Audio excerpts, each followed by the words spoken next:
YouTube? Hello, you guys. Hello. Just finished the intro over on Twitch. Welcome to the stream. It's refresh day. Got some pretty cool stuff going on. Good to see you guys. Good to see you. Thank you for coming back around. We were just discussing Dreamsnap results here in the Twitch chat. Got some great results from the community this week. One of our friends got rank 15. One of the snaps we reviewed got rank 15. One of the snaps we reviewed got rank 10. So some great results here. And I would say most of the community that participates in reviews, I think most people that submitted did get 4K. There's a couple, you know, sometimes you're going to pop up against really good stuff. Might not have the best luck, you know. And there's also a lot of strong snaps out there. M says, thank you for your encouragement to go with the fairy build. I got rank 76 and was so happy with how it ended up turning out in the end. Very nice. Very nice. Good job, Ems. Rank 76. Great job. Great job. Top 100. Can't be mad about that. That is awesome. Well done, my friend. Yeah, the fairy builds, they were a good safe option. Because, you know, it's easy to make a fairy build beautiful. And voters do love beauty. But I did see, you know, I was kind of surprised, like, Hope's fairy build got 2,500, and it was just as good as a lot of the ones I saw that got 4K. So really, you know, any week can be like that. Snaps that are just like yours, and hers was beautiful. It was just as beautiful as most of the other ones I saw, but it got 2,500. Ultimately, you know, like we say every week, it really comes down to what you pop up against and what kind of voters you get. You have no control over that. The best you can do is just make your snap as beautiful as possible and make sure the theme is very clear and then hope for the best. But yeah, Hope did a great job. She even had a bird featured, like with her birdhouse build. It was a good snap. It was a good snap. You know, it's wild because, you know, mine got rank 144. You did a similar build, Ems, and it got rank 76.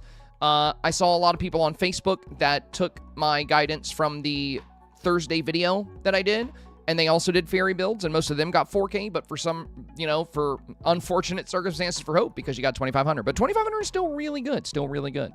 Some of these STARPATH duties are stupid. Oh, I haven't even done the new ones from the day yet. JMR said, I was surprised my Kurobo got around rank 3,000-ish. I saw a lot of beautiful snaps when voting, so I think I got lucky. Well, if you vote on, like, if you vote on Monday or Tuesday, like before the challenge ends, you're always going to see a lot of beautiful snaps because that's when the algorithm basically will start putting good snaps against good snaps to see who's going to get the highest ranks. And that's when you can get kicked out of 4K or you can end up in the highest ranks. So if you vote late in the challenge, you'll find a lot of good snaps. But when I voted over the weekend, I had to skip like hundreds of times just to find good snaps to show for my video because I do a member exclusive video each week where I do my voting and I just talk about like the results I see. And there were less good snaps than normal this time, I believe, not more.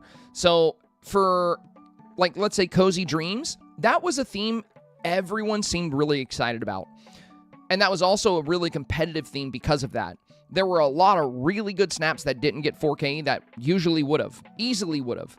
But they ended up not performing as well as, you know, one would hope. But there were more good snaps than usual. Now, for the crafting snap, I don't really think it was, like, everyone's cup of tea. It wasn't quite my cup of tea, but I did have fun when I started making it.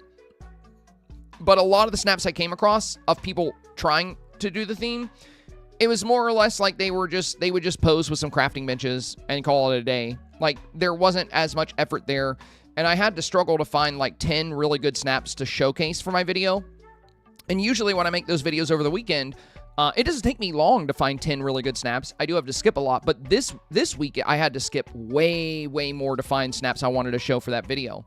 And you know, from what I've seen online too, like, you know, the Dreamsnap enthusiasts, people like us, we're always going to do our best in the challenges, you know, even if it's not our favorite theme, we're going to try to get our 4K. But like your average player, some themes, if they're not interested in them, they're not going to do much with them. And that's why I was telling people after I voted, we were talking about this week's theme. And I told you guys, you know, on stream several times that as long as you are making something, you'll have a good shot at 4K. As long as you are showcasing that you're creating something, even if it's not completely aligned with the theme, like even if it's not a craftsman role, Because at the end of the day, the voters are just going to be happy to actually come across somebody making something. Especially when like a majority of the snaps they see are somebody just standing at a crafting bench or a random selfie. They're going to be thrilled when a snap pops up where somebody's actually being creative. So even if, even if you're not like 100% in tune with the theme, still going to have a pretty good chance to do well that way. And I got a lot of people that said that on my Facebook today about their results. They were like, I wasn't expecting 4K. I wasn't expecting 4K. I think a lot of people were, after last week with so many people underperforming, I think people were expecting the same this week. But I honestly think when we get those themes, oh, another new item. When we get those themes that everyone loves, that's when it gets even more competitive. But when it's a theme that's kind of an odd one, like the crafting theme, as long as you put good effort in and you make a pretty scene, you got a good shot at 4K. There are some snaps I saw that were good that didn't get 4K. But again, it really just comes down to what you pop up against and, how things work out. Heather said, hello, young one. Young? I am having a midlife crisis, thank you very much. Anyway, good to see you, Heather, good to see you. Inside out weather, perhaps have the avatar stand between the sun inside, rain on the other side. We'll get into that, Heather, we'll get into that. I'm going to build several example scenes. And I've already started one, which I'm very excited to share with you guys. The one I'm going to share with you here, I don't know if I'm going to put it in my video because I might end up making it my snap. But I think it'll be pretty fun. But I have half of it set up. I can show you my gallery what I'm building. But this is the gist of it. So it is a split shot where I'm going to do joy and sadness. And this was very complicated to make. This was a pain in the ass today. That's one of the reasons I'm live a little bit later than normal. So usually I go live around 3 or 3:30, but I didn't go live until like 4 because I was trying to get this hammered out. And I'm not fully committed to wearing this outfit, but the gist of it is, on the left side, we're going to have a sad scene with a sad memory, like, Mufasa dying to Scar, and then some open books and, oh yeah, here we go. I think this one has the reduced vignette and like tissues and sadness. And then we're going to have joy on the other side, and we're going to have a sunny, happy, bright, colorful, fun theme. But for the examples, we're going to do several different examples. We're probably going to do an anger build. We're going to do a sadness build. And we're going to do maybe an envy build or a joy build. But yeah, I'm going to do a few different examples. But we have really good stuff for all those options now. Like if you use pyro boxes. I mean, last time we had an inside out challenge, right? Which was big feels. I did anger, and it was really fun. Love this build. And I used all this lava stuff here. And I made an inside out kind of, command center. I used these tools to make it look like buttons. And I used lava in the back. But now we actually have lava stuff, which is really cool. So we could do this even bigger and better this time around, which is very interesting. So very exciting for anger builds. I think joy is going to be a very easy route because you can just go sunny and colorful and happy. But I also think the other emotions might be better. Like, I think joy will be easy, but I think if you make a really cool anger build or a really cool sadness build, I think it could be stronger. Or some kind of split screen, really, really good options.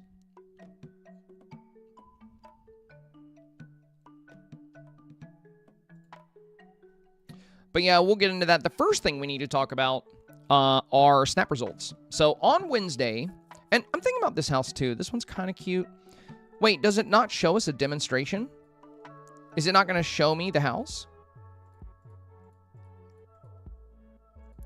What, bro? What in the budget cuts is this? Isn't it supposed to show me how the house looks instead of just showing a picture of the house with a silhouette? Yeah, in the daytime, it has a silhouette, and in the nighttime, it doesn't have a silhouette. What are we doing, Gameloft? What are we doing? I wanted to see the animation. Are we serious?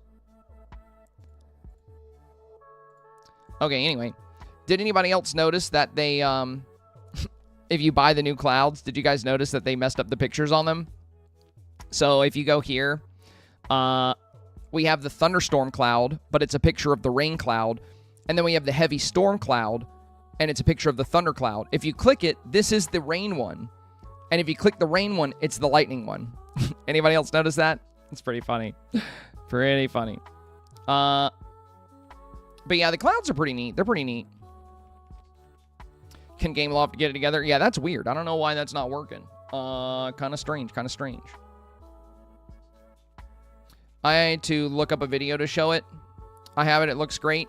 Yeah, I might get it. I might get it. Could be fun to like play with for this week's theme. I don't know. The real question is, you know, would I use it if I got it? Would I use it often? I don't know. I do like that it has a rain effect, so I can use that instead of the rain. I haven't really been big on the new pickaxes, but this one with the lightning, I feel like could be pretty cool.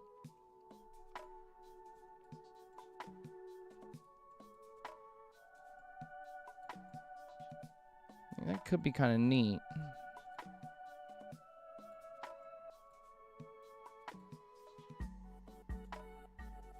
Is the second form, like, just the exact same as the first form? It doesn't look any different.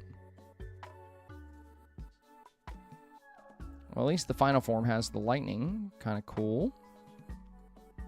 It's kind of neat, I guess. All right. So, quick question here. Is there anybody on either YouTube or Twitch that did not get the results they were hoping for? I feel like that number is going to be pretty low this week. Most of what I've seen from people that submitted reviews. I think people have done very well with this challenge. But if there's anybody that did not get the results they were hoping for, and I don't mean you got ranked 5,000 when you wanted rank 100. I mean, if you landed outside of 4K and you were hoping for 4K. So let me know now, and we can look at your snap. We can look at what, you know, could have been done differently to be more competitive. And then we'll move on to making some example scenes. Red Ellis says, I was hoping for 2,500 and not 1,500. Did you get a review?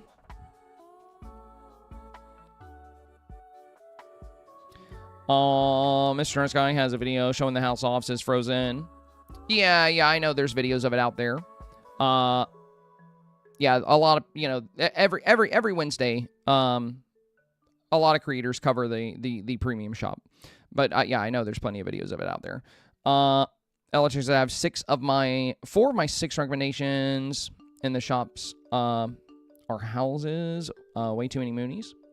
Oh, the recommendations? So I own most of the houses in the game, so I rarely get houses in my recommends. It's mostly, I usually get like this Monsters Inc. tool set and this Tiana tool set because it's the only tool sets I don't have, and I don't really want them. They keep showing up. And here lately, there's a few little items I passed on. Few little items. Willow said, thanks to your help, I got 2,500. Very nice, Willow. Very close to 4K. Very close. Calvin Pearson says, hi. What's up, my friend? Welcome back. D-Da-Da says, what rank did you get this week? 144 this week. I don't really concern myself too much with rank number, though. You know, it's fun when you get in the top 5 or when you're top 100. But, you know, my goal each week is to get 4K. You know, it doesn't matter if I get ranked 5,000 or if I get rank 100. At the end of the day, you don't have very much control over what you pop up against. And there's a lot of snaps. You know, if we look back in the past, there have been snaps in the top 3 that were just like, you know, not the best. And as I tell you guys every week, if you do the bare minimum, like if you just do the theme, there is a chance you could pop up in the top 100. It just comes down to what you pop up against, and we have no control over that. So if you show up against a bunch of random selfies and random quest photos, then you can get an extremely high rank. And if you show up against really good photos, you can end up not getting 4K, even though your photo deserved it. And we see that happen every week. You know, we saw that happen a lot with Cozy Dreams. There were a lot of really, really good snaps that, unfortunately, did not get the results they deserved. While some of the snaps that ended up in 4K were questionable, you know. So that happens every week. And because of that, you know, to me, rank 44 is the same as rank 5,000. You know, if somebody's Dreamsnap results have them at rank 6,000 or 7,000, we get the same reward, and I don't really look at my snap as better than theirs, you know what I mean? So, at the end of the day, you know, the only time the number actually matters in rank is when you're in the top 5, because that's when the results change. That's when you'll get yourself, you know, some sweet extra moonies, but aside from that, it's all the same.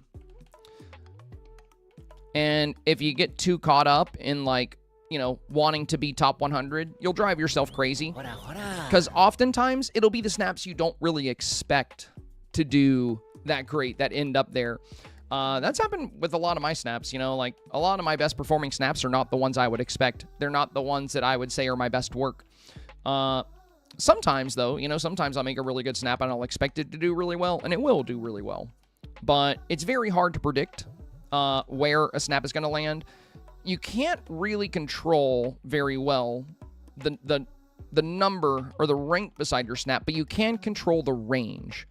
So, you know, seeking to land in the 4K range is definitely something you can control. Though some weeks, even if you did a great job, you might get unlucky. It can happen. So just because you don't get 4K, don't think that, you know, you made a subpar snap or you failed. Some weeks are going to be better than others. But yeah, I don't put too much weight or stock into people's, you know, what number people have beside their snap. Because I see plenty of snaps that are ranked 5,000 or 6,000 that are just as good as the top 3. Ultimately, it's just determined by, you know, there's so many talented people out there, and art in a lot of ways is in the eye of the beholder, of course. So something that looks really good to one voter might not be another voter's cup of tea. So you don't have any control over what kind of voters you're going to have seeing your snap, and you don't have any control over what, you know, you pop up against. So ultimately, the best thing you can do is make the strongest snap you can make, you know, do the best job you can, try to make your snap good enough to be competitive against other good snaps. And that way, you know, if you make it competitive enough, you can pretty much guarantee 4K, or at least a very good shot at 4K. Wait, was that a outfit? Yeah, unfortunately. Okay. And put the rest of this stuff away. There we go. Sarah said, last week I got 600. This week I got 1,500, so I'm happy. Nice. 1,500 puts you in the top 20. Stonk says, I used to get 4K, but now 2,500. No more 4K. Well, Stonks, a few things I would consider with that. First off, GameLoft shrunk the brackets. So a lot of people that are getting 2,500 in the past, that would have been 4K. It changed with the Cinderella update. Back when we got Cinderella in December, they reduced the bracket size for 4K, made it harder to get. Now, another thing you have to consider, Stonks, is Dreamsnaps are getting more competitive. Every week, there are new, players that have finished the story in the game, the main story. They finish most of their quest. And the more people that reach that point with the game, the more people that, get to the end game, the only thing to really do, the only thing that really drives you to keep playing is Dreamsnaps. So as people progress, the people that stick with Dreamlight Valley, they'll eventually funnel into being more competitive Dreamsnaps players as time goes by. And that number is only going to increase because the people that are good at Dreamsnaps, they're not likely to quit or go away. And, the people that are reaching the end game, as long as they can, perform well or learn to perform well, they're also likely to remain competitive. So the more time goes by, the more Snap enthusiasts there will be. And also with the bracket shrinking, it makes it a little bit more difficult to land in that 4K range.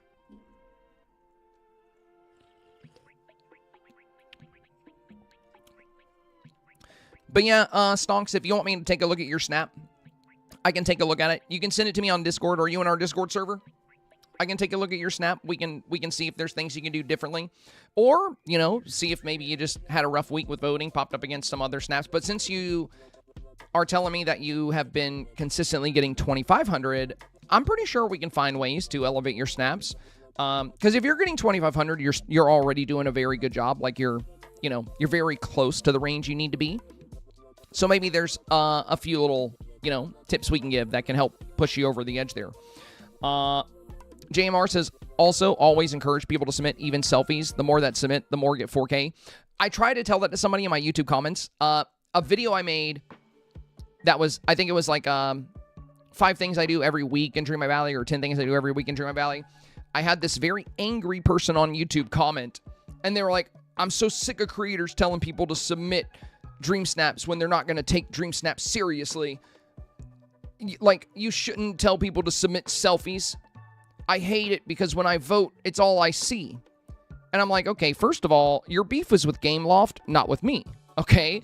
I'm not the one submitting selfies, and I'm not the one that designed the system. But Gameloft set up the system to just give you free moonstones if you submit anything. So take it up with Gameloft, number 1. Number 2, what do you mean you don't want people submitting selfies? It makes it so much easier for the rest of us to get more moonstones. I would like to give a very special thank you and shout out to all the selfie submitters and random quest photo submitters, because the more people that do that, the more we who do the theme will be rewarded. It was a really weird comment. I'm just like, I mean, maybe if the only reason you play this game is to vote on pictures, sure, I can understand the frustration, but like if you actually participate in Dream Snaps, you do understand that those selfie submissions are helping you get more rewards, right? Like you did draw that correlation in your brain, I hope. Maybe not. It's the internet. There's some weird people out there.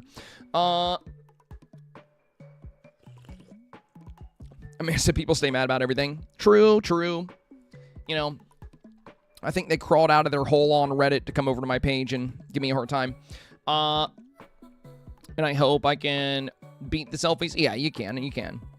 Amiki says, I'm a selfie submitter. I don't have time to go all out. Hey, like I said, I appreciate you, my friend. I appreciate you. Get your moonstones. I mean, even if you're too busy that week to like do anything with the challenge, why not just take the free...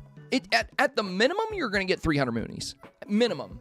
And if you actually like go to an area where the theme makes sense and snap a quick selfie, you might get 600 or 900 moonstones, for like minimal effort. Why wouldn't you do that?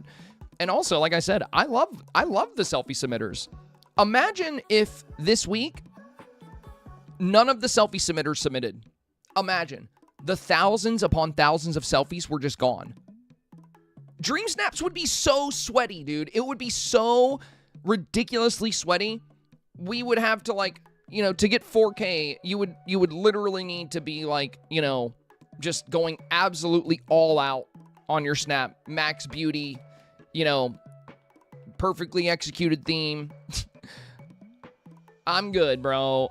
I like the selfie submitters. Sure, it makes voting a little less fun when you have to, skip through a whole bunch of selfies or vote through a whole bunch of selfies to like find some, really beautiful snaps. But on the bright side, you should always be telling yourself when you're doing that voting, when you're coming across all these snaps that didn't really do the theme, you should be like, nice, I did the theme. So at minimum, I should get like 1,500 or 1,200 moonies, Kendall said, I just wish I didn't have to see them Monday and Tuesday night. Should they be weeded out of the snap pool by that time? Maybe if they change the algo, but, I think they still want to try to give everybody a chance to get some circulation throughout the entire experience.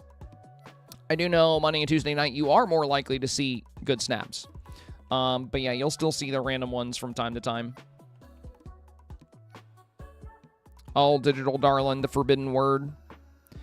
So, Stonks, you can send it to me via a DM on Discord. So when I take a look at y'all's snaps on Wednesday, rather than having me like comb through the channel to find your post, it's a lot easier if you just DM it to me. So if you want me to take a look at your snap and you didn't get 4K, I usually just do this for people that get reviews, but most of the snaps we reviewed got 4K. So I don't think there's really anybody that we reviewed. There might be, but they might not be here right now. But I haven't seen anybody in chat that we did a review for that didn't get 4K. So in that, when that, oh, Scylla, you can send me yours. What'd you get, 2,500 or 1,500? Oh, yeah, I mean, do you want to send it to me? Because I'll take a look at yours too, Scylla. And I know Hope Ann also got 2,500 because she put it on my Facebook today. But I don't think she's here yet. So, yeah, I think Scylla and Hope. Dreamer said, I did not get 4K. I got 2,500. Scuttle, what did you get? You got 15.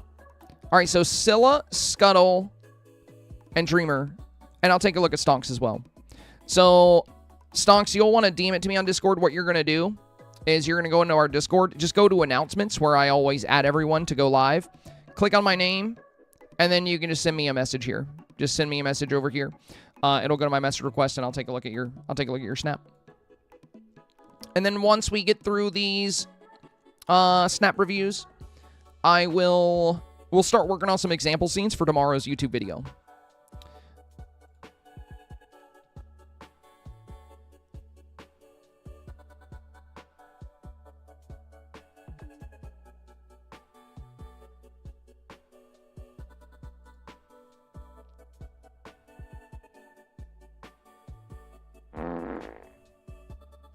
Excuse you, Hope. Also, Hope, if you want to send me your snap, I know you got 2,500, which is still good. Still good. Yeah, a vast majority got the 2,500. All right, so Scylla's is here. Okay. It looks like you switched out the lights. You did have those rounded, what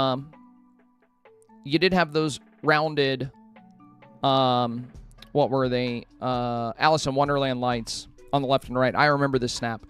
It looks like you switched to the dark ones, the purple ones. So, I did see plenty of snaps kind of similar to this that did get 4K. So it could have gotten 4K, but you likely popped up against better snaps because this snap could be stronger for sure.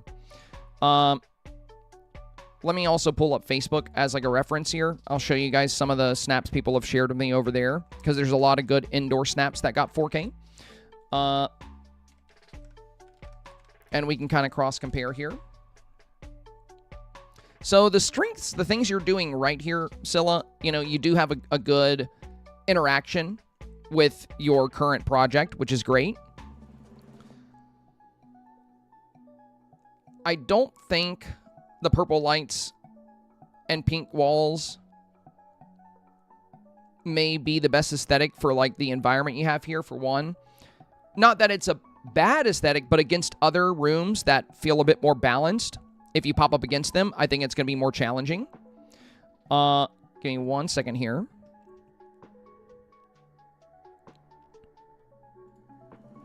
Yeah, and if you guys are following me on Facebook, every Wednesday, I share my results and people share their snaps, and I get hundreds of comments on these, so I can look at hundreds of different snaps. So another snap we reviewed, was LOTRs. This one got rank 15. I only had very minor recommendations, like adding a rug over here to break up some of the gray floor. But this one was, I could tell off the bat that this one was going to do really well. Now, yours is different because it's a fashion one. But when I talk about lighting, and also one thing I talk about a lot with indoor builds, and I do this for a lot of my indoor builds, I don't show much of the ceiling.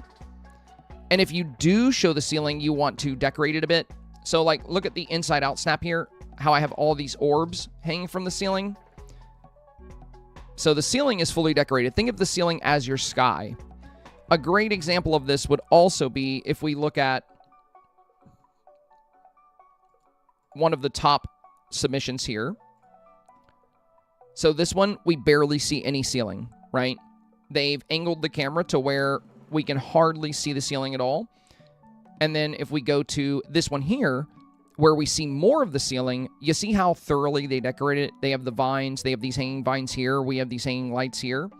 So It's similar for my indoor submissions. On the indoor submissions I've had that did really well, like Dreamlight Art Gallery, this is before we were all pushing the camera up. This is before we had the camera slider, so I couldn't boost camera lighting. Dreamsnaps was very different back then. But in a snap like this where I do show more of the ceiling, you'll notice that it's very thoroughly decorated. And this one got rank 19. So this was a great rank for, the art gallery here. But a lot of my other indoor subs, like this got 4K as well. This was top it all off. It was about your headwear. You don't see the ceiling at all here. And there's a lot of light casting. And this is what I mean by the light casting. Getting some beautiful light to pour into your snap.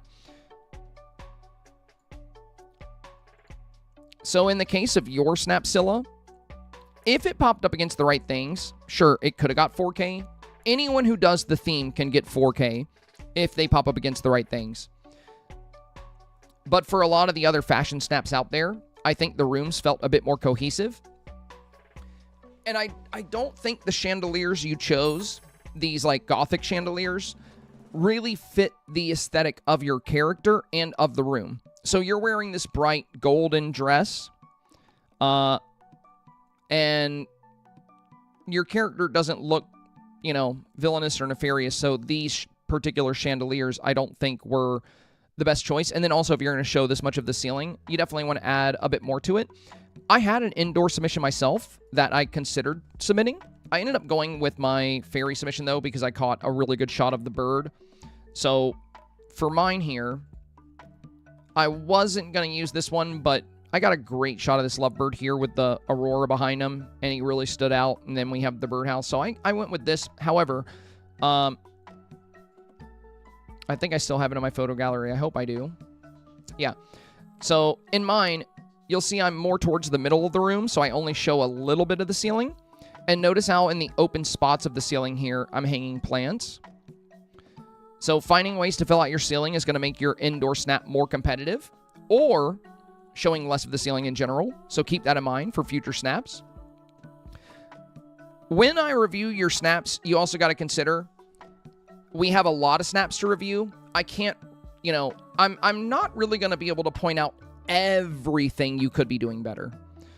So I'll focus on the things I think are going to be most important.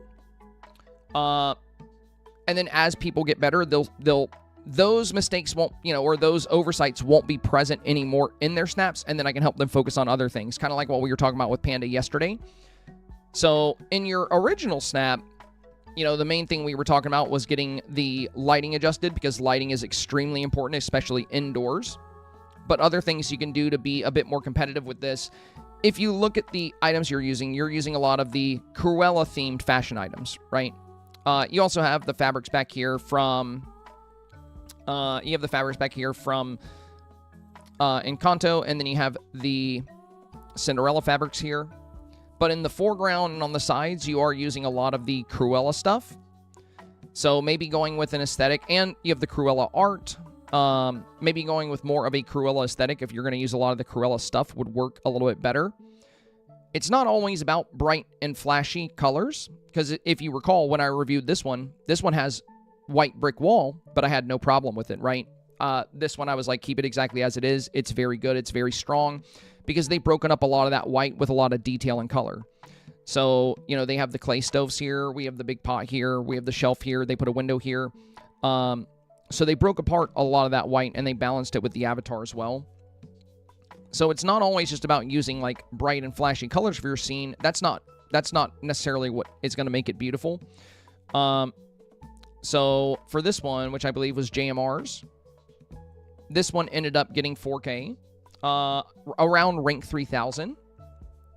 They went with the red ceiling. And one of the pieces of advice I gave them here was to break up the white they had at the bottom with a red rug. So they ended up going with the white and black aesthetic to work with Cruella here.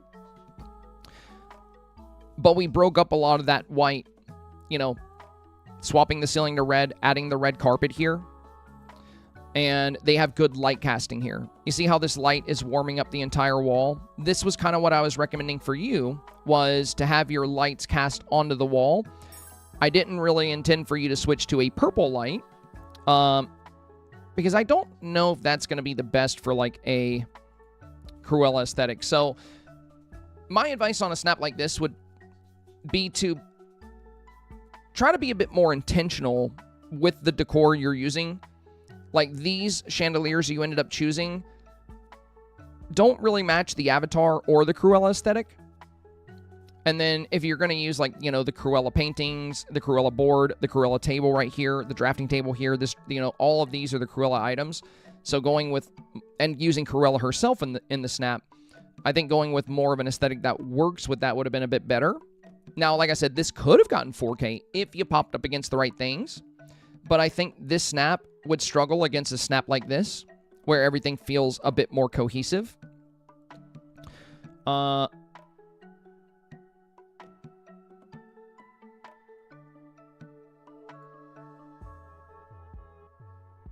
One second here. Find another indoor example. This is another indoor one we reviewed. I really like this one. But again, notice how they're not showing the ceiling here, how they lined up their shot. When I came across this one, I mentioned how well they featured the avatar, like how she's doing like the thinking pose. You did a good job with your pose, interacting with the mannequin. But another thing you can consider when you're doing indoor snaps, if you want to be more competitive, is lighting. So they're not using chandeliers for their lighting here. They're using the windows. So when you go indoors, you can build your snap. When you change your time of day, the sun will move around the building and you'll get light coming in from your windows. But light casting into the room can be a very strong way to be competitive with indoor snaps. Showing less of the ceiling can be a strong way to be more competitive with indoor snaps. And again, you know, you'll kind of see that with a lot of my indoor snaps. I typically minimize how much of the ceiling I show and focus more on the setting here. This was Cozy Holiday Cheer. I hid my avatar and I used all the Christmas villagers. Except for Aurora. She was just pretty, so she's just there. And, you know, we have a lot of light casting we have, again, light coming in through the window here. And less of the ceiling. And what we can see from the ceiling, we see chandeliers. Find another indoor. Yeah, we already talked about this one. So when I do show more of the ceiling, I tend to hang down more items. It's just like when you do an outdoor sub. You know, when we do an outdoor submission, we're going to go out of our way to fill out the submission frame to frame. So like for the sky, you know, we put the bird right here in the opening here in the middle. And then we have the Aurora filling out the remainder. Same thing kind of with Cozy Dreams. Instead of keeping this pocket back here empty, we use the New Year's lanterns and we use the balloon. So consider that with your indoor snaps as well. Filling them out is just as important as an outdoor snap. And you have a lot of control over that. You could get closer to the back wall, so you show less of the ceiling. That could be one approach. Or you can do what the player did in this top submission. This one showed less of the ceiling with the angle. We only see a bit of ceiling up here at the top, and they use fireflies to fill in. And then for this one, you know, you could, if you have the type of environment for this, you can hang vines. You can hang all kinds of good ceiling decor. You know, and they also have light casting from these hanging lights here. We can see the light hitting the wall in the back. And it looks like they have another window. I just noticed this. I think they have another window at the front of their shot, because look at the light here on the crafting table. You see this beam of light moving up the side of the pot right here? And there's another beam of light here hitting this brush.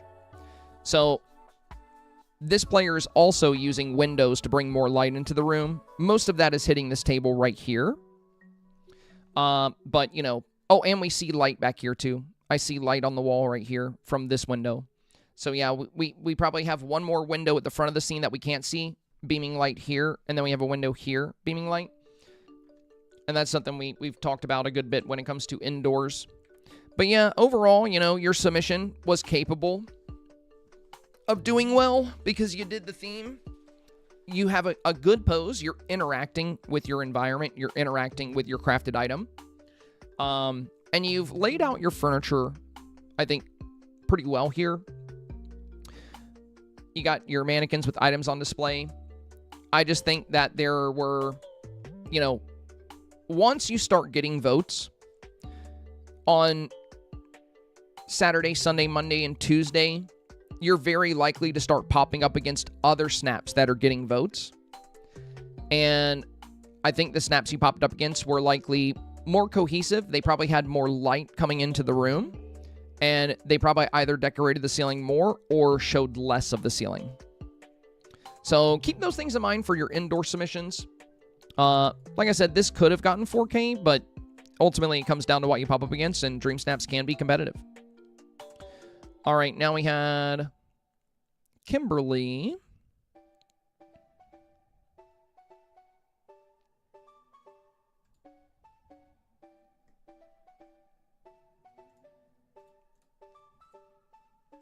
There we go. Your room, this is so pretty. I actually saw a lot of snaps like this that did get 4K, Kim. I think you did a great job with Ariel and with the pose you chose. So this by no means is a bad snap, and by no means should you be disappointed with what you made at the end of the day. I understand being disappointed with your results. Keep in mind, 1,500 is still good. You're still beating 80% of snaps. And if there's 200,000 submissions, you know, that means you beat 160,000 other snaps. I know it's not 4K. And you did a good job, you know, hiding a lot of the ceiling. You have great light casting. The brick walls look really good. It's likely that, you know, the avatar being a bit less visible is going to be tricky here. We have some similar snaps I can show you from this exact same breakdown here.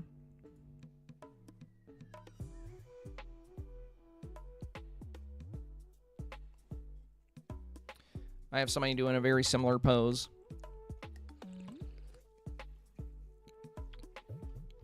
I think it was one of the earlier ones. Oh, it looks like it might have moved it.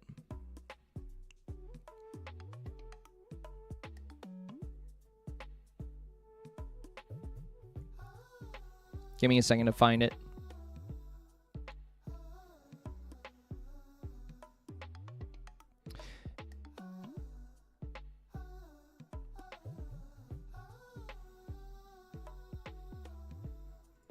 Yeah, this one's kind of similar. The outfit here in hers is really strong. She's working on the mannequin, but she featured the avatar a bit better. You know how each week, one thing I discussed, Kimberly, is how impactful the avatar is when it comes to delivering your beauty factor. Voters, whether consciously or not, love a beautiful avatar with a beautiful expression. You'll see that is something I tend to highlight in most of my photos, where I always aim for like a very pretty smile. It's rare that I have the avatar faced away or more hidden, but getting the expressive nature of the avatar can be really good, and it resonates really well with voters. So it is possible that one of the things that could have held you back here is the photos you actually popped up against might have featured the avatar showing a bit of expression, being a bit more proud of their work. I think you did a great job showcasing you working on the dress, but with the angle here, with you kind of hunched down, unfortunately, we can't see you as well. And I think there were better outfits. Like I get that this like newspaper dress is like supposed to be like a fashion dress, but I don't think it has the best beauty factor. If you look at this outfit, you know, to me, this one speaks more like a fashion designer. Happy reset day. Hey, my thank you, my crafted friend. snap surprisingly kept my streak alive. Let's go. In all 18 weeks, it was the only one you didn't approve. I'm shocked, LOL. Oh, we talked about that a lot, Keto. I also told you, as long as you're making something, you should be fine. So, at the end of the day, with this theme, we talked about this a lot once I voted on the theme.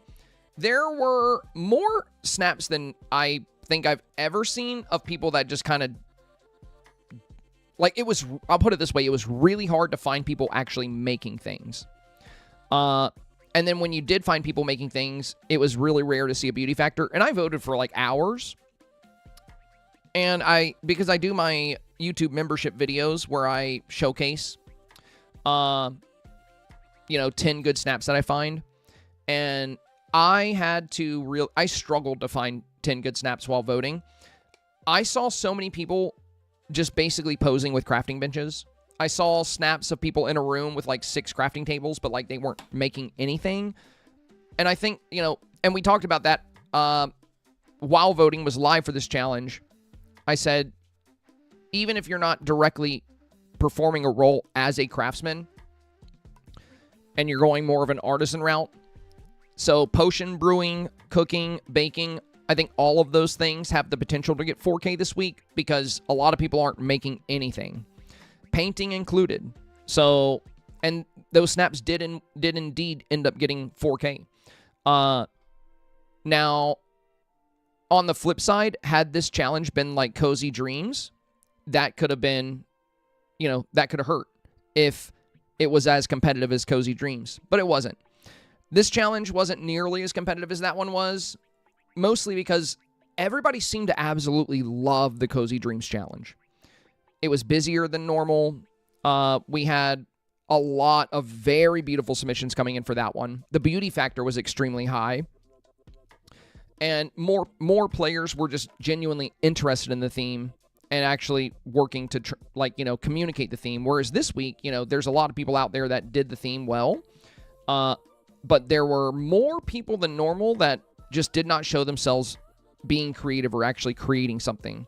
So even if you weren't a traditional craftsman, I mentioned that if you have a good beauty factor and if you have a shot of you making anything, it could be food, which, if you're making food, you're not a craftsman. I was a chef for most of my professional life before I was a streamer. Never once did I consider myself a craftsman. But at the end of the day, even for me, I would vote for somebody cooking because I just want to see people making stuff. And it was so hard to find people making stuff. So if you're making something in your photo, it's just going to come down to like what you pop up against. And there were a lot of photos you can pop up against of people not making anything at all. So making bread is better than making nothing in this challenge. Painting a picture is better than making nothing. But yeah, as far as like, a lot of the top snaps I've seen, people were quite literal on, the act of being a craftsman. So like the rank 1 here, I think is a really good example of the public snaps. But even if you weren't, showcasing an actual craftsman, if you were showcasing more of an artisan, like a baker or a chef, you could still get 4K. Though I always recommend, if you want to be the safest, if you want to take the safest approach to a Dreamsnap challenge, I always recommend doing exactly what the challenge says. You don't always have to do that to get 4K. A good example would be Marvels of Nature. Marvels of Nature asked us specifically to dress our avatar a certain way. So we were supposed to dress and design something that, explored the marvels of nature. And one of the shots in the top 3 didn't even show the avatar, but it was so beautiful that it didn't matter. So we talk about that a lot. You can totally do well even if you disregard certain parts of the challenge. I just never tend to do that. I always try to do and deliver exactly what it says because it's just safe. There's no guarantee you're going to get picky voters, which is what I told you when I reviewed your snap. And at the end of the day, my job with the reviews is to tell you what I think the safest route would be. But also, as I say, when I give the reviews, it's not always going to matter. There's no guarantee you're going to get picky voters. You might not even need to make your dream snap pretty. We can look at snaps in the past that managed to get... I'll pull one up real quick. This is one of my go-to examples. It was from Coziness Beyond the Stars. And this was the rank 2 submission. So keep that in mind. Rank 2. So this right here got 2nd place in the world. And this isn't the first time something like this has happened. It happened in the Rainbows Challenge. It happened in multiple other challenges. And whenever this happens, people get really confused and they're like, how did that get there?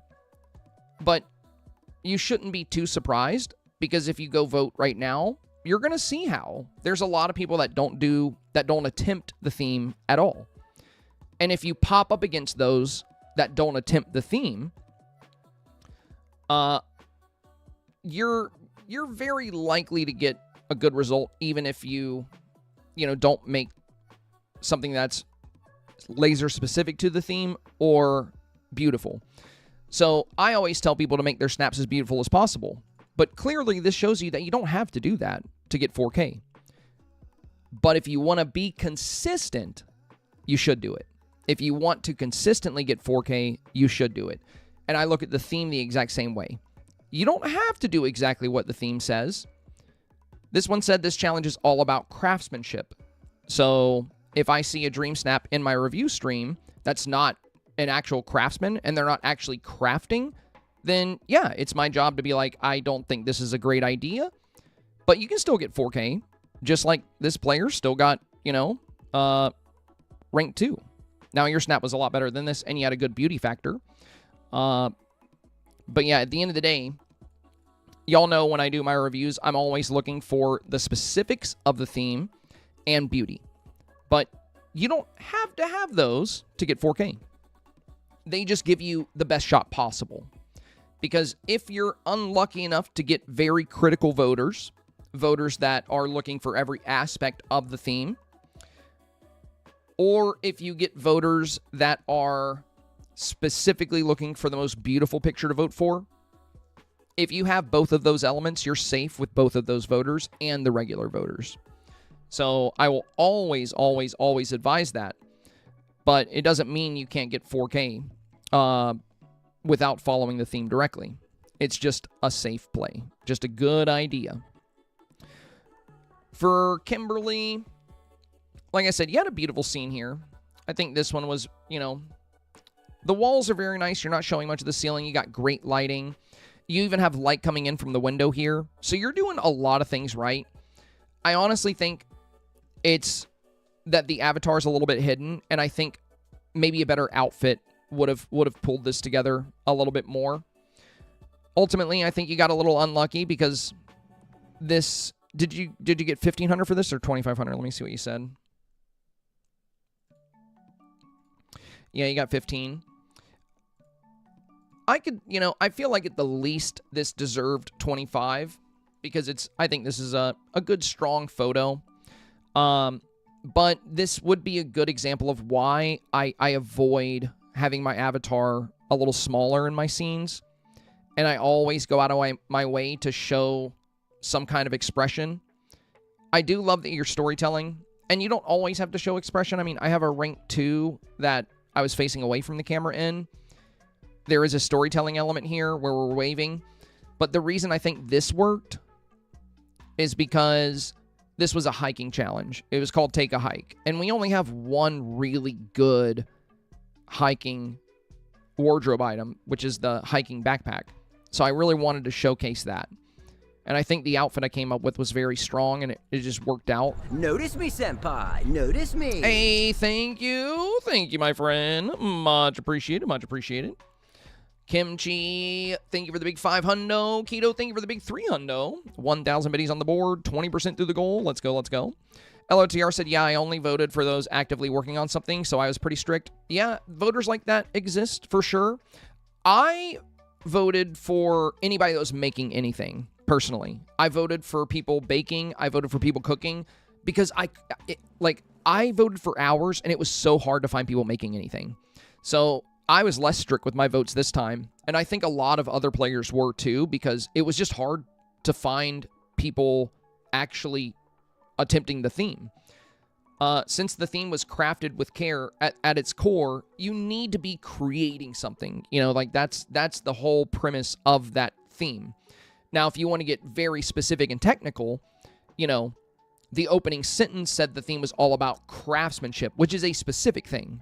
You know, as a chef, I never considered myself a craftsman. I wasn't. I was a chef. I was an artisan. I was not a craftsman. Now, if I'm making the pots and pans that I cook with, then I can consider myself a craftsman, but I'm not doing any forging, you know, woodworking, smithing, and the challenge directly referenced those things. And that's why, you know, we see the snaps in the top that we see in the top. But there's plenty of potion brewing snaps that got 4K. There's plenty of cooking snaps. There's plenty of baking snaps. Because at the end of the day, I think the voters, just like me, were having a hard time finding people making anything. So when they came across people making stuff, they gave them a vote. And once good snaps start popping up against good snaps, then it just comes down to beauty. So anyway, for Kimberly, you can face away at times if there's an element of storytelling there and not show the expression of the avatar, if it really highlights something on the avatar that's really important. But I do think that's one of the things that held you back, because for a lot of indoor snaps, you know, as I bring up a lot, beauty is extremely important in Dreamsnap challenges. Ultimately, it's going to be a photo challenge. And I think the avatar really, really helped this snap perform a good bit better. And I think the outfit was a bit stronger here. The room looks really good. The way you set everything up. I think you popped up against snaps that highlighted the avatar better and got a better beauty factor out of the avatar. Something to consider moving forward. You know, it's hard to say because we don't know exactly what you popped up against. But if you look through my submissions, you know, you'll see that playing up the natural beauty of the avatar is something I do almost every single week. You know, male's not as beautiful. This got like ranked 5,000, you know, it got its 4,000 moonstones, but like, look at his derpy smile. Like, I tried to fix that, but I couldn't. I just wanted him looking at the gold bar for storytelling purposes. But yeah, throughout most of my snaps, you know, I'm almost always going to be trying to showcase some relatable emotion from the avatar, like joy, pride, happiness. And on snaps where I don't, like this one, you know, I thought this would rank a little bit better. It got 4,000, but again, you know, this one ranked lower than it normally does. It showcased the backpack really well and the walking stick, and it's a beautiful build. But this got around, I think, like ranked 4,000 or 4,000 or 5,000. Whereas I feel like if I had done the same picture, but showcased my avatar's face and eye makeup a little bit better, it probably would have gotten a much better rank, like a snap like this does. But yeah, I definitely think, you know, and also there's plenty of snaps where you can hide the avatar and get away with it. Like, I don't have the avatar all in this one, but we're playing up the beauty of villagers instead. So, at the end of the day, your snap definitely deserved better than what it got. It's unfortunate, because I've seen plenty of indoor snaps this week that aren't as good as this one. It's very tastefully done. The wall choice is great. The way you set up the rugs is great. You're not showing a lot of the ceiling. You have light coming in from the window. So you did a lot of things really well. But my guess would be you popped up against, you know, once the vote started coming in, and that's ultimately what determines who gets 15 and who gets 4,000, snaps that are getting enough votes to get 15 will start popping up against each other. And then it just comes down to those snaps. Some are going to stay at 15, some are going to move up to 4,000 as they continue to get votes. So at that point in the voting, my guess is you came up against some pretty good snaps, because this would have beat a lot of the 4K snaps I did see. So I think it's just unfortunate, but yeah, one thing I think that would have made this a little bit stronger is maybe a different outfit, and maybe finding a different way to work on Ariel, showcasing the avatar a bit more. But it's not a bad photo by any means. Just something to keep in mind, you know, for the future. Let's see. I know we got a couple more. Ashley, hello, hello.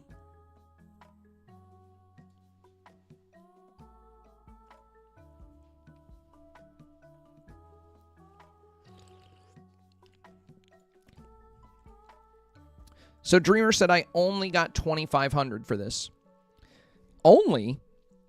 I think 25 is pretty fair for this. I think 25 is very fair for this snap.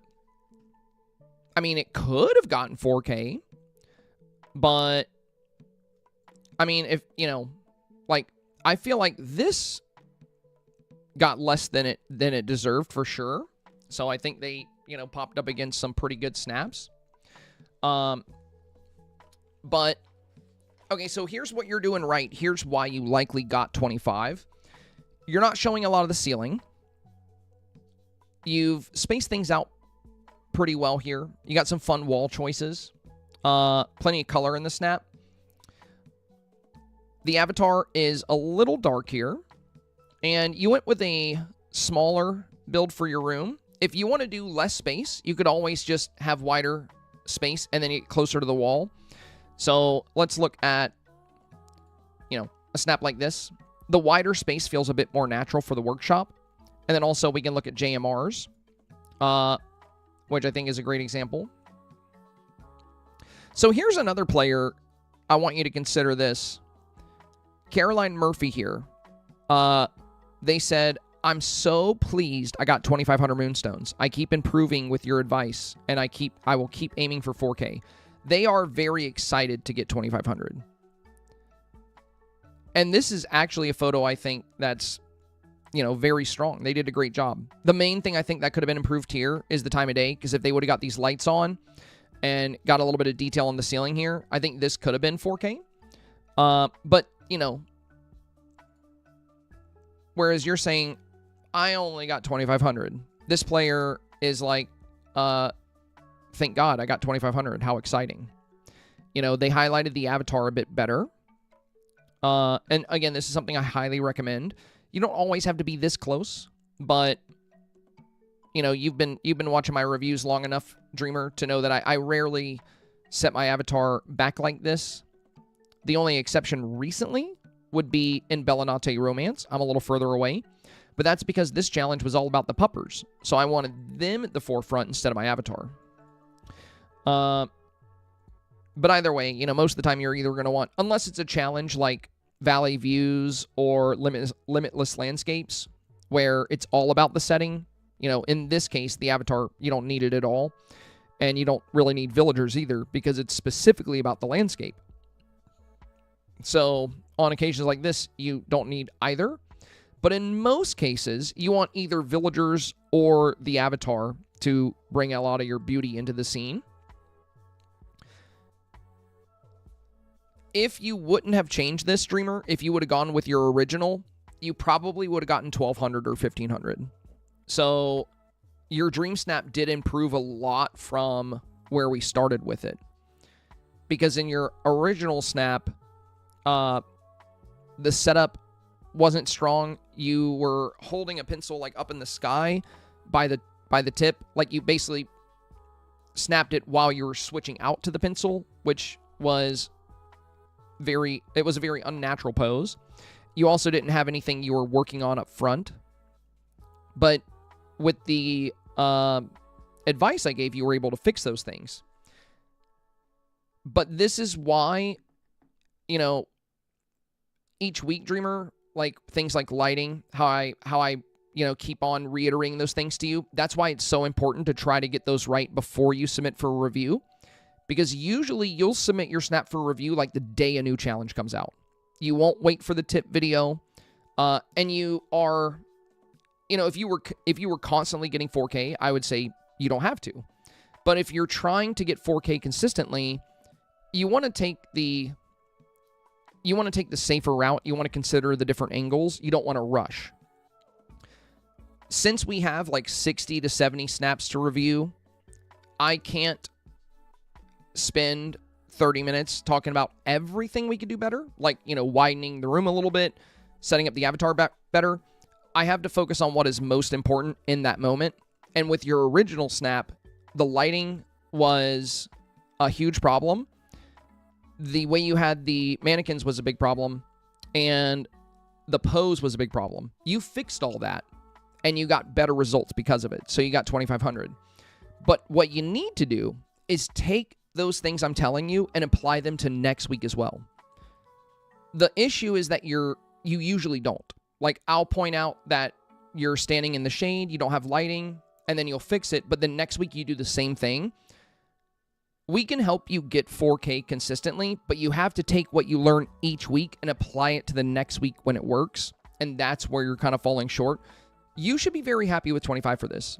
You know, this is a good snap. 2,500 is a good result, and at the end of the day, depending on what rank you got, this would have been a 4,000 Moonstone Dream Snap before the Cinderella update, right? But there's a lot of other strong snaps out there.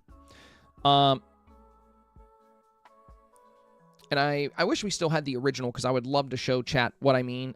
A lot of you guys were here, so you probably remember the original for this one. But if you would have submitted that, I highly doubt you would have gotten 2,500. So I think you should be pretty happy with 25 for this. It doesn't have the level of effort that a lot of 4K snaps have. You know, they built the room out a bit bigger. They showcased the avatar a bit better. They had more creative poses to work with their items. You know, there were a lot of them out there. Like this one, you know, this one I feel like truly deserved 2,500. Or, well, more, actually. I could definitely see this getting 4K. I think the problem for a lot of the voters was most likely the outfit and avatar. The action sequence of her working on the hem of the dress is actually really good. It's really great storytelling. But if she could have done another pose, working on a dress in a similar way, that would show the avatar a bit better, and maybe have a different outfit, because I don't think the newsy dress is... I don't think it has the best beauty factor. I don't see it very much in snaps, so I don't think a lot of people like it. It's very fashion forward, but I think it could be better.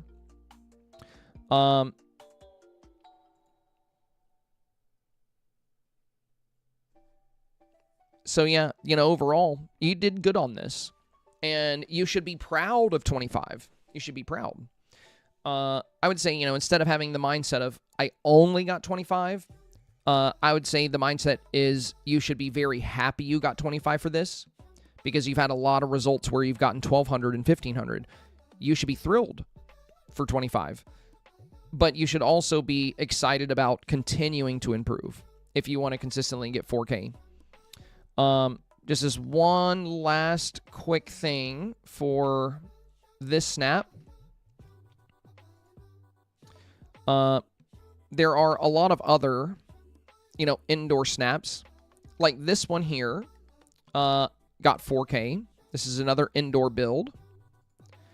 And I can tell you why a snap like this got 4K versus 25. Like, you know, in comparison to your snap. Consider the extra effort and the extra lengths they went to secure that 4K. They got closer to the avatar. They found a creative pose actually touching or working with the item that they were smithing. They brought in villagers, which, you know, you don't absolutely have to do, but it worked with their build. They were a weapon forger. They were a blacksmith. So they brought in 2 warriors. They put a lot of thought into this. They added beautiful light casting elements along the ceiling. And they framed their shot, you know, to show the full room instead of going with a smaller, more compressed room, so they would have less space to fill. So we have a bigger space. We have strong light casting. We have a stronger pose. And we have a great villager presence. And very strong foreground elements as well. So if you're not, you know, taking advantage of things like that, it can be a lot harder, you know, to get 4K. And for Kimberly, you know, this is why I think you definitely had a good shot at 4K, because this shot is very similar to yours. I think, if anything, your room actually looks better than this one. This is a good shot, though, but I think the reason this got 4K and yours didn't, again, is we see the avatar. We see her face. We see her smile. Subconsciously, I think that matters for a lot of people. Not always going to be necessary in every scene, but it just goes to show how important that can be at times, because their walls are very similar to yours. They have good lighting coming in. And this got ranked 1,619. They said came in so much higher than I expected. I saw so many incredible snaps, some really creative ones. So they were surprised by their results. But ultimately, you know, it's going to come down to like what you pop up against, what kind of competition you're facing. But I think this also kind of highlights that voters enjoy seeing that avatar when they can. Like this one also got 4K. It's just a picture of their screen, so it's kind of hard to see. But again, it's highlighting the avatar quite well here. And that's just them in front of a crafting desk. You know, they do have a good fabric shop in the background. But you know, we can really see the beauty of the avatar coming in here. And they also went out of their way to bring in the villager too. So yeah, you know, Dreamer, if the stars had a line for you, if you had popped up against just the right things, you definitely could have gotten 4K for what you made. But you should be very happy with 2,500.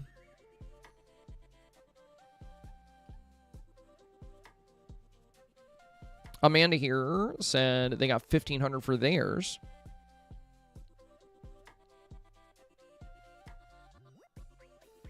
It's a good pose. It's a good setup. I could definitely see this doing a lot better.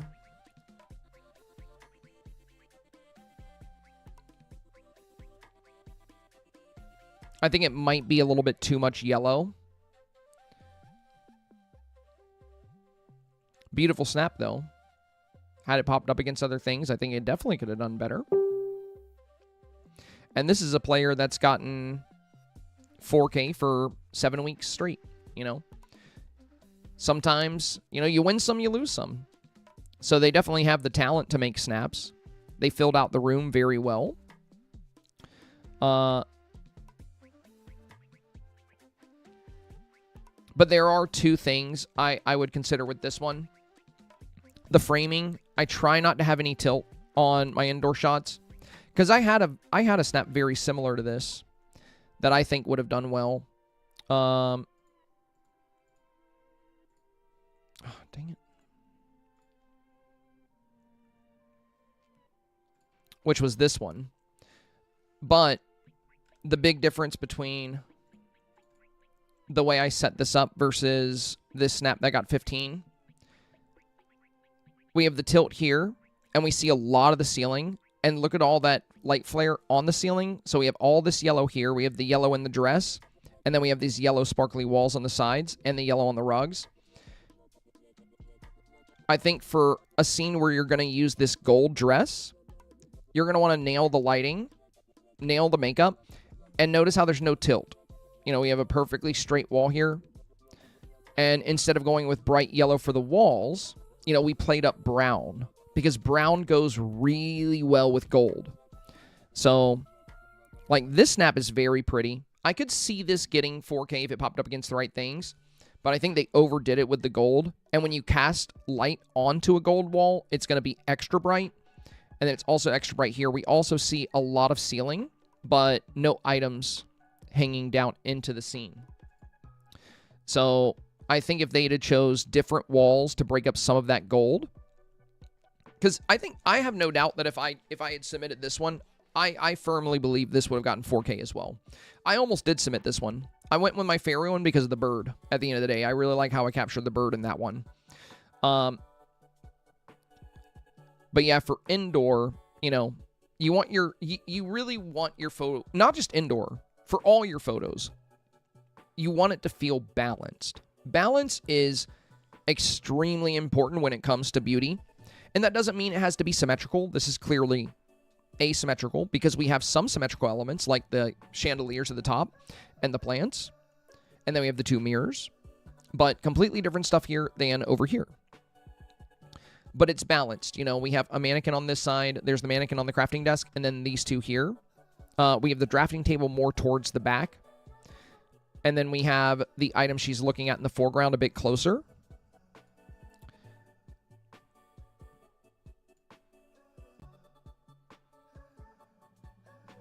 So I definitely think they took some inspiration from my YouTube video on this one.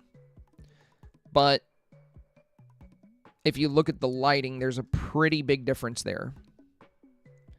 So casting light indoors is going to be very important, but you want to be really careful with the way you deliver on that, especially when you're using gold walls and a gold dress. So I think this one, it definitely could have gotten better than 15.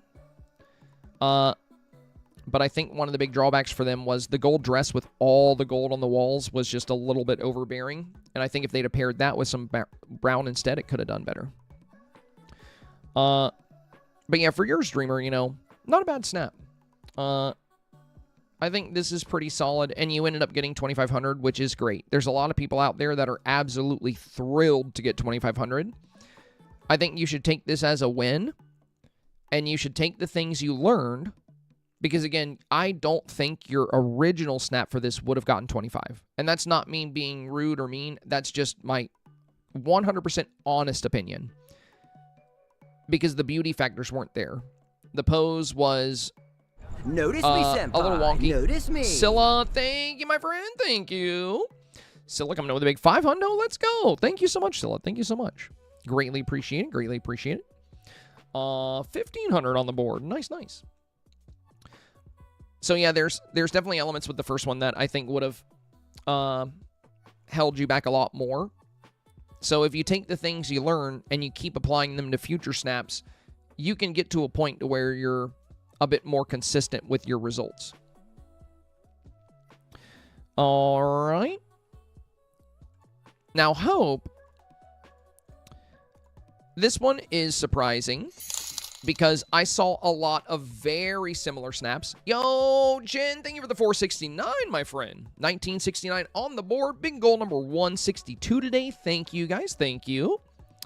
I saw a lot of snaps very similar to this, Hope, that did get 4K. So yours was very pretty. Let's talk about what you could have done different. So first off, the bird here. How you have the bird in front of this pink puff. A lot of people might not notice him. When I built my scene for this,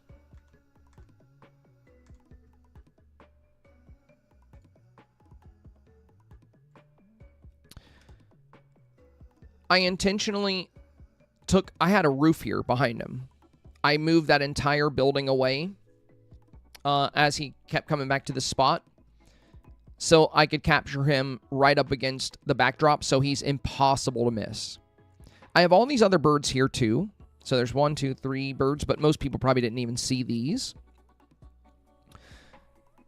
So what you could have done to be more competitive, and honestly, I think you got a little unlucky here, because like I said, I saw a lot of snaps similar to this, because a lot of people watched my Thursday video about this challenge, and they took the fairy route, and most of them got 4K, and theirs was on par with yours. You know, they weren't like way better or anything.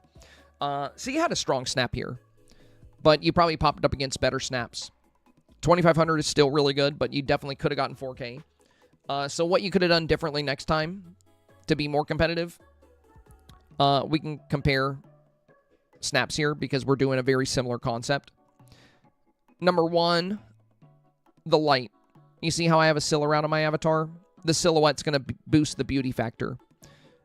You know, Dreamsnaps, they're getting more competitive, and if you pop up against good ones, if we do a similar theme, like if we both do something similar, voters are going to choose based on which one is more beautiful or delivers the theme in a stronger way. So the silhouette around the avatar, that's one thing that was very helpful for mine, I think. I think if that wasn't there, it would have been different. You had room behind you to do a little silhouette. I think that would have helped you stand out a bit. And the reason a silhouette would have been good for you is because you have this green, leafy, tinkering outfit. But on your backdrop, we have the same brown and the same green. So you're kind of blending into your background elements. You want the avatar to stand out, and a soft silhouette is a great way to do that and highlight the avatar well. The other thing is you want anything that's boosting your relevance to the theme, you want that to stand out as well. So for the lovebird here, if we could have shown him not in front of a pink flower and a somewhat pink puff, I think he would have been a lot more noticeable and a lot more impactful.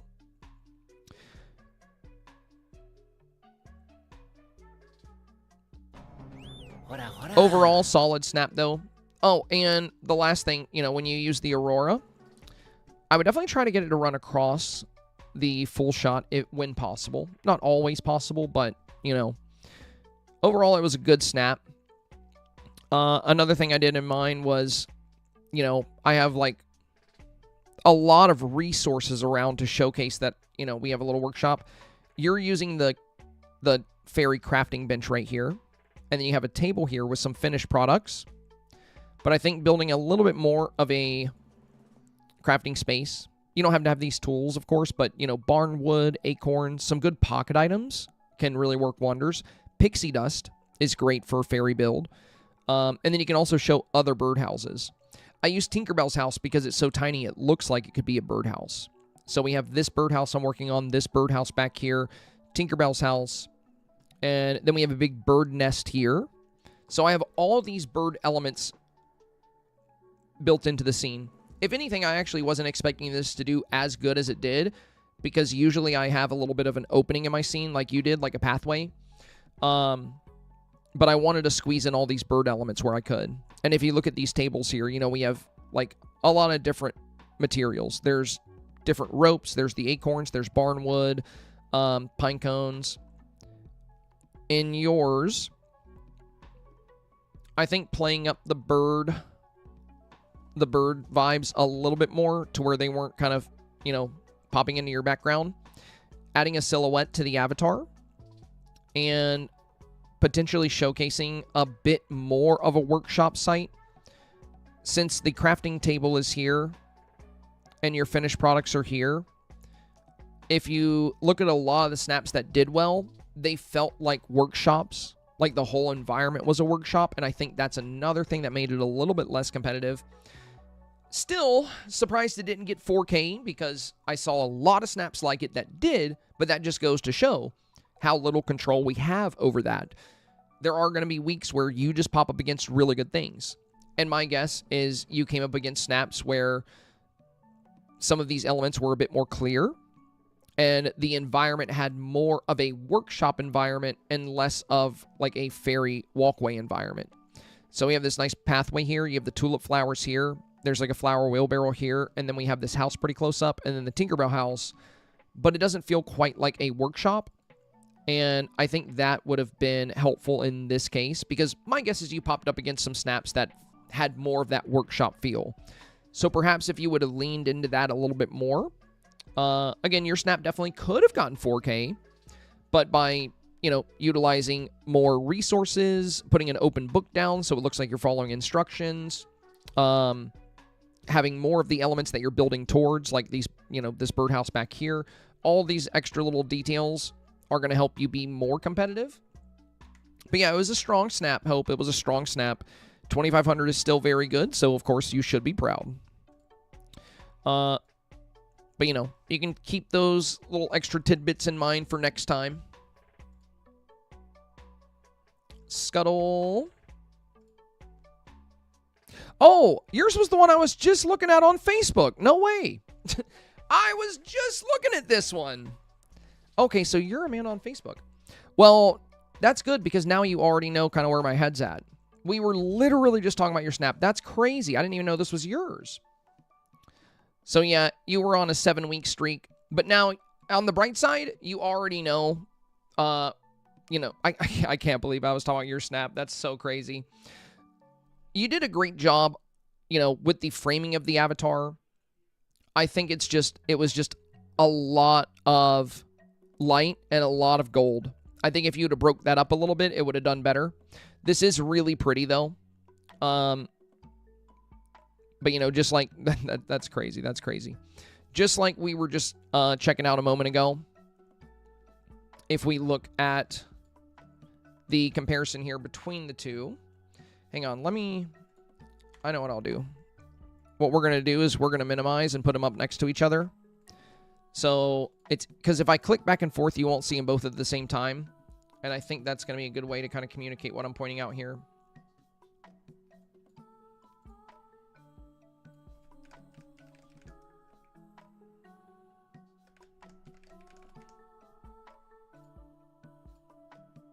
Okay.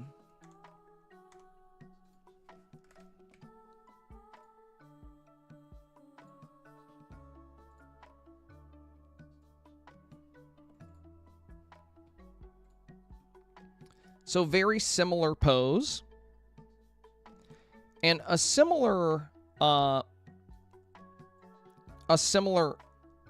layout for the environment. You know, we both have the same table back here. We both have the book here. I also have some ribbons and some fabric. And I have this crafting table a bit closer, whereas yours is hidden behind this mannequin.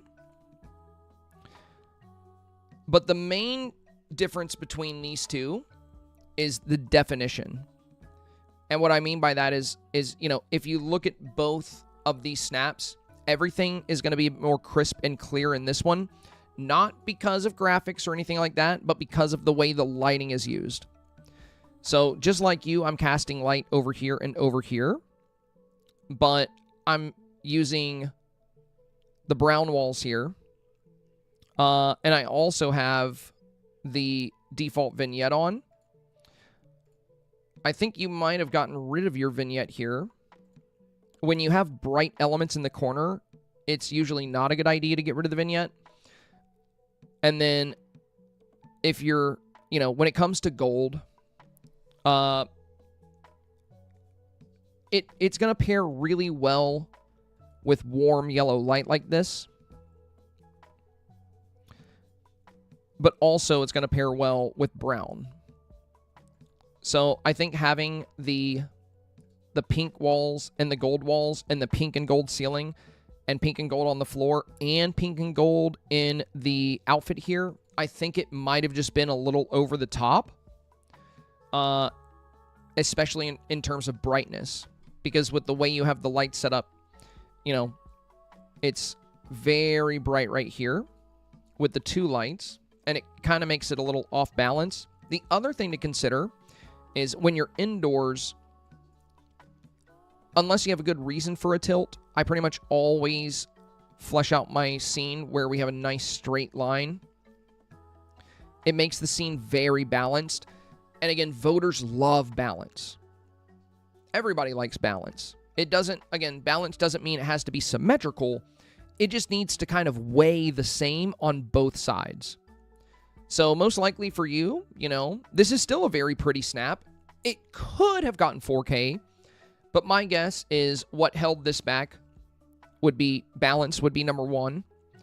With the room tilted like this, with the two chandeliers on this side, one on this side, and with the color composition being what it is, I think it might have had a hard time against other snaps of the same variety.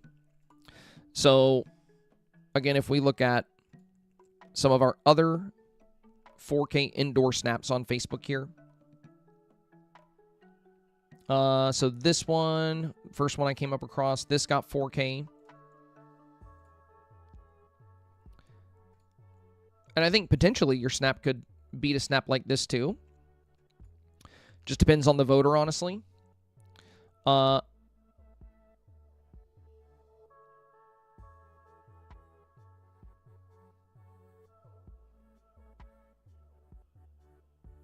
I think the color balance is a bit better in this one. I don't know, though. This one's not the best example. It's not a bad snap by any means, but I want to find a different example. I think this one can be a good example as well. I don't think they swapped out their ceiling texture, but they're not showing much of the ceiling either way.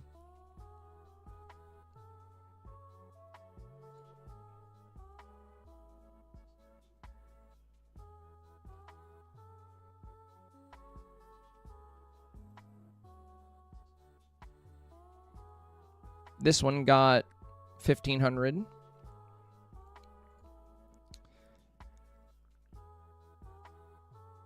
You know what's interesting is most of the snaps I'm seeing where people were on theme and had somewhat decent snaps here, most of the ones that are not getting 4K are some of the indoor builds. In particular, these fashion builds. But I do think a lot of people struggle with indoors. Like indoor clock scenes. Now, I thought this would rank so much better. So, Sabine Carlson's here. This was one of my favorites, just like LOTR ladies. So, LOTR got ranked 15. This got ranked 2011. But in my opinion, this is so much better than mine. Like, I think this snap is way better than my birdhouse snap. It's very tastefully done, you know. It's very, you know, the lighting coming in from the windows, hitting the clocks over here, all the different clocks on the wall. This one is really good. It got 4K, but, you know, I would have thought that one would have done better.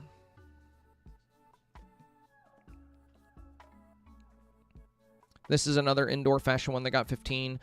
This one is easy to tell why. It's the lighting presentation of the avatar. Just want to say thank you for your Dreamsnap videos because they're huge help. This week I got 4,000 moonstones and the week before was 900, so that's a huge difference. Nice. Yeah, this one's really good too. And they're kind of doing the same thing Kimberly was, like working on the dress. This is a good example. I wish it was like an actual photo of it. But in this one, unlike Kimberly's, we can see the avatar's expression. They're not hidden as much. It sucks because Kimberly went out of her way to bring Ariel in, which is some extra work, but it might have been better just to work with a mannequin. But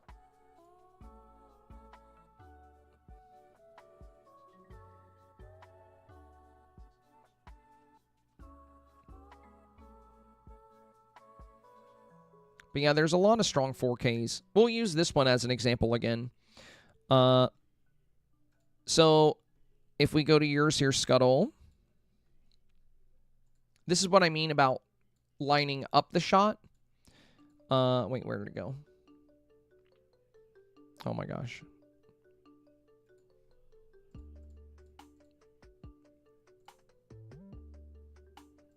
Dang it. Did I close it?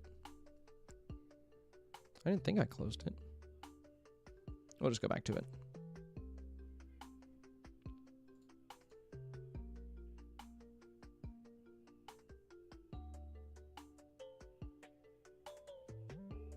Oh, and as far as lining up the shot, some shots I do like this, where I point towards the corner of the room. It's a great way to show both of the walls and less ceiling, so keep that in mind. But I wanted to use this indoor build as a good example.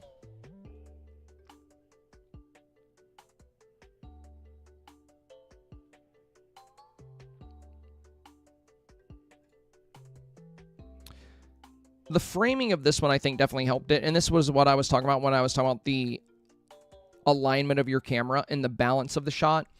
Notice how they have, well, you can't see it because I'm blocking it with my camera. Notice how they have this window right here and then this other window right here on the exact opposite side.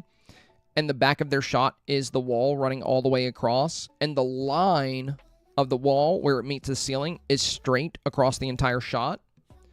So for your scene here, I think if you would have lined it up a little bit better and got a straight shot across,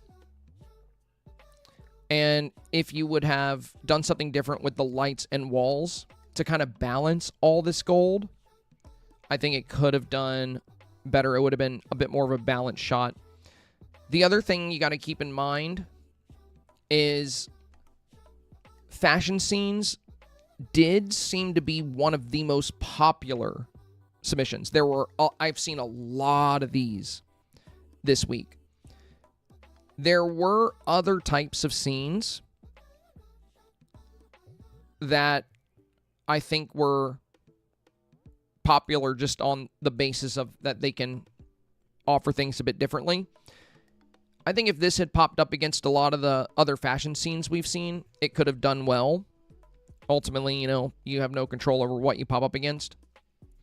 But with some of the outdoor scenes and some of the other fashion scenes, you know, ultimately, it's just going to come down to if you can beat the photos you match up against. So my advice for future indoor snaps for you, Scuttle, is when you do go inside, prioritize balance. In the shot I created here, you'll notice the window on the left, we see the middle rod coming down right here. And on the right, you see that same rod touching the other side of the frame. And then everything on the ceiling is balanced. You know, we don't have two chandeliers here. If you want that extra lighting, you can always drag the chandelier away a little bit. And we also have light coming into the room from the window. So we have light hitting the wall here.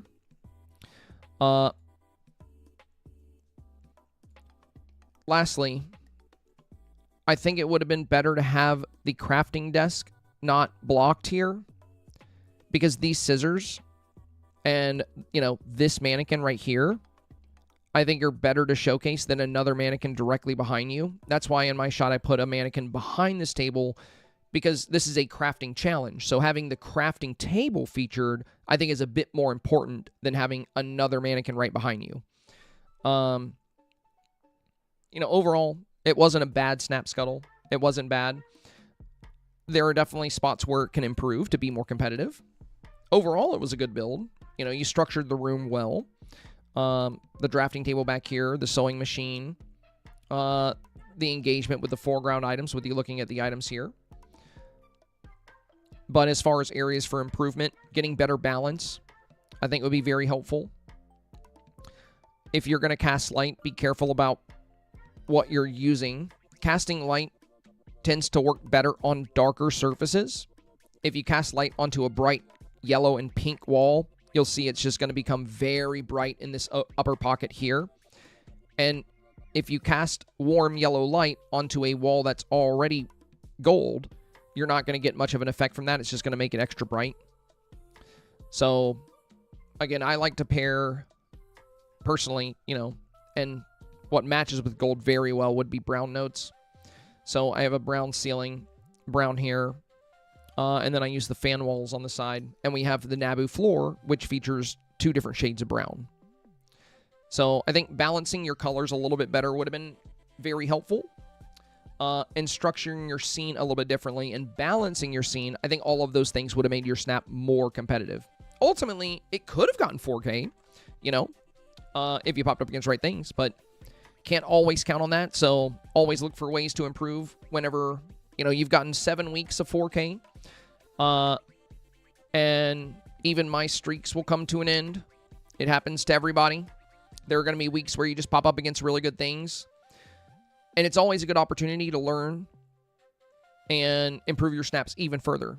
So, you know, if you get 4K for 7 weeks in a row, and then you have a snap that doesn't perform as expected, look into ways, exactly like you're doing, you know, look into ways to make it more competitive or things you could have done a little bit differently. And then you can keep those in mind if you do a similar build in the future. I think we got everybody's. Was there anybody else that wanted me to take a look at their snap? Let me know, let me know.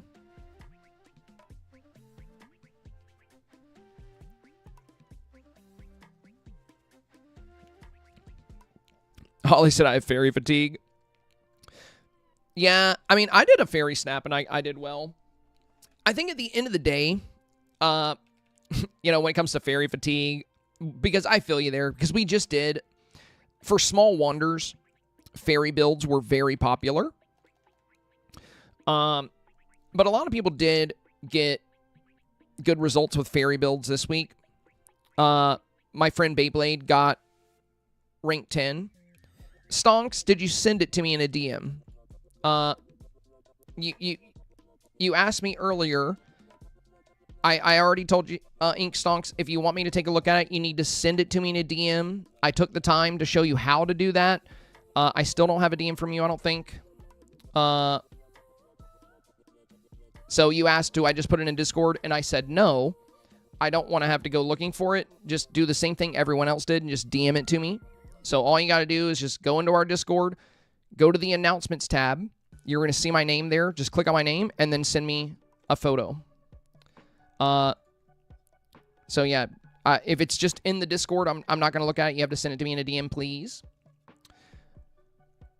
I did fairy for this one as well. And I wasn't going to do this.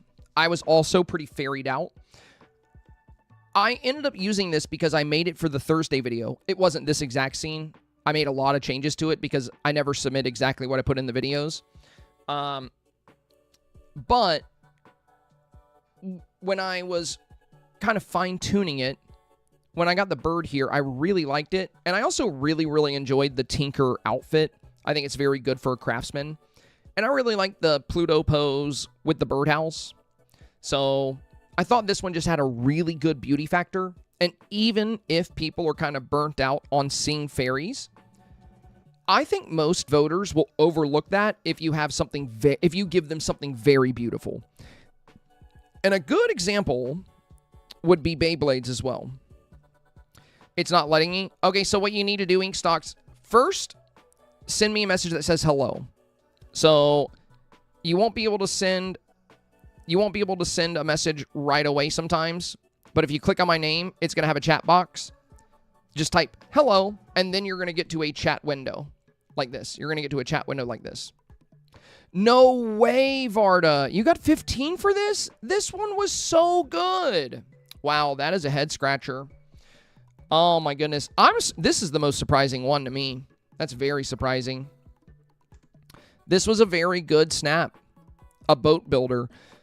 I wonder if the voters got it, you know. It's very out, you know, I didn't see anybody else go with boat building. So this was a very unique concept. You had great lighting. You had perfect villagers for this. That is very unfortunate. That is very unfortunate. This was such a good snap. So yeah, Stonks, you just have to click my name, type hello, and then it'll bring you to a chat window. Once you're on the chat window, you'll have the option to send an image. So, you know, I think I got bunberries here too. Okay, let me look at... But yeah, you can definitely send a message. Everyone else is sending them to me. You can too. If you need help, ask the mods. If you need help doing it, I'm sure they'll be able to help out. Yeah, that is unfortunate, Varda. This was so good. I'm really surprised by this one. Even 2,500 would be a little surprising, but 1,500 is unfortunate. I wonder if the problem is that you don't have like a workshop since you're kind of working here in front of the new buildings. I wonder if you would have built a little workspace area around the boats, you know, on the side. Like if you had built a workshop here, but you're kind of, I guess, on the main path here, like working right beside this park bench. Maybe that's what got you, because I will say a lot of the snaps I've seen that have done well, almost all of them have some kind of workshop.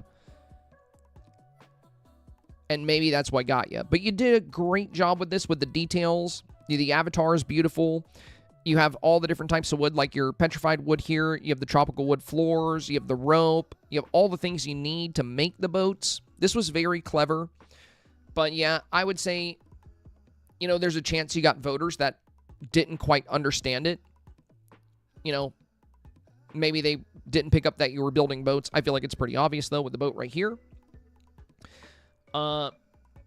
Yeah, I think the only thing you could have done to make this more competitive is maybe instead of having the villa here, which this villa does have a great beauty factor, you know, with the blossom trees and these new buildings.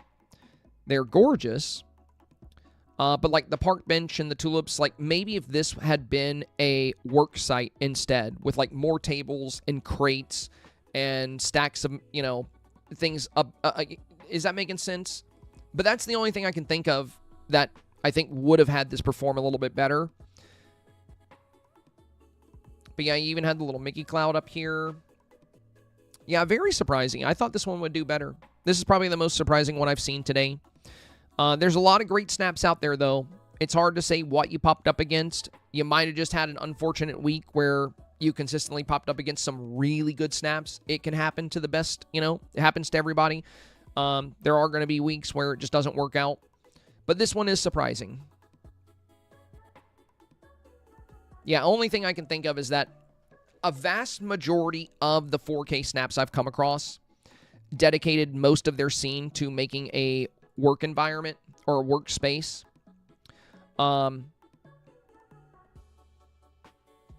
Like, for example, you know, this one got ranked 419. And you can see they've enclosed this space with the wall set here. And everything we see in this space is like a little crafting environment. This is another one of the fairy ones. This one got rank 1515. I like Dan's comment here. They said, I hope mine wasn't too derivative of yours, but it was the inspiration. To which I replied, not at all. I make my guides and example scenes to help give inspiration and ideas. You're welcome to draw inspiration from anything you see here. I consider it to be an honor. But they did a great job. What I like about this is that they liked the concept I did, so they used the concept, but they made it their own. You know, this is not a carbon copy of my snap. They took some great ideas I showcased, and they made their own idea out of it, and I love that. So the fact that they added like a lot of birdhouses, I didn't use this birdhouse tree, so that's very clever. And the way they capture the sunbird here and like the shocked expression, I think this is so fun. This is so cool to me. It's so cool that I'll put a video up on YouTube, you know, giving ideas for a theme, and people will see it and be like, ooh, that's fun, I like that. And then they'll do something similar, but they'll put their signature on it, you know. That's why I told them, you know, for one, I don't think this is like a ripoff of my work at all. Like, this is completely unique. Like, this is very different from what I did. It's a similar concept, but that's it. But they did such a good job with this. This is so cool. But yeah, what I'm getting at, you know, I'm getting carried away here. For the boat building scene, like this one's doing a construction scene with the new stuff as well. This one got rank 1,998. But we have like another work site kind of scenario. And it seems like that is something that was very, very popular this week, is having some kind of workspace, like an area dedicated to a workspace. Because we kind of see the same issue with Hope Ann's. She had another beautiful snap that could have definitely gotten 4K. Let's go to hers again real quick. But yeah, that's unfortunate, Varda. I definitely think this deserved 4K.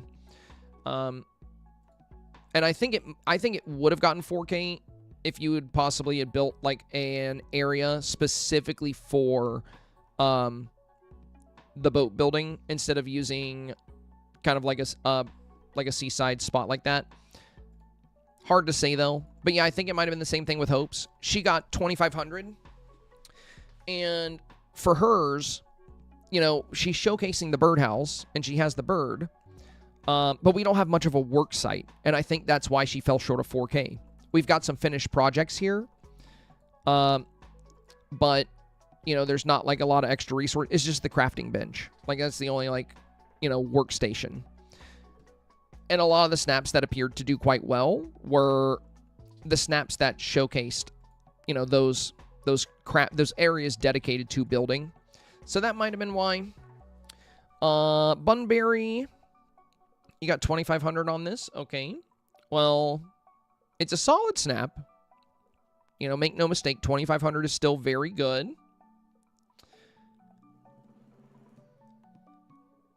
It's funny, a lot of the snaps I'm seeing that fell short of 4K are some of these indoor fashion design snaps. I think they were really abundant. I think there were a lot of these. And one thing I talked about in my video, and one of the reasons I went with my fairy tinkerer build, is that I do think builds like this, you're just going to have a higher beauty factor. So in my eyes, this was safer. Now, you don't have to do this, but I think builds like this can be more competitive. Because a lot of people vote for theme and beauty. So when you can deliver both, you should definitely consider delivering both. Like this one also got 4K here. But yeah, this is a good looking scene, Bunbury. Things you could have done differently here. First off, when you're going to get close to the avatar, make sure you take advantage of some good makeup. It looks like you went with like almost a skin tone for the eyeshadow here, because there's like a little bit darker of an eyeshadow back here. But I think if you would have gone with something that's a little bit more bold here, it would have stood out because you're close to the frame. And also, when I go indoors, I typically avoid showing much of the ceiling when I can avoid it. If you are going to show a good bit of the ceiling, you should definitely try to decorate the ceiling a bit more. It's kind of like the sky if you go outdoors, right? Like if I'm going to go outdoors with my snap and I have a lot of empty sky, I'm usually going to use fireflies or the aurora or maybe fireworks. I'm going to find ways to detail the sky as well, just to have the whole photo pop. You have to consider that for indoor snaps too. You can get 4K without doing that, but, you know, we're just talking about how to be more competitive with a snap like this. I think if you would have done a bit more with the makeup on the avatar, and if you would have done, you know, you could either tilted the camera to show less of the ceiling, or you could have done more with the ceiling. You could hang planters down. There's some things you could have done to decorate the ceiling a little bit here.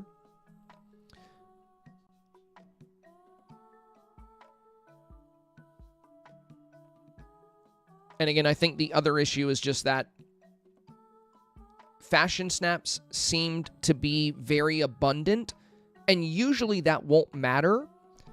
But the problem here is, I think if you do an indoor fashion snap like this, like you have here, if you get unlucky during the voting process, you could end up popping up against a lot of these fairy core builds. And when it comes to the average voter, the average selfie submitter, just your, you know, people that don't spend a lot of time on Dreamsnaps, they don't put a lot of thought into what they're submitting. They're not going to put as much thought into voting either. They're just going to gravitate towards what's most beautiful, what they find more appealing. And what we've seen on average with snaps is that vibrant, colorful, crisp designs resonate very well with voters. A lot of people vote very fast. And if you have two similar snaps pop up on the screen at the same time, and one is more of a pale indoor build, and the other one is a bright, vibrant build like this, it could be tough to win the vote against photos like this. And I think that's why some of these really good fashion builds have underperformed. I think some of you guys were just very unlucky, and I think you might have popped up against builds that had a higher beauty factor. Ultimately, that's why I chose to go with this instead. So for me, and I had a beautiful, beautiful fashion build. So this was originally what I was going to go with. And I really, really like this scene. But I looked at them together. I looked at this one, and I still feel this would have gotten 4K. I definitely feel this would have gotten 4K. But I almost always do what I deem safer. Sometimes I take a risk and I just do what I want to do. But most of the time, I just want to get my moonstones. So when I looked at the two of them side by side, you know, I'm like, okay, these are both good snaps. But which one do I think is going to resonate better with the average voter? Just like, you know, not people like us necessarily, not people that put a lot of time and effort into snaps, but just the fast voters, people that are just there to get their 50 moonstones. Because just like the people that submit selfies, they just want to get their 300 free moonstones. And in voting, they just want to get their 50 moonies. You know, they're not as inclined to enlarge photos. They're not as inclined to spend a lot of time thinking about both photos that pop up. They don't spend time thinking about their snaps, so we can't really expect them to spend time thinking about ours. And that's why simple and beautiful works so well on average. Now, there are exceptions to every rule. You know, there will be weeks where you get voters that are more critical or, you know, more like us. It depends on what you pop up against and what kind of voters you get. But on average, simple and beautiful just does very well. So you had a good snap here, Bunbury. No, it's in Discord. But like I was saying, you know, there were a lot of snaps out there that were fashion builds. And if you are going to go with a fashion build, I talked about this leading up to it, you know, you really want to play up the beauty angle. Whether that's in the avatar or in the setting. You did good with this scene. You know, you should be proud of 2,500. That's still a really good result. You're pretty much right there at 4K. You were very close. You had a good engaging shot here working on the dress. Good foreground elements. So overall, this was a very strong submission. But this challenge had a lot of diversity, and there were a lot of very, very strong beauty factor snaps out there. You know, if we look at the Facebook post that I made earlier, you're going to see a ton of snaps here that got 4K. And you're going to see a lot of the indoor ones that got 4K. Like, you know, Mama Dukes here got rank 103. Look at the beauty factor of this build. Sure, there's other snaps that had white walls and more of a pale room that got 4K. But most of them weren't ranking quite this high. It's the beauty factor that really elevated this. The warm lights hanging from the ceiling, the warm lights casting light on the closet doors back here, all the details within the space. You know, the snaps that have less color, like this one has a pale ceiling and pale walls. This one got 4K, but it ranked around 4,900, as opposed to this one ranking 103. You can see how much that beauty factor and that concept played into performance here. Another 4K snap here. And as you can see, again, that beauty factor is really coming into play. So, unlike a lot of the fashion builds, this snap is taking advantage of a lot of gold and light reflection. Because, you know, they get to play with these awesome statues. And we also have these, look at how they detailed their ceiling. You know, we were talking about that too. If you're going to show the ceiling, you definitely want to add some details to it. We have 2 potted plants here. We have vines. We have the hanging mantas.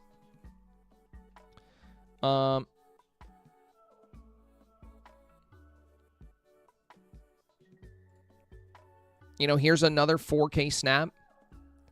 And this one, beauty is what carried this. So these the really nice lighting, that strong lighting throughout the snap, the beautiful greens, the sparkle from the fireflies. This is very simple, right? This is not an advanced snap by any means. And when I say simple, I don't mean it's bad. I don't mean it's too basic. I just mean it's very easy for the voter to appreciate. Average voters eat stuff like this up. They love vibrant colors. They love the sparkles, whether it's some little fireflies or some little fireworks. They love the sparkly nature. And they love vivid color. And you can see here the vivid color from the tulips. And they built a work site. You know, they built a little crafting space.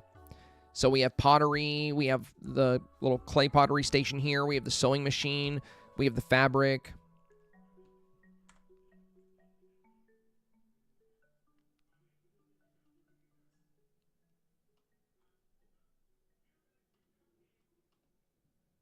So there's a lot of diversity, you know, in the snaps this week. You know, this one also got 4K, another indoor snap, but the beauty factor is very strong here as well. And that's kind of what I'm getting at, Bunbury, is this is a well-crafted snap. It delivers the theme well, and you set up the scene in a great way. Great foreground, great avatar display. But if anything, this should kind of show you how competitive Dreamsnaps is getting in terms of why beauty is so important. For some of these snaps that we've seen on Facebook, you know, they probably didn't pop up against like too many hyper beautiful photos. Like I would say for, you know, and I'm not hating on these photos by any stretch. You know, I'm just pointing out that there's a lot of diversity out there. But for a snap like this, let's say, this snap got 4K. Good, you know, engaging with the mannequin here. They got Cruella very close, which I think helped carry this for sure. Without Cruella, I don't think this would have got 4K, but people love seeing villagers up close as well. The average voter loves seeing things featured near the front of the scene. It tends to perform great. But this photo doesn't have the strongest beauty factor. So a photo like this probably didn't pop up against too many hyper beautiful photos. But there were a lot of hyper beautiful photos out there. Like, you know, this is Beyblade shot here. Another one we reviewed, and this got rank 10. So if you pop up against photos like this, and you have an indoor scene with kind of more pale lighting, you're on theme, but so is this. So the voter is usually going to choose between the two options based on beauty. And that's why I'm always saying the two things you need to consider most when choosing what to submit are theme and beauty. The theme needs to be obvious, and the photo needs to be as beautiful as possible to make it competitive. So overall, you had a strong Dream Snap, but there was a lot of diversity this week, so just keep that in mind. Peanut Butter Quacker, I've already explained that, so I'll explain it again for you. How do you define beauty? We're talking about what the average voter finds beautiful. So, as I said just a few minutes ago, when you consider the average voter, which would be not necessarily people like us, so we are a minority. The people that put a lot of time and effort and energy into our snaps, we are a little group here within Dreamlight Valley. If you vote, that becomes obvious. If you spend an hour voting, it's pretty clear that most players do throwaway submissions to get their 300 or 600 moonstones. It's painfully obvious for anybody that plays this game. So when it comes to the advice I give, and when it comes to me discussing beauty, we're talking about what's appealing to the average voter. Now, how do we learn what the average voter likes? How do we know? Well, that is a great question. So when we look at my Facebook results, right? I have been making these posts for over 2 years now. So essentially, every Wednesday, I share, and you can follow me on Facebook if you want to participate in this. The more, the better. I share my Dream Snap. After voting is closed, I don't share my snaps until we're all done voting. But the day we get our results, I post my snap on social media for the first time. And I ask everyone to share their snaps. And then we get to see all these results. And we get a feel for what worked versus what didn't work. So when it comes to the beauty factors I'm talking about, we're essentially not talking about what I find beautiful or what you find beautiful, more or less what the average voter finds beautiful. Because we can get a feel for what the average voter likes based on weekly results, week after week, year after year. And not only do I have access to all of these snaps to look at, but tons of people share their snap results in my Discord. And each week on stream, we'll go over people's snap results that fell short of 4K versus what did get 4K. And it makes it pretty clear what's popular with the average voter. So when it comes to beauty, the beauty I'm discussing anyway, in these snap challenges, as far as what the average voter is drawn to. Now, keep in mind, not every snap needs to have this, and there are exceptions to everything I'm going to say here. Ultimately, where you land each week is determined by what you pop up against. And I have a full guide about this beauty and about everything Dream Snaps related coming out very soon, because my last Dream Snaps full tutorial was made a year and a half ago, and it's a little old, so I'm making a new one. Beauty starts with the way you handle lighting. That's where it all starts. A dimly lit scene covered in shadow and shade with no lighting elements has very little beauty factor. Now, that doesn't mean you always have to do sunset lighting. A night shot can be very beautiful as well. I think a great example would just be to look at my Dream Snaps here. So, for nighttime, if you want to make a nighttime shot beautiful and appealing to a majority of voters, just like daytime shots, you want bright, vivid colors. You don't want things covered in shade or shadow. You want things to be clearly visible, and you want the colors to really pop well. So it starts with lighting. The main source of lighting I use in almost all of my daytime snaps is sunset lighting. Now, if we go into the game, I can give you a very clear demonstration of this. So here is your regular midday lighting. This is how the game usually looks.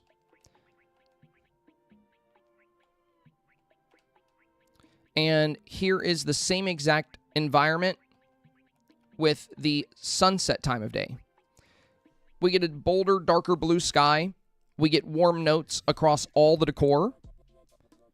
Now, where it's shaded over here, we're not getting that great definition. But that's because this wasn't built, with me doing this.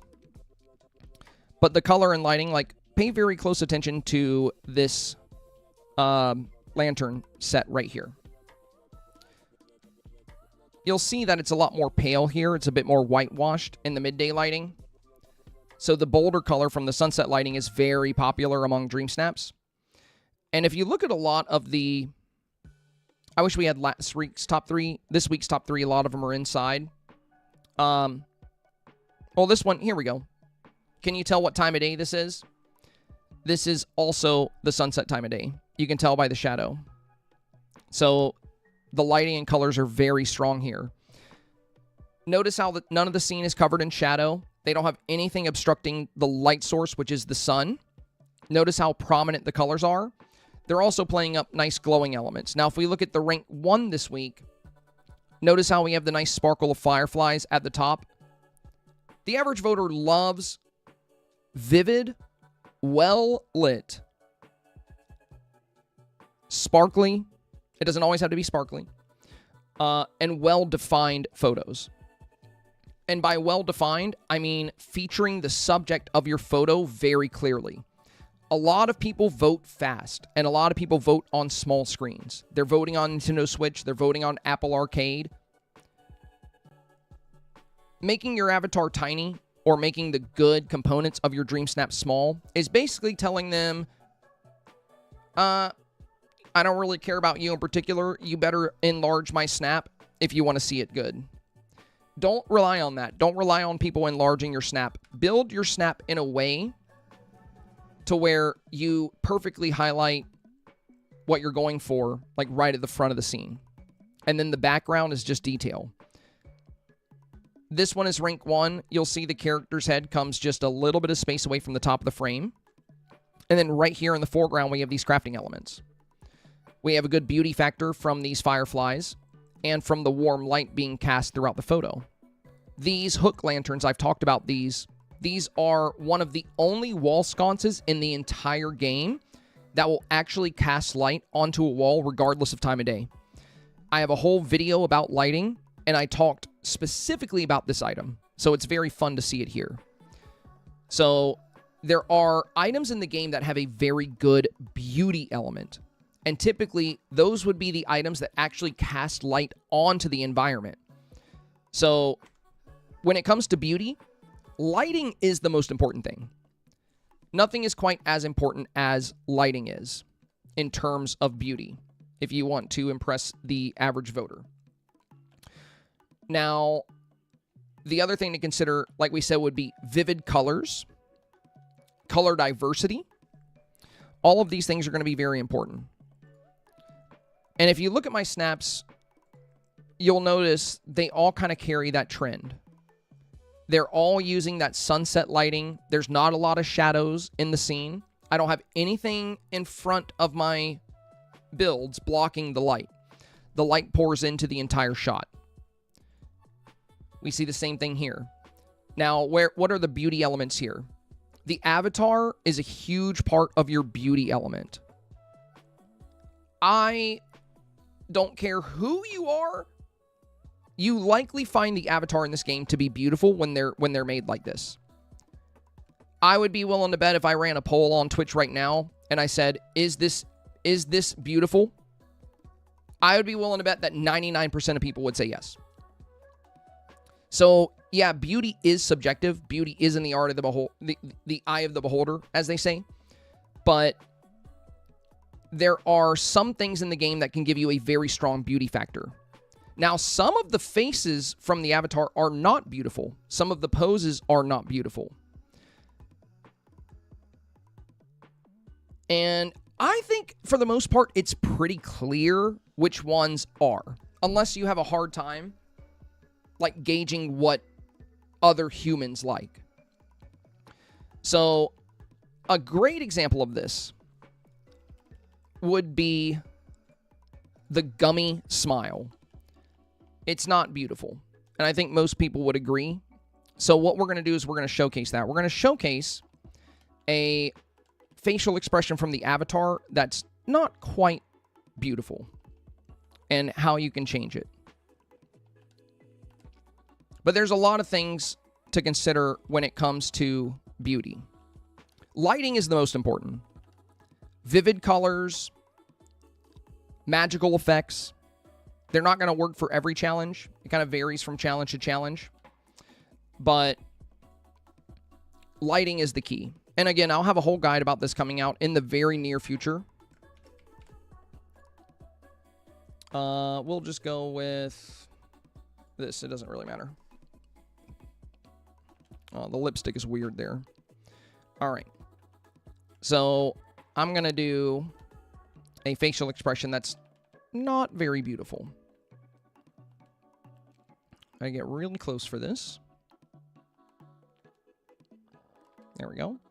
We're going to use the Pluto pose. So we're going to turn 45 degrees to the left here. Bring in Pluto. Okay. So there is a pose I love to use, which is the Pluto pose. Now, the avatar is going to interact with Pluto like this. And she is going to strike a smile and put her hand up. This is the same pose I am using in my photo this week. The one we just got results for. But you'll notice in this version of the photo,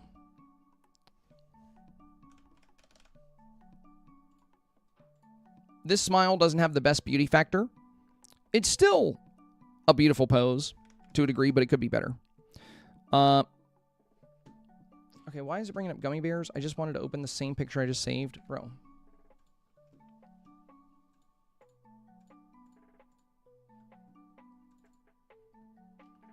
And I call that the gummy smile. If you take a photo, you're usually not going to smile with like the whole top of your mouth coming out past your lips. It's a little jarring. It's not as beautiful as it could be. But I do love this pose. So if we time it, if we unpause it and pause it, eventually she'll start closing her mouth. And bam, right there. So now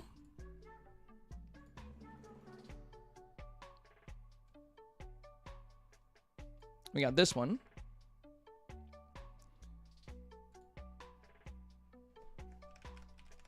And this is just one example. There are a ton of different facial expressions that Gameloft has coded that are really weird, that do not look very good.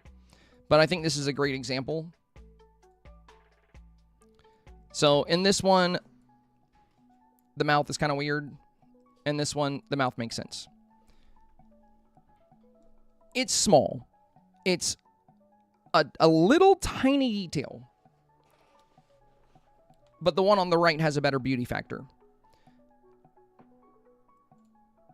Now, of course, overall, like we've been discussing, most of the beauty element is going to come from your lighting and your color diversity.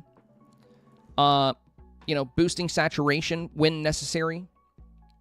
You can get more color into your environment. If we look at my snaps again. So yeah, there's a lot of different things to consider when I discuss beauty. But as far as what the average voter tends to really like, they love very vivid, well-lit, simple scenes. Now you may look at this and say, how is that simple? You got all these items. Simple does not mean empty. Simple does not mean basic. Simple means it's very easy to understand. You took the concept of the snap and you slapped it right at the front, right in their face. So this is simple because my avatar is right here wearing a tinkering outfit right at the front, super easy to see, looking directly at a birdhouse. She's looking right at it. There's no way to spell that out any more clearly, except for putting a bird literally right over her head. So this is very simple for the voter to understand. If you do a more complex and convoluted theme where the voter has to sit there and think about it for a minute to really understand it, it'll be a lot harder to get 4K because the people that don't put effort into their own snaps aren't really going to put effort into trying to figure yours out. Some people get really hung up on being different. You know, they're like, I want to be different this week. I want to do something different from everybody else. But we're all doing the same theme. So it's okay to be different. It's okay to have a different concept. Make sure it's still simple to understand. But simple and beautiful in the context that I'm talking about would basically mean well lit and well detailed. Even if it's at night, you still need good lighting elements. You can't just take a picture at night and say, all right, we're done. You're going to want to boost highlight. You're going to want to have good light elements in the back, maybe the moon, the aurora. You can have floors that glow, different glowing elements like the vacuum, like this inside out thing here. So nighttime can be beautiful as well, but if you just take a picture in the dark with some trees around, that's not going to have a good beauty factor. So for nighttime beauty, let's just go to night. Oops.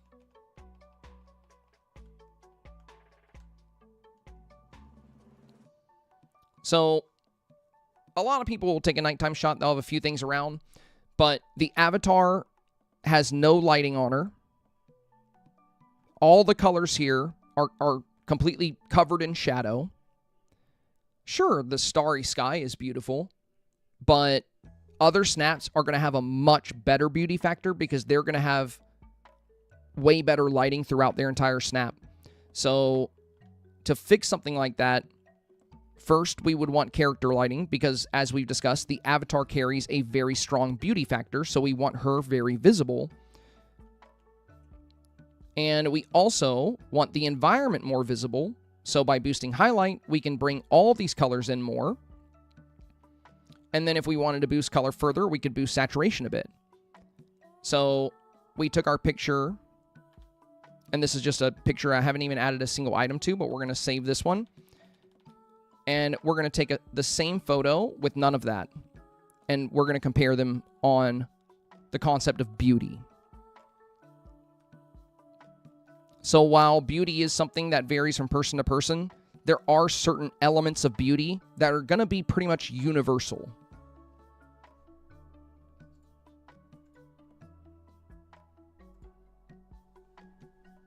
So now we grab this, and we save this photo as well. There we go.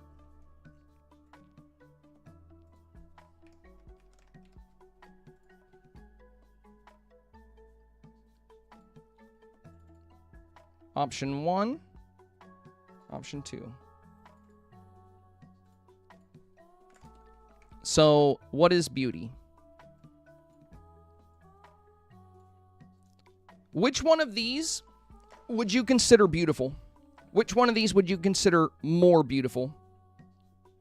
Be honest. Which one would you say, in truth, is more beautiful? I'm sure most, if not everyone, would agree that the one on the left has a better beauty factor. Because the one on the right is hardly visible. You know, it's hard to appreciate the beauty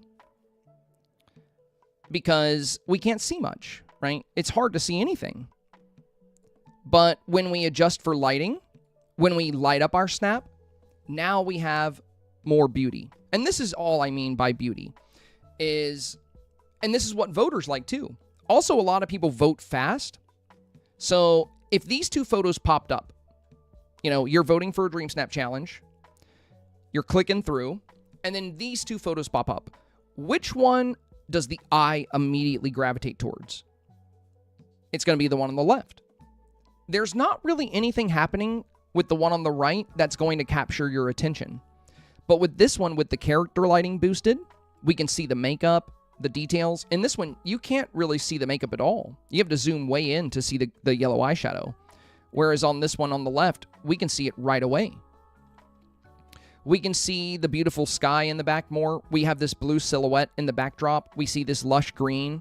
And that's all I mean when I talk about the beauty factor. So voters, especially your average voter, some people like us that put a lot of time into snaps, we might be inclined to enlarge this and take a closer look at it to see what they did. But most people will not do that. Most people will just immediately choose this one. And it's because it's more beautiful. So that can get a little bit harder when you have two very good snaps against each other. It's hard to say which one is more beautiful because that's more subjective, right? That's going to be a bit more subjective. So, you know, if we had like, I can pick up some snaps from yesterday. So if we had like this snap, which has great lighting, you know, it has the aurora. It's got some villagers, you know, very pretty. And then let's say we have this snap. Now, this is where the beauty gets a bit more subjective, right? You might choose either one of these, but that's because they both have a strong beauty factor. They both have very good sunset lighting. They both have well-designed avatars. So now it's going to come down more to personal preference. And there are things about both photos I think that could be very good here. So during my reviews, that's why for a photo like this, I would consider adding, you know, if I was reviewing this, I would say maybe if you have the aurora, bring that in as well. That'll make it more competitive against a snap like this because some average voters, or the average voter, they really like the bold, colorful shots that draw your attention more. And this one having the aurora, when you look at these two photos on a small scale, does make this one pop a little bit more. They're both good photos. But the aurora here is a great beauty element that this one does not have. They both have these fountains. They both have beautiful avatars. They both have fireflies.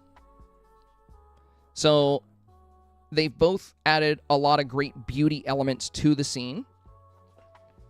And of course, you don't want to just add every single beauty element ever into your build. But that's ultimately how you can be more competitive. So bringing in more beauty. Ultimately, again, the biggest thing with beauty is lighting. That's where it all starts. If you don't have the best lighting in your photo, it's going to be very hard to compete with photos that do because they're going to stand out more. They're going to have a higher beauty quality, and they're going to perform better with voters overall. But yeah, you know, at its core, beauty is subjective. But there are things with beauty that are going to be kind of universal, and that's more or less what we're discussing when we talk about making it beautiful. Okay. So hopefully that makes sense. But like I said, if you want me to dive deeper into that, I am working on a new video, and it talks a lot about the concept of theme and beauty. And it also discusses all the major 5 approaches I take to do well in Dreamsnaps. Of course, you can't expect to watch the video and just immediately get 4K every snap after that. But if you build on what the video says and you learn your camera tool and you learn composition and theme approach, you can very consistently get 4K. It just comes down to the time and effort you put in.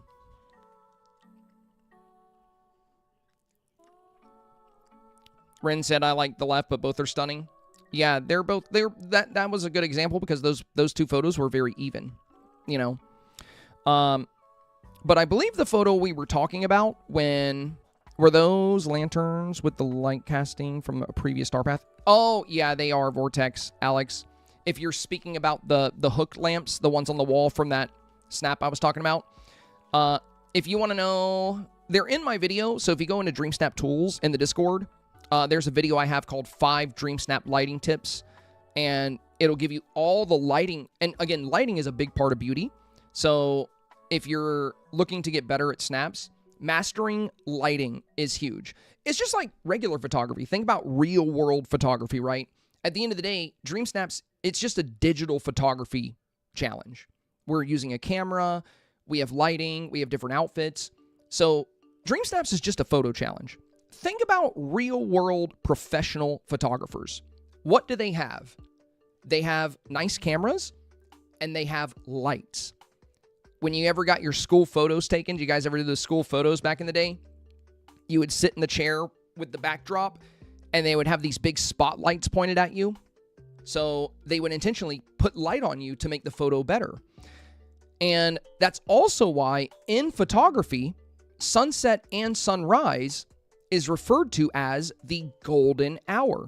There's a golden hour in Dreamlight Valley as well. And the reason it's called the golden hour, and it's actually 2 hours from 6 to 8, the reason it's called the golden hour is because everything gets bathed in golden light. And that gives a very good beauty factor. So a lot of wedding photographers, they will, when they do wedding photo shoots for the invitations, they will schedule their photo shoots for the golden hour because you get a better beauty element. Think about that. In the real world, people are using sunset and sunrise to get good lighting for their images. And the same thing works in Dreamsnaps. That's pretty cool. That's pretty cool. But that's kind of what I'm getting at with beauty, right? You know, we see... Oh, and these lanterns, yeah, they were from the Neverland STARPATH. They were from the Neverland STARPATH. So, yeah, if you don't have them, they'll probably come back to the shop eventually. It usually takes about a year from the old STARPATH. But, yeah, these... Now, if you don't have those, Alex, there is one big tip I have for you. Once it is past 6 p.m. local time, so changing your time offset won't do anything with this. So offset's not going to affect this, but in real time, once it's past 6 p.m. your time in your game, some of the other things will cast light. Like more ceiling lights will, but offset won't affect that. If you want to know what casts light, no matter what the time of day is, check my video out. It'll walk you through it. And Hope, thank you for sharing the lighting tips video in Twitch chat. If you want to throw that in Discord as well, that would be helpful. Or not Discord, but YouTube, for anybody that was curious. Okay. So yeah, I think the photo we were discussing was Bunny's.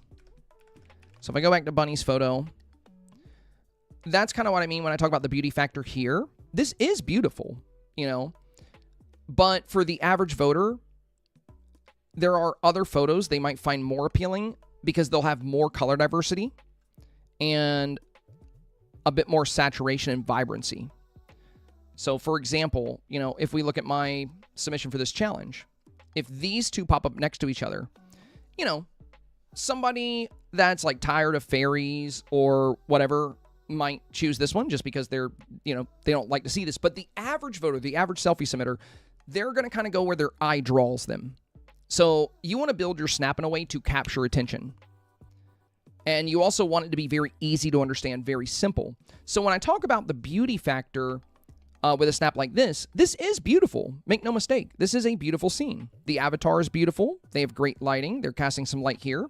But we do have a lot of empty tan brown here on the ceiling that is not really aiding the photo much. And we have a pale floor here as well. And then we have this big white banner here. Whereas when we look at this photo, we get the beauty elements from the aurora. We have these little hanging yellow lights right here, which you will also see in this week's Rank 1 photo. We have a green silhouette around the avatar, which is another way to add the beauty factor in. And they both have good lighting. But then there's elements like the pixie dust. You know, voters love sparkly, shiny, colorful, bright. Now, again, that's not going to work with every challenge. There will be night challenges. But if we look at nighttime submissions, I kind of apply the same logic there. So We'll just go to a random night submission here. Dark cottagecore dreams, right? So we boosted our character lighting so the avatar stands out well. We have a light hanging down to cast light on the owl, so he's very bright. And then we put a lot of glowing elements in. When it comes to nighttime, you want to take advantage of the natural darkness. You can't do this as well in the day, but at night, any item you place that puts off a glow is going to be very noticeable, and it's going to add good color to your snap. So if I would have submitted this, without the moon and without these green elements and without these lanterns, it likely wouldn't have got 4K. But the reason this did well is because we put a deep green silhouette backdrop against the woods to make the entire backdrop glow. We have these glowing eyes, and then we have these glowing elements scattered throughout the snap to capture attention. Whereas if I just put barrels and boxes here and nothing that emits light, nothing would really capture your attention right away. Or if I didn't silhouette the forest, it would really just be the avatar and the moon. The rest of the photo would look very dark and very dull. Hence, it would limit the beauty of the photo for the average voter, or how well you can draw their eye. So those beauty elements are present in pretty much all photos. Every photo is going to have a beauty element. You can look at photos from National Geographic. You'll notice the photos are typically very well lit, like action sequences of animals. Like, look at bird photos from National Geographic. They're all really good. And then you look at like a amateur picture of a seagull stealing a Cheeto Puff, and it's going to be pretty easy to tell which one is more beautiful, right? It's the one with the better lighting. It's the one with the better composition. It's the professional one. So in a sense, what you're trying to do with Dreamsnaps is make your snap as professional as possible and as beautiful as possible. So more beauty elements, and again, voters love twinkly stuff. If you have open sky, consider fireworks, fireflies, auroras. For gold paths, consider light casting. Sadly, they nerfed the Vitalis lanterns, but getting these gold glows around the pathways, a really great way to handle that. Glowing elements like mushrooms, and just that good sunset lighting. But yeah, the key to beauty is lighting. That's the big thing. If you can master lighting in Dreamlight Valley, all you have to do from there is just work on composition, and you can consistently get 4K. Surprisingly, I would say lighting is probably one of the biggest struggles for a lot of players, because they build their scene, and they don't think about the time of day, and then they kind of just take the photo with whatever time of day they land on. And the photo could end up dark. Maybe the sun's off to the right somewhere, and they're in the shade, and then we're not getting that good professional lighting. So regardless of what time of day you choose, if it's daytime, before you put down a single item, what I recommend doing is go to where you're planning on building your snap. Change your time of day offset to sunset. And then figure out where you're going to take your picture. Let's say I'm going to take it here. I would drop an item here to mark my spot so I know this is where I'm taking my photo. That way I can always come back to the same exact angle, and I only have to focus with what's in this region, what we have in this square or rectangle. The nice thing too is if you're using sunset time of day here, if you do want to use daytime, you're actually going to have the sun in the same place. That's why you want to set it during the day, during sunset, because you're going to get the best of both worlds. If you want to use sunset, you can just go back a couple hours and you'll still have the sun in front of your scene because it's going to stay there. You'll notice as the sun comes down, it stays on this side of the island.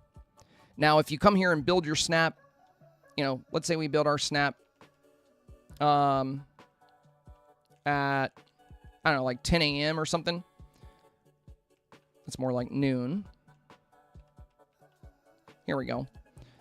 Now the sun is on this side. So if I get up early and I start working on my snap at 9 a.m. right when the challenge comes out, I start building it. I put some items down. And then I take a break. And I come back to the snap later. So let's say I put, this house over here. And this house over here. And I'm like, okay, that's it for now. I'm going to come back and work on this later. Well, later, now we don't have light hitting the character. We don't have light hitting the houses. The sun is over here. It's to the right of our scene. That's why you want to figure out lighting before you start building. If you do that, you'll notice a big change in Dreamsnap performance. And when you're indoors, it's a little bit more complicated because you're going to want to use certain items that cast light and cause glowing effects to make, and also use time of day inside as well. Time of day actually changes the way it looks inside, just like outside. And the windows you put up will have light coming in from the windows depending on the time of day. So experiment with lighting inside as well for time of day. And night is a bit different. So for nighttime snaps, you're not going to get a lot of light casting either way. We get a little bit of a shadow here, and we got some moonlight hitting the avatar. So, you know, if we face towards the moon, we can get a little bit of light from the moon.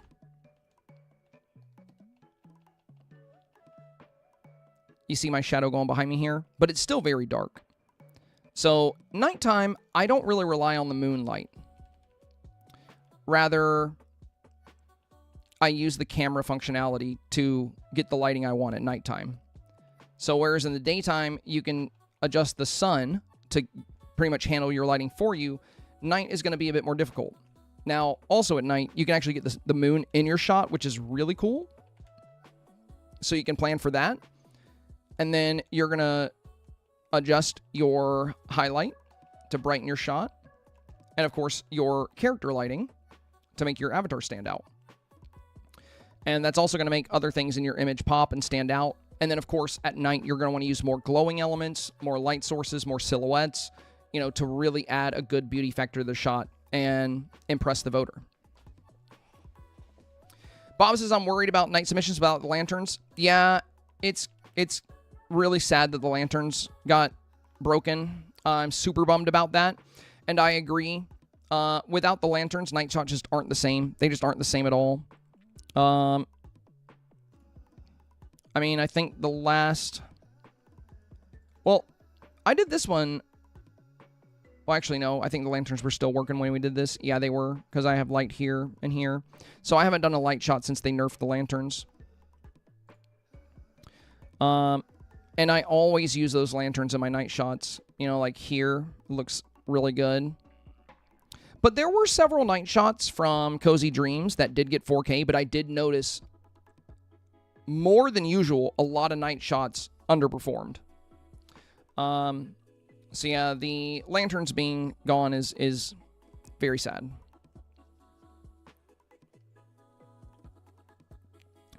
Jesse, hello, my friend. Welcome back. Amanda said, my husband is a real estate photographer, and his sunset or twilight photos are very popular because it showcases the home in more beautiful light. Yeah, exactly. That's a great example. And that's exactly what I mean, you know, when I talk about beauty and the beauty factors. A lot of it comes down to lighting, and then other things come down to... here's another good example. This was a sunrise photo, which is also golden hour. But in the lagoon, if you use sunset, the sun sets behind the mountain and everything becomes dark. And this got rank 2. Now, why did this do so well? You know, why did this scene in particular perform so well? I think it's because it had a very strong beauty element. You see, another thing that helps tie into beauty is color diversity.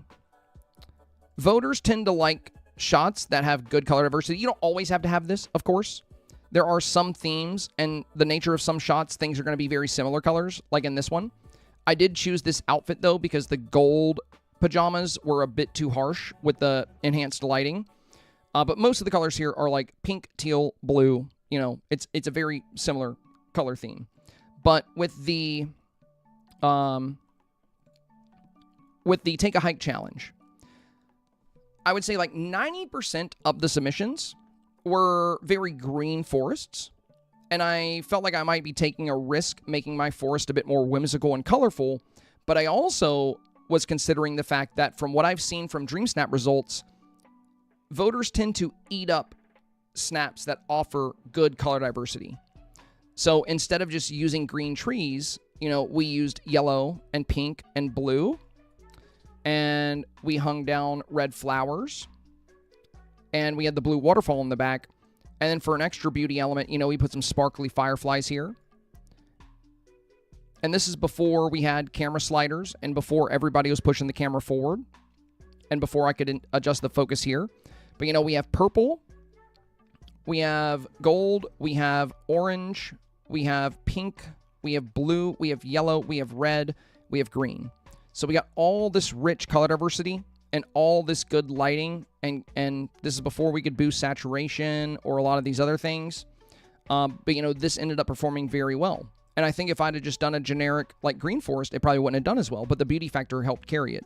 So did this little capybara. But yeah, there's a lot of things to consider when it comes to beauty, but a great place to start is lighting.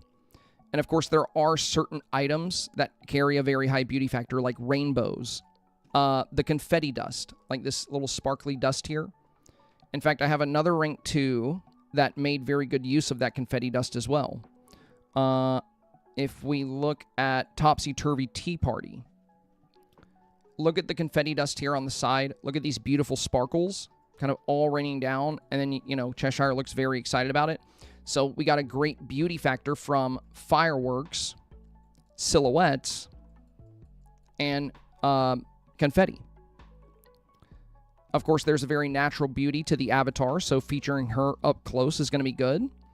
And a lot of the villagers can be beautiful, and certain items can be, you know. But again, the main thing here is lighting. You know, getting that good, rich sunset lighting in here, that's going to work well with silhouettes, and then having the extra sparkly effects. Those added details can do a lot for a snap. And sometimes that's going to be harder when you're indoors. And if a snap works for indoors and outdoors, an indoor snap can be very beautiful. In fact, the rank 1 photo this week in the public snaps is indoors. You know, this is the top ranked public snap. But look at how good the beauty factor is here. You know, the warm light on the walls, as we discussed, the great lighting here at the front. I think they have a chandelier actually right on top of them. So they're casting light down onto this table to make it very bright. And then they have the fireflies sprinkled across the top. All of these things are elevating the beauty of the snap. So an indoor snap can be just as beautiful as an outdoor snap. But indoor snaps made a certain way can have an uphill battle, you know. If they're made really well, the theme can carry them. Sometimes theme, even without like a whole lot of beauty elements, can perform very well if it's a very well-constructed snap. But when it comes to being safe with Dreamsnap challenges, beauty is a good way to go. The confetti comes from the confetti party machines, old premium item. They come back every once in a while.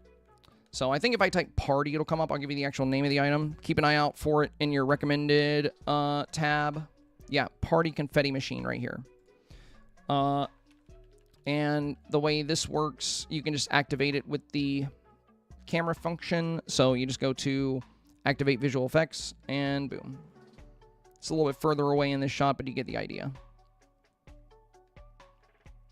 And if you position it right, like in the foreground, you know, you can get this beautiful dust kind of on the side of your scene. I'm beginning to hate this STARPATH. Why? Is it the task they got you doing today?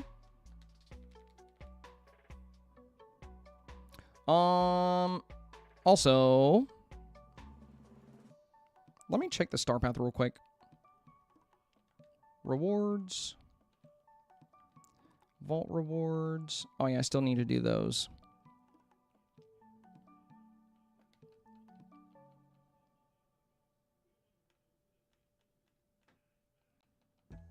Wait, where's the bonus items again? There we go. Oh, I can get this and this.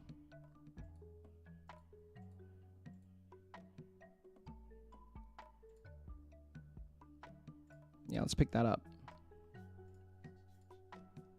And that one. Might use them this week. And this one's 300. Pretty house. Very pretty house. Also, if you guys are enjoying the Dreamsnap tips, if you're getting some good hints and advice for challenges, consider supporting the content. You can do so by typing !tip or !donate, or through bits or super chat. We have hit 161 goals in a row. Today is big number 162. But of course, as always, you know, if we don't hit the goal, guys, it's not the end of the world. We've had a heck of a run, so don't feel like you absolutely have to hit the goal. It's bound to get missed eventually. Oh, I forgot to hang out with Pocahontas. I should have been doing that this whole time. That one comes next.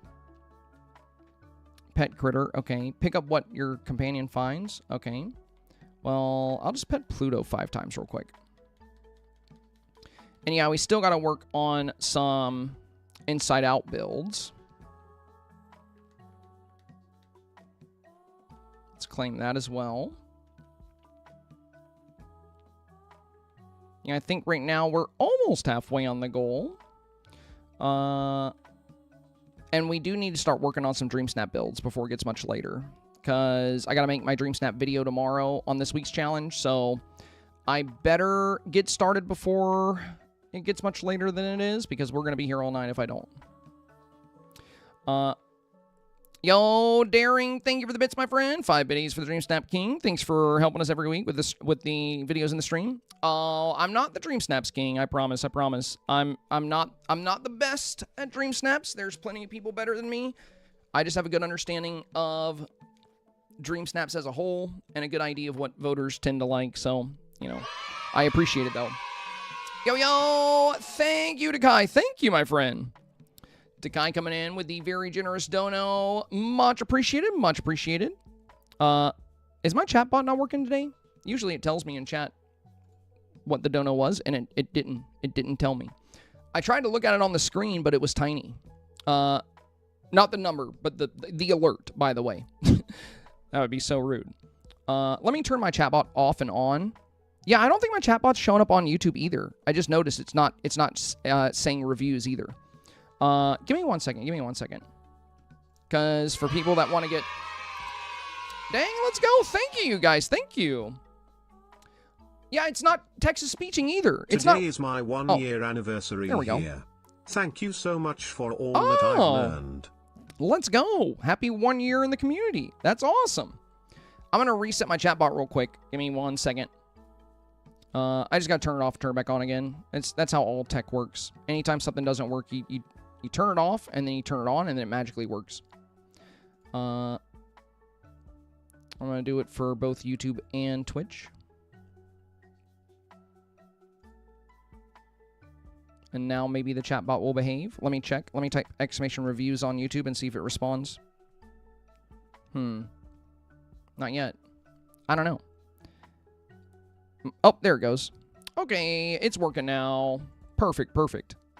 I don't know what those 2 donos were. If you guys want to tell me in chat, I'll put it on the goal. My bad. The chatbot's supposed to put it in chat. It's supposed to, but it's working now. Let me make sure it's working on... Wait, well, it was working on... Because when Hope type exclamation tip, it worked, but it didn't... But it didn't put the... Oh, the guy said 10, 420. Okay, nice. Thank you, guys. Thank you. I'll put that on there. Much appreciated, much appreciated. Yeah, sorry about that. Usually it'll put it in chat, and I'll just be able to add it there. All right, so we're about to start building some Dreamsnap examples here. As soon as I add this in. There we go. Much appreciated, guys. 33.94 on the board. A big dent in the goal. Thank you, thank you, thank you. Greatly appreciate Mama Dukes. Greatly appreciated, Takai.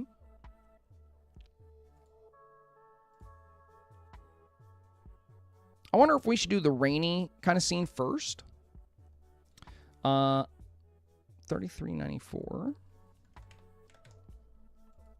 There we go. Goal 162. Well over halfway now. Thank you, guys. Thank you. Much appreciated. Much appreciated. We are a mere 1,600 biddies away for 162.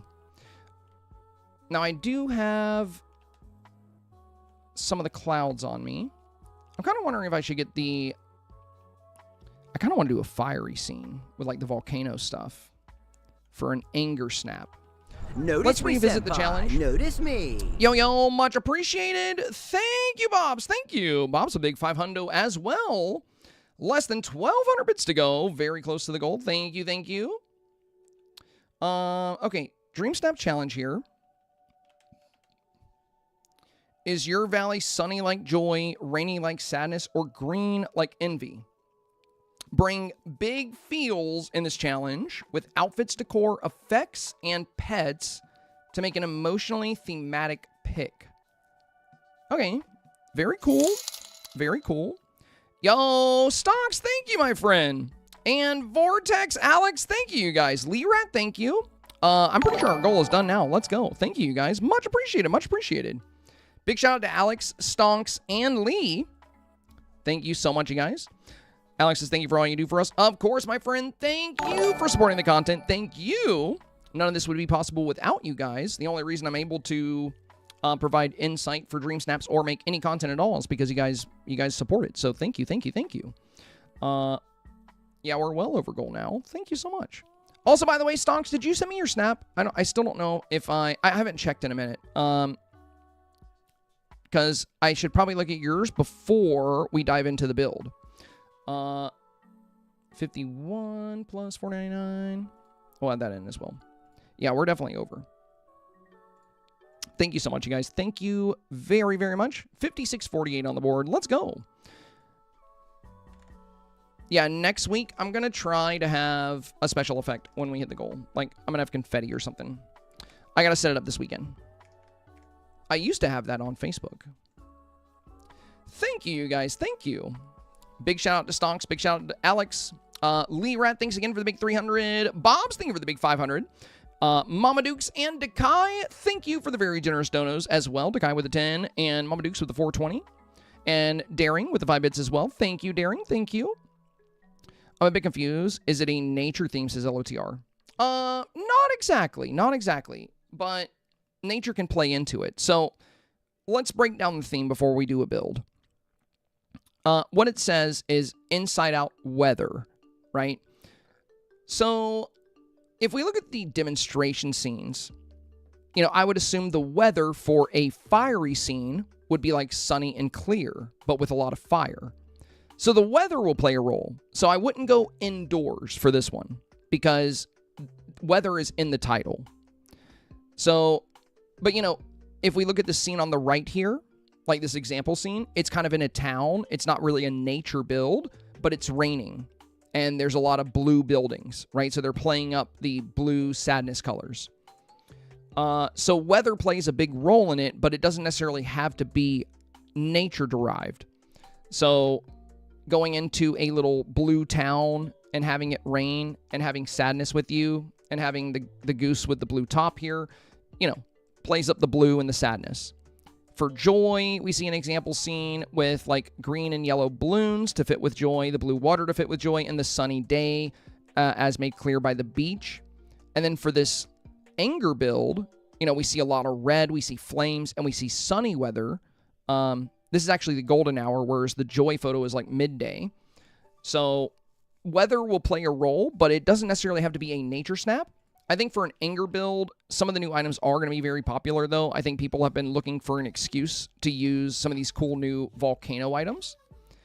So I think for an anger build, stuff like this and the pyro boxes is going to be very fun. So we'll probably do an example like that.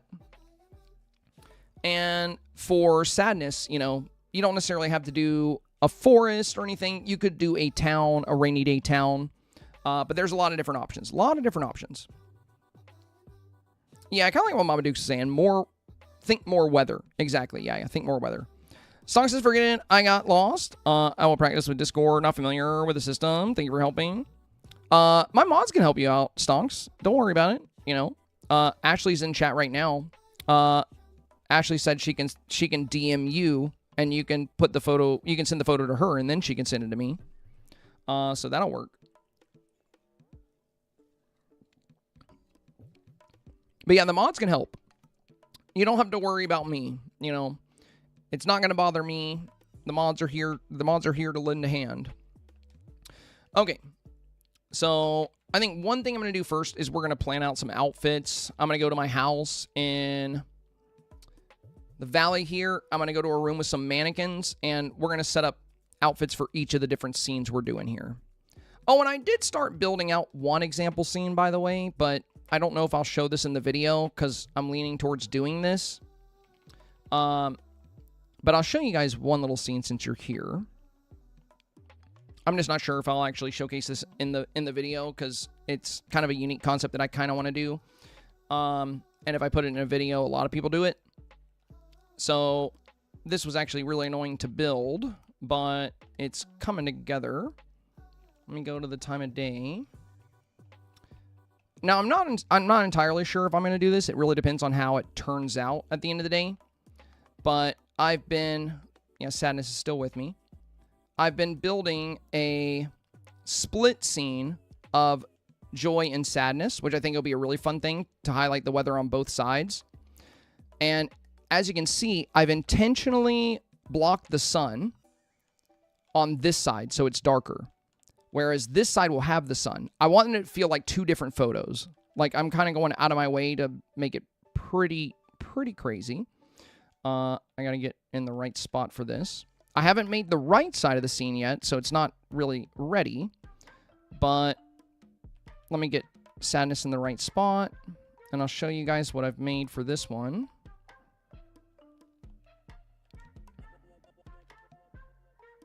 And I put the walls there also to create more shade.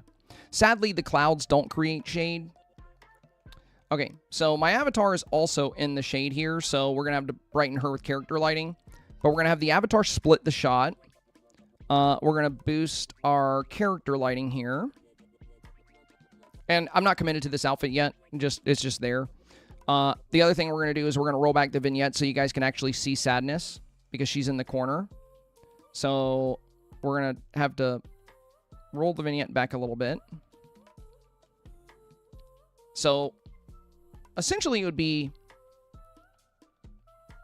something like this, where we have two completely different weather concepts on each side and a sad memory here. So on the left side of the scene, let me go to a full screen for you guys.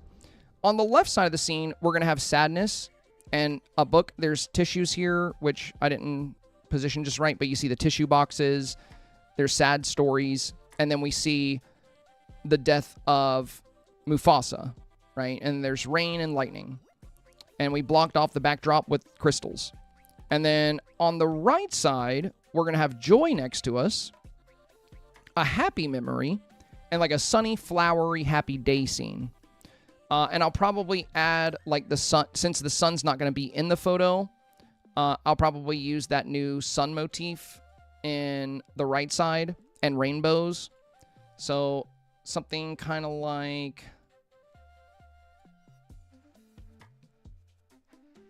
that, right? So we'll have a sadness scene with rain and thunderstorms and a sad memory, and then a sunny, happy scene with joy, with flowers and trees and like just, you know, rainbows and sunshine, as they say. So I think split scenes will be pretty popular because there's, you know, we saw that with the previous Inside Out challenge. There were some good split scenes. But I don't want to put my exact build out there. I'll probably mention split scenes and how they could be very useful. But, you know, a lot of the times when I put my build out there, there's some very close builds to it. And I really like this concept, so I want to keep it here. I mean, you know, I'll show it to you guys. I don't think everybody here is going to do the same thing. Either way, regardless of what you do, memories are very, very good to use whenever you do an emotion-based challenge. So whenever Inside Out is involved, these memory projectors are wonderful because it's a great way to play up these emotions. And if you do a split shot, you know, getting close to the avatar, having them divide the scene can be really good. And to make, you know, this side a little darker, you know, we've put a lot of big buildings here to block all the light. So my idea here is that when it's all said and done, the left side of the scene should be totally different from the right side. But I think it'll be a pretty fun build when it's all done. But yeah, I wanted to show you guys because it's pretty neat. Let me save this one with the sun actually captured. Yeah, that's cool. I'll save the device. Also, this raindrop right here looks like there's a raindrop, like a teardrop on Scar. That's fun. How do you get the clouds? Is it just bunched together? Yeah, I can zoom out and show you. It's just the clouds from the premium shop, and they're kind of layered. Like the darkest ones at the front here are the lightning ones. These gray puffy ones are the heavy raindrops, and these white ones are the light raindrops, and I've kind of just texturized them by mixing them together a little bit. That way, when you see the bottom of the clouds, they're like not all the same, and it's not like too much lightning, and you get some fun color mix. You know, you get some white, some gray, some black. So if you want to do something similar with the clouds. And for the bottom, to make the ground feel different here, I used the Icy River kit, and I used the blue swirls, you know, these blue swirls from that winter magic item we got. And, you know, we have little stories and a lot of blue, And the right side will be, you know, just the opposite end of the spectrum. Rainbows and sunshine, probably a lot of rainbows. But yeah, it should be pretty fun when it's all said and done. I don't know if I'll use it, though. I might end up liking the example scenes I make even more. I don't know. For now, let's make some outfits. Scylla said I hate companions sometimes. Dude, working with companions is so annoying.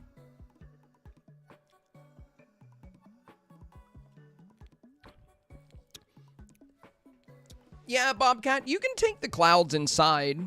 But I wouldn't recommend doing inside. You can bring some weather indoors. So it might work out for you. It depends on how well the scene is constructed. But with the challenge being inside out weather, you know, weather is going to be more associated with outdoors. And that's also why every single example scene we see here is outside. I think outside's going to be a bit more popular this week. And I think it's the safer choice. I don't personally recommend going indoors, but if it's good enough, you know, it just needs to be beautiful. It needs to be very strong. Dreamsnaps is getting very competitive, so, you know, just be careful if you're going indoors. I sent you Stock Snap. Okay, good. Thank you, Ash. Thank you. Let's take a quick look at Stock Snap, and then we'll be ready to start here.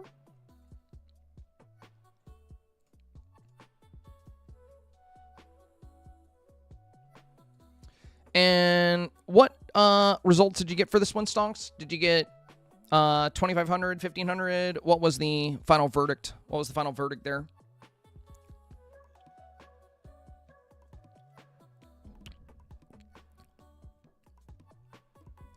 I said the layering in the clouds looks really good. Thank you, my friend. Thank you. 2,500? Okay. Well, that's good. So you got good results. Well, the same thing applies for yours that we talked about with a lot of other ones. When you go indoors, you want to be careful showing a lot of the ceiling. It's kind of like showing a lot of the sky in an outdoor snap. You want to find ways to fill it out. Ideally, you want to try to minimize how much of the ceiling you show. So for a lot of my indoor snaps, I try to minimize that a good bit. Like this is my coziness beyond the stars. And you'll notice, you know, you don't really see much of the ceiling at all. Actually, you don't see any of the ceiling. And then if we look at my indoor that I had designed for that challenge, you'll see we only see a little bit of the ceiling here. And another thing we discussed as well is the alignment of your shot. Balance. So balance plays a very big role in performance. You see how you have this descending line here? How, you know, we see less of the ceiling here, but more of the ceiling here. One great approach when you're doing indoor submissions is to center your shot and balance your shot. You'll see a lot of the 4K indoors have this going on, where we see just the same amount of wall on the left as we do on the right. And the same thing can apply to corner shots. So, like, my Cozy Dreams submission, or not Cozy Dreams, Cozy Holiday Cheer. In this one, I'm pointed towards the corner of the build, but we see about the same space on the walls on the left and right. And then we only see a little bit of ceiling once again. So we're making sure not to show too much ceiling. aside from that,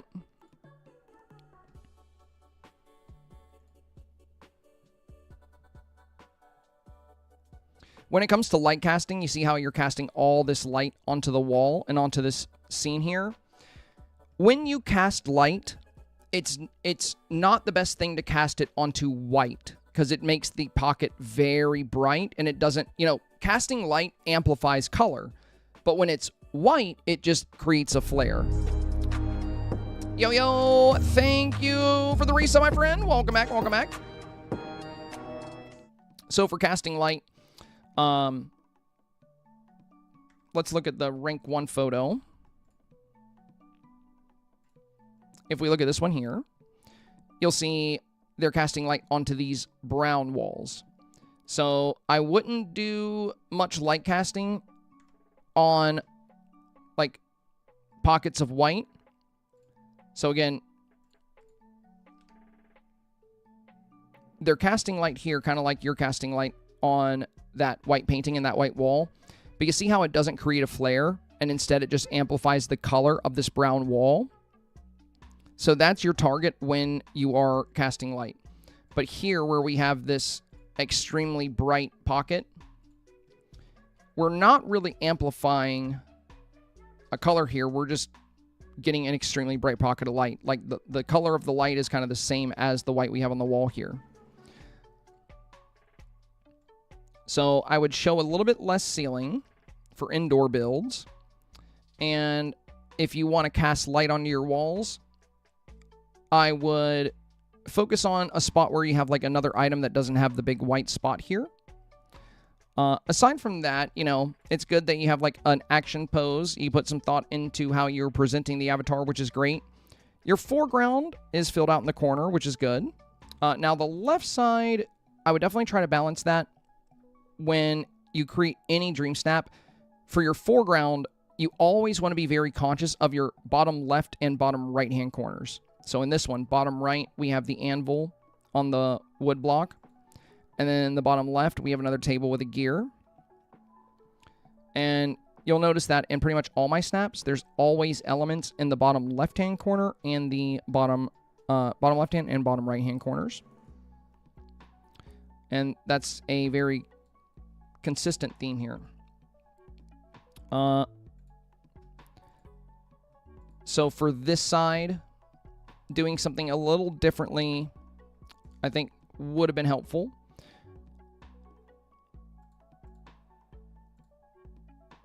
As we've also discussed, voters do love colorful and beautiful.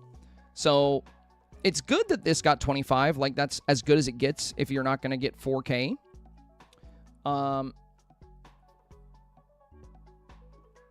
But the whites, it's kind of the same issue we had with one of the other snaps we took a look at today, where they were casting light onto brighter walls and it made those extremely bright pockets. You want nice warm notes of light, you want beautiful light in your dream snap, but you always want to avoid these like flare-ups. This can also be made stronger by positioning lights a little bit further away.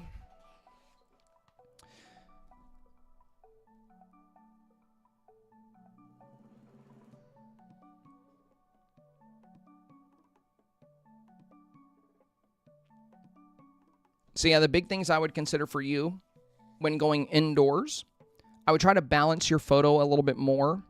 Not only getting the, framing your shot to where those lines in the back are straight, like the ceiling is straight, but also balancing the shot in terms of how it's decorated. Notice how on the left side here, you have a whole lot going on. There's 1, 2, 3, 4 mannequins. There's these decor mannequins. There's the fabric. There's the sewing station. There's the spindle. You want your snap detailed, but you also want it to be balanced, and you want to avoid it feeling too cluttered. So we have all this happening here on the left, but when we look on the right, behind these, behind those drafting boards, it's pretty much empty back here.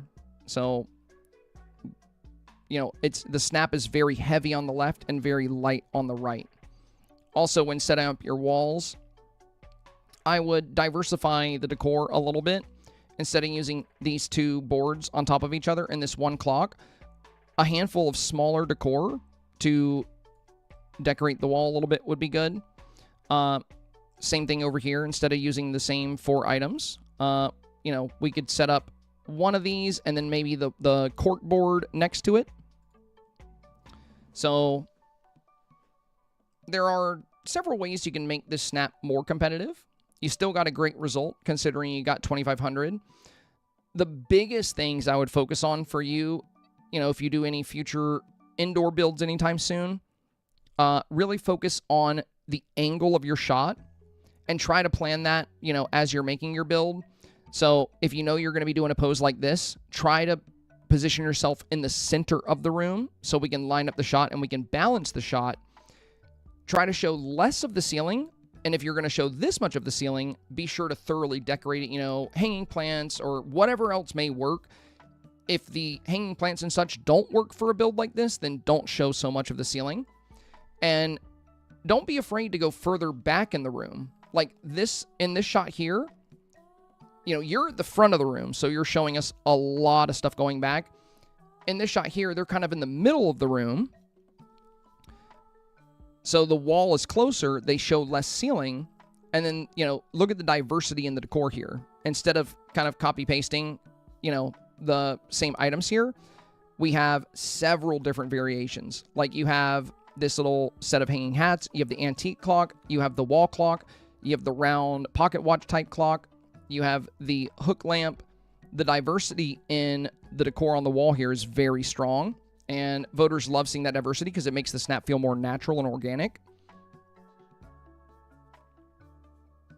So for indoor, don't feel like you got to be all the way at the front of the room. You could go towards the middle of the room and then focus on heavily detailing your walls. Also notice how they kept a space around them somewhat empty. Like they have a little bit of navigatable space right here in the middle. Behind them, they have the toy basket and the chair, and then there's a bed here. But you know, right here with this rug and this other rug, there's not really anything crowding around them here. So having a little bit of open space or navigatable space in your snap, I think is worth considering as well.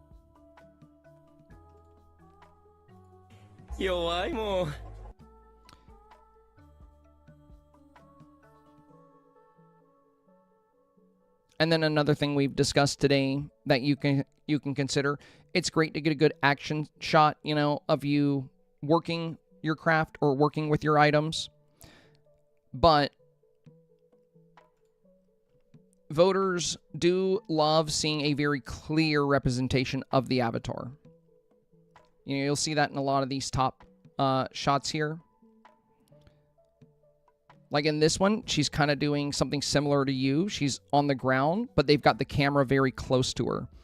And you know, you don't necessarily need all that space. You don't need all those items. You could build your scene very close in like this. Like this is a very simple shot. But again, as we've discussed, voters love simple. They love simple, good concepts with beauty. So this snap doesn't have any big light flares. The wall is right up on the avatar, and they just have a workbench, a little, you know, shelf with materials, some materials scattered around the ground, and that's it. So simple is good. And voters tend to love, you know, a well-made simple snap. So I would be wary, you know, when detailing your environment, because it is possible to make it feel a little too cluttered and a little bit too busy.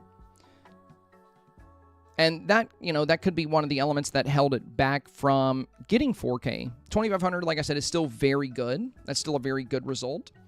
But did we really need the flowers and the sparkling flowers? Did we need all these mannequins? And if we are going to use all these things, you know, the only empty space is trapped back here behind these boards. So maybe if we pulled these away, maybe had one of these in the foreground so there was a little bit more openness around you.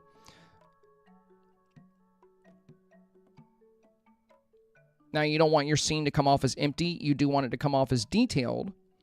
But keep this in mind. Whenever you're building your snap, everything you put in the scene, you want it to be there for a very good reason.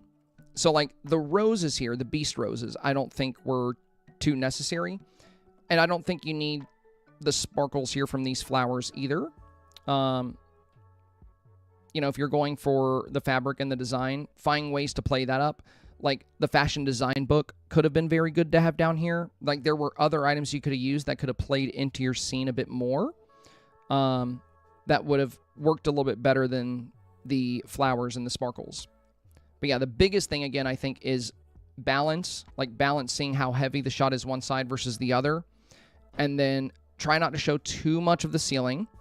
And when casting light indoors, try to avoid big flare-ups like this because they kind of take the beauty out of the photo a little. If we look at the avatar, you know, she's kind of dark and hard to see. And then we have super bright light up here. And another very bright flare here on this light. And another very bright flare here. Whereas you'll get a better payoff with light if you highlight the avatar well and just get, when it comes to playing with light, you're looking for color. You know, you're not looking for flares. You want, like, these brown notes to be more brown. You want the yellow of this lamp to be more yellow. You want the, you know, the color on this little duck here at the base of the shot to pop. So they put a chandelier directly above this workbench, and that's how they got this workbench to be so well lit. But you'll notice throughout the entire photo, there's no light flares. So when you build your scene, if you see anything quite like this, anything like super bright, you got to ask yourself, is it worth it to do this? Because there's a good chance voters will not like that. So when casting light, avoid white walls, avoid white art, because all you're going to do is create a light flare. But yeah, overall, you know, again, 2,500 is good. And I can see you put a lot of work into this scene. You put a lot of work into the snap. So you should still be proud of it. You can just take what you learned from this one and apply it to the next one and keep pushing for 4K. All right, we're going to make some outfits here. Also, let me get my Twitch chat pulled back up as well. Smashly, hello, hello. Also, Lee Rat and Jesse, thank you for the resubs, you guys. Okay, I'm gonna find a couple of mannequins. I have some here on 15.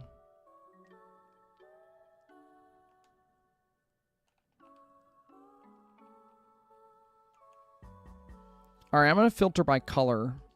We're gonna find an angry outfit first. I mean, I kind of like that I can wear anything.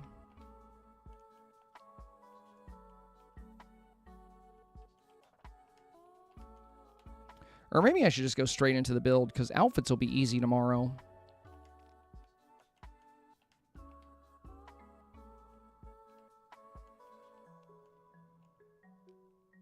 Yeah, I think I'll do that. I'm just going to get to work on building. We got to swing by Scrooge's to get some more of the volcano stuff anyway. Does anyone else have issues with the lipstick not staying and disappearing sometimes? I mean, the game has a habit of, like, sometimes erasing things you just did. That happens with decor all the time. I've had it happen with, like, avatar customization as well.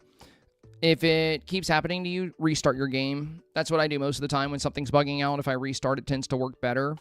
But also keep in mind, if you ever change your skin tone, so if you turn your avatar red or blue to, like, match the feeling you're going for this week, changing the skin tone resets makeup completely. It takes it all off. So I'm not sure if you change your skin tone, but anytime you change the skin tone, it automatically removes makeup, which is really annoying. All right, I'd like to order some items.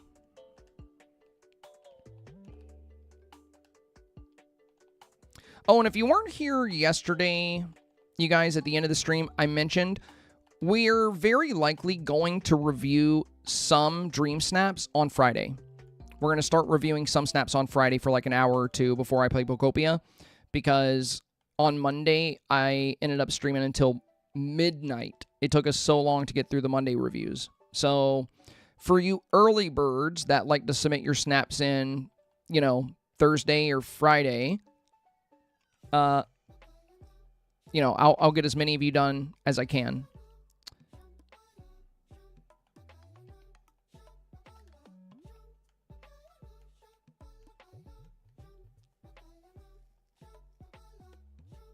Where's the... I know we had another... There it is. Yeah, I already have a few of these.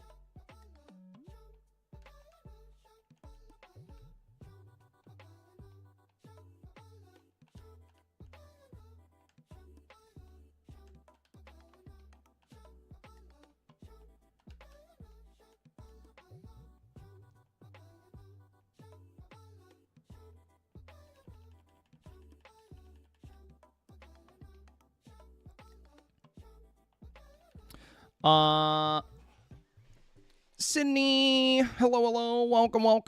Got 4K as, you know, the huge.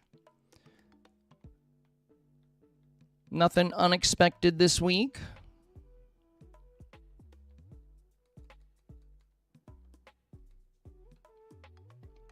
All right, now where do we want to build a good fiery build?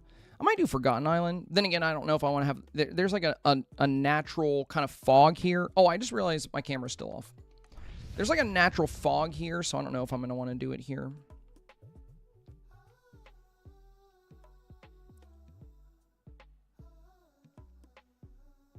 I don't know. It does have the red trees in the background.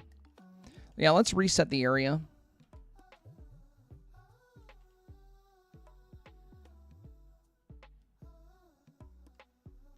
Also, CDNY, I think, do I say your name is Sydney? I think I say it as Sydney. If you ever want to know, or if you ever want to see my snaps on refresh day, I upload them on Facebook. I don't know if you have Facebook, but if you type exclamation socials, you're going to link to my socials, and you can share your snaps and your results on my post. I usually get hundreds of comments on that post of people sharing their results. It's very fun. So yeah, if you'd ever like to see my snaps on refresh day, you can find them there.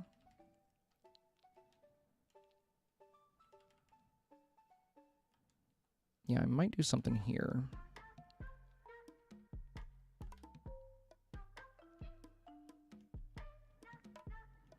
Oh, Hope, they're over on YouTube. But thank you for the social link, my friend.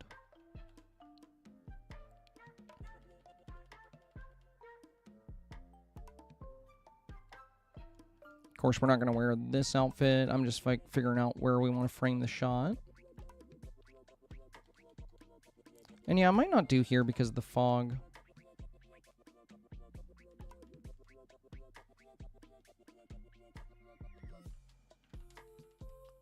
If we want to go anger. Anger's fun, but since we don't have anger in the game, it's kind of a pain. You know, actually, I think the desert could be really good for this one. Then again, I do like the dark grass here. Yeah, I think I will build the anger one here. And I wonder if there's any good houses for the anger build. I mean, Gaston's could work. We need a good fiery house, you know?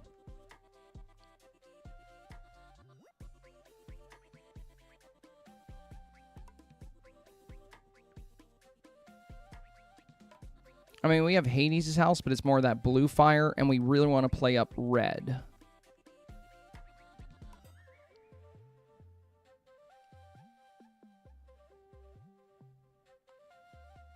Might not even play with a house, honestly.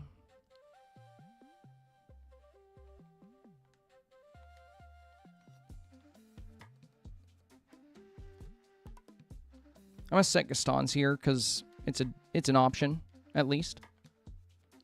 And I'm gonna filter by STARPATH.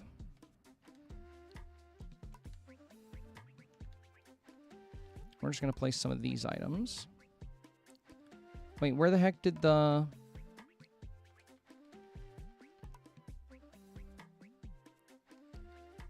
Okay, it took away my... Vizier's alchemy table for some reason. Maybe I backed out without placing it, I guess.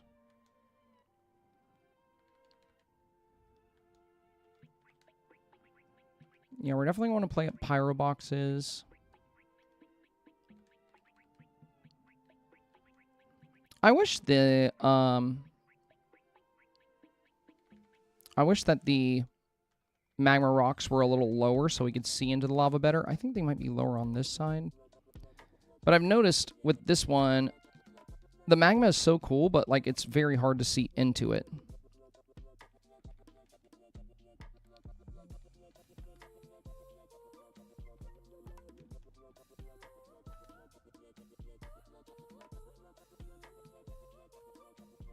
Jen said it was gone for a sec, but did you say you're going to start reviews on Friday?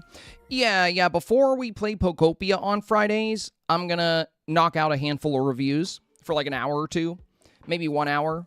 But, you know, whoever's reviews are in on Friday will start, you know, there's no guarantee for reviews on Friday. We'll just do who we can. And then whoever we don't get to, we'll take care of on Monday.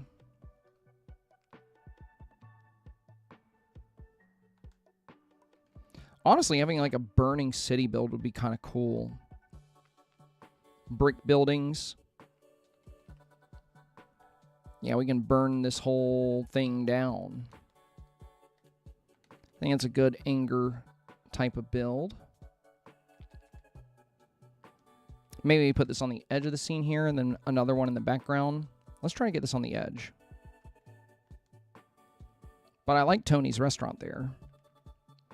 Also, just so we know we got the framing right, I'm going to drop a rug. I usually do this, you know, when I talk about balancing and aligning photos, it's very easy to lose track of how you've lined things up.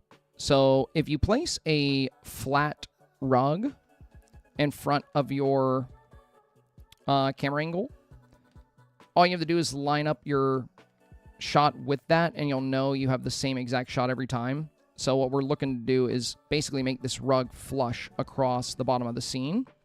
You can do this indoors as well to make sure you always get the same exact frame. So there we go. That looks pretty. We're going to move it even closer, though. That way we can... And we'll delete the rug when we're done with the build. But this is a fun little trick for anybody curious out there about, you know, making sure you always have the same exact angle every time you open the camera. Because if you have an item pushing your camera, it's a little too far up. You can set up any flat rug that has like a straight line. And then basically all you got to do is line your camera up with that line. So what we're trying to do is get the... There we go. So now the as long as this line here at the bottom is straight, we know we got the exact same framing we had when we built it. Oh, Fire Nation. Yeah. That could be pretty cool.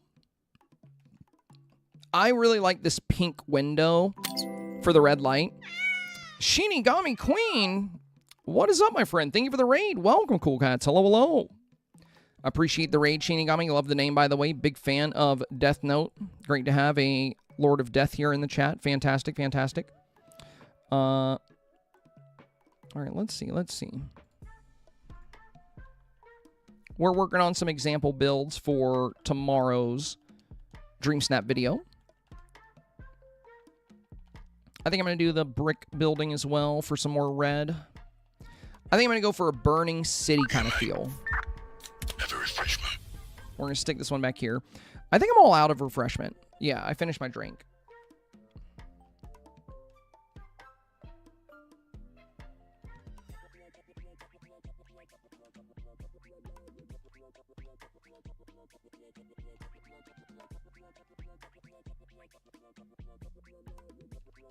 Almost. I don't want to see that white... okay, Cruella, what are you doing here?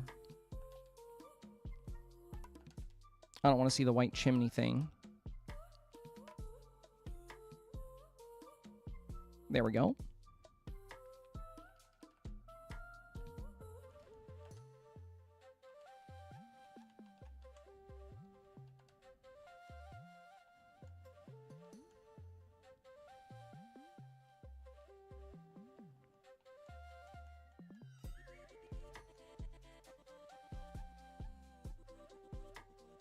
Yeah, at first I was going to do just volcanoes, but then I thought about what if we go... Oh, and you know what villager we should use? We should use Donald throwing a temper tantrum. So, Donald throwing a temper tantrum, city on fire, pure, unfiltered rage is the vibe. Not the barn. That's what we're going to do for this example scene. Yo, yo, thank you for the follow, my friend. Welcome, welcome. Shadow Raven Dragon, hello, hello. Did anyone get the premium store items this week, says Luminous? I did. Not all of them. I haven't picked up all the new items yet. But I did get the clouds. We made a pretty cool build with those earlier.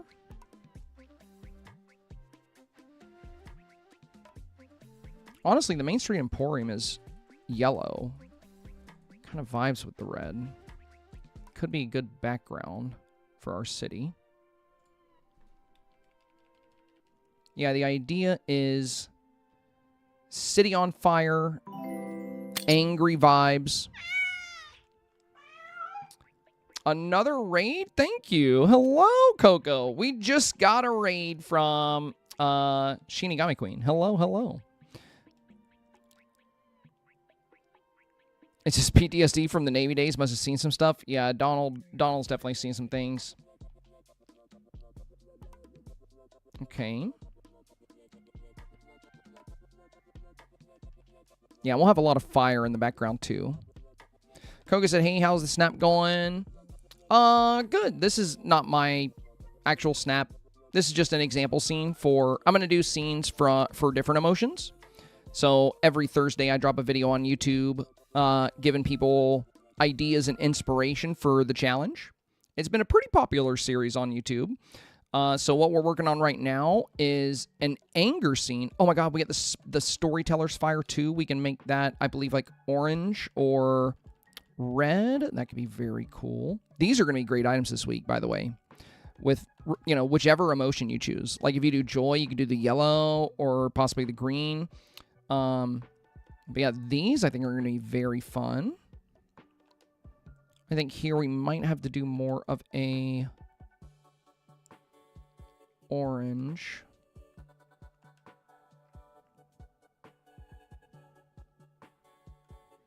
I'm going to go with that kind of pinkish look too.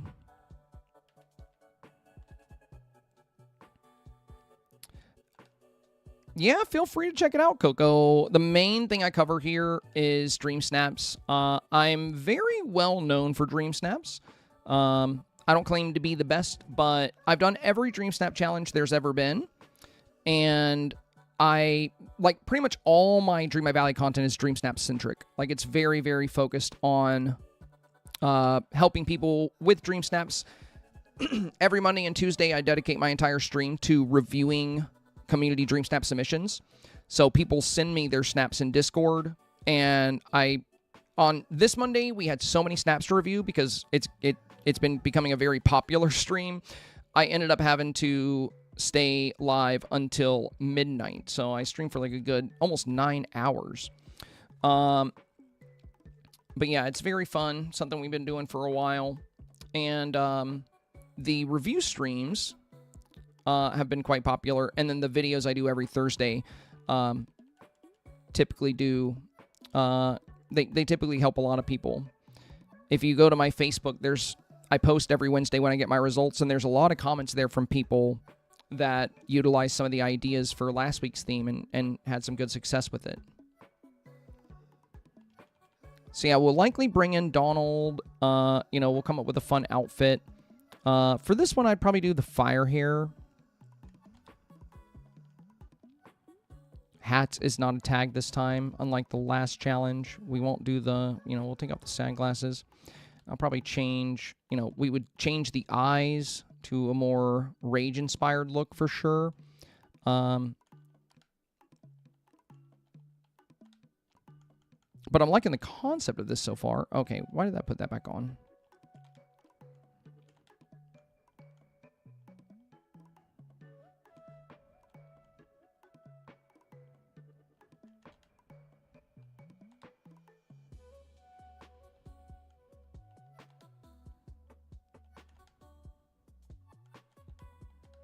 Some fun options.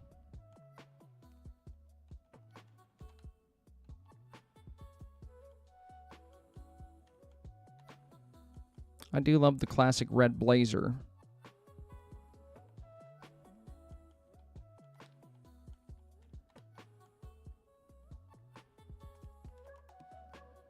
Let's keep working on the scene for now.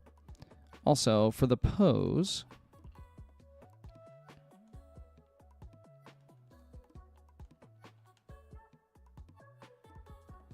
yeah, we definitely want Donald throwing a temper tantrum and freaking out for sure. Yeah, getting some rage in the eyes will be fun. I like the burning city concept, you know? Just burning the whole city down in a fit of rage. I think that's pretty fun. Most likely what I'm doing for my official snap is I'm probably going to be doing a split scene. I've already started kind of working on it, but it's going to be a mix of like joy and sadness. I wonder if Hades' house would look cool in the background, like hell itself has opened up on Earth.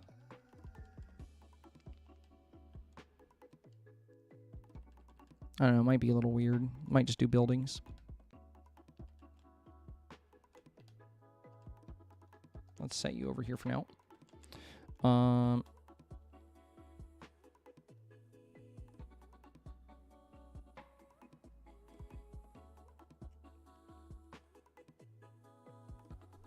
We could do the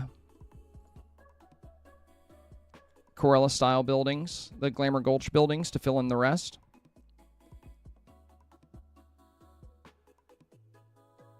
They fit with the anger vibe. Yo, Hoffman! Welcome to the inner circle, my friend. Welcome. Thank you so much for becoming a supporter on YouTube. Greatly appreciate that, my friend. That is awesome. I would not be able to do what I do at all without the help of you guys, so greatly appreciate it. And as a supporter, you are welcome to participate in the weekly Dreamsnap review process if you would like. Totally optional, by the way, but, you know, it is one of the benefits you get as a supporter of the content, so, you know, just keep that in mind if you do want to participate again. Totally optional, totally your call. But thank you so much, my friend. Thank you very, very much. And y'all, if you're over on YouTube, give a warm welcome to our newest member of the Inner Circle. Thank you again. Thank you, thank you. Yeah, the red roofs on those I think will be pretty good. If anything, maybe I should do those instead of the... I think those might be better than the Main Street Emporium there. I do like the Emporium, but the red roof on the Glamour Gulch buildings I think is really good for this kind of style. I also wonder if there is a different pose I should use with the angry face. I would love to try it with some of the more unique companions, because there are some companions we've gotten that I haven't really tried it with yet. One of my favorite poses right now is the Pluto pose. Now, in order for you to use this one up close, you need to get like really close to the camera, turn about 45 degrees to the right, and then when you're really close, you swap to Pluto and you move away a little bit. So I'm going to try it with the angry face. Oh my god, what is going on with her mouth, bro? What the heck? Pluto looks so happy and I look so angry. Okay, now we hide Pluto. Not the best. What about with the new goose pose? Like if my hand is out and angry, let's try that. Let's try that. Let's try one of the geese.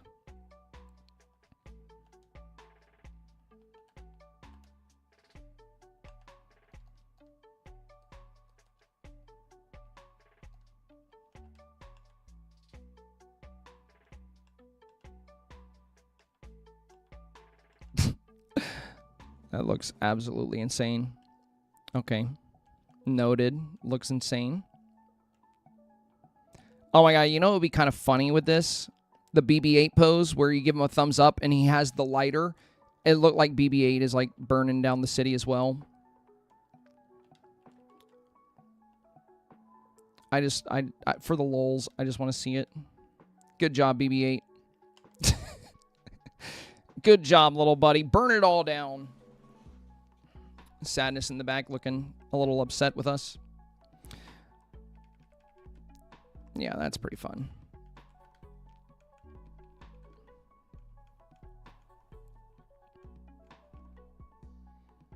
Oh, the Nana or Max pose could also be pretty useful here for something like this.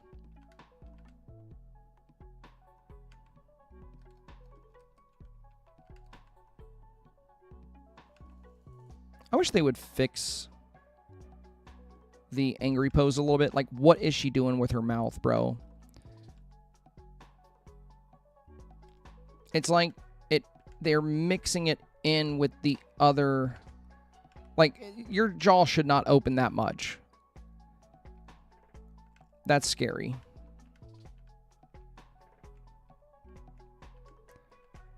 We could always do the smirk. You know, that looks kind of mischievous. I think that's going to be better than... This one has almost no beauty factor, and... Oh, actually, now it doesn't look too bad with the mouth closed a little bit. But I think the smirk is also a really good representation of angry. You know, as they say, hell hath no fury like a woman scorned, you know? Kind of gives that kind of vibe there. We give her, like, red eyes. I think this could be a really good pose. You know, the whole city's burning. That would be a little trickier, though, because that pose pushes us to the right a little bit, so...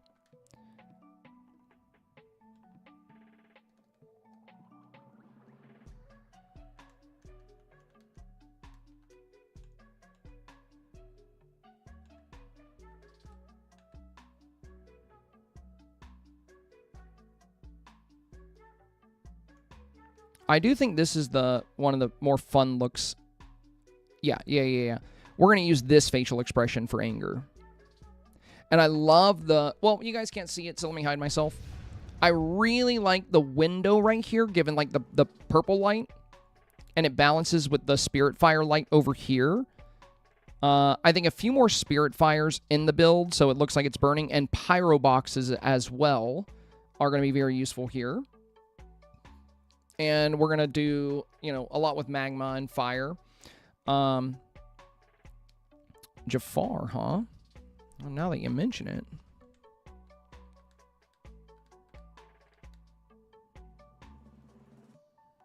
I mean, you don't have to be right on top of me, you know?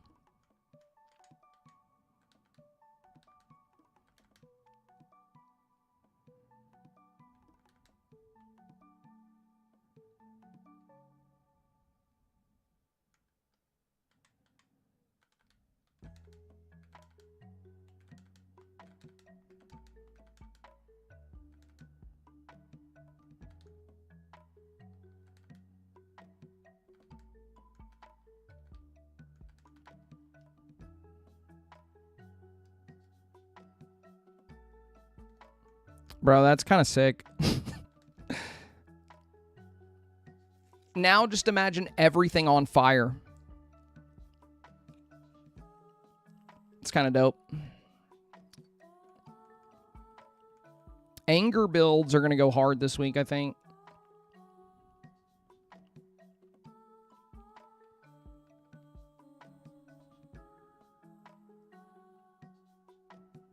I would definitely change the makeup in the eyes. We just haven't tweaked that yet. And the earrings. Probably go with the red gold rose earrings. Probably go with either pitch black eyes or fiery red. But yeah, Jafar, teaming up with Jafar to burn the city in a fit of rage would be pretty cool. Yeah, Alex, the expressions are really funky in this game. I usually have to experiment a good bit to find something that has like a good theme factor and a good beauty factor. Oh, you know what? Hades would be really cool for this kind of concept as well.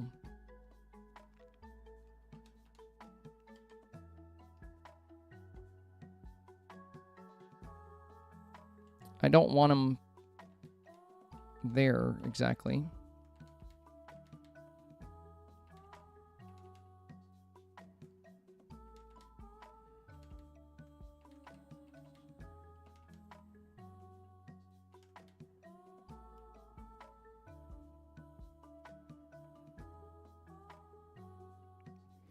That's pretty neat, dude. That's pretty cool.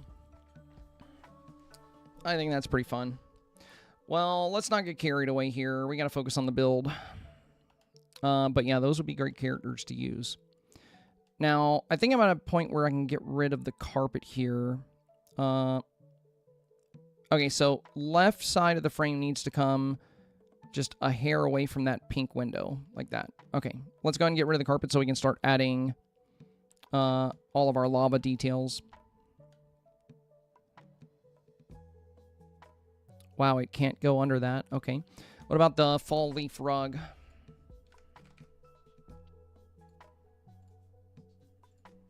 Okay, good. That can go under it. I should have grabbed magma rocks. I don't know what I was thinking. Forgot to grab them.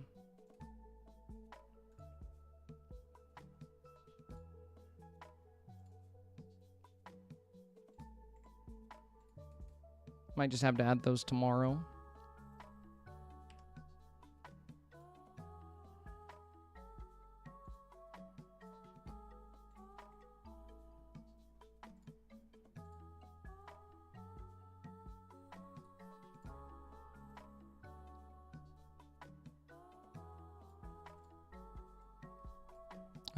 Elements of nature. Oh my god, these can go on top of those? Nice.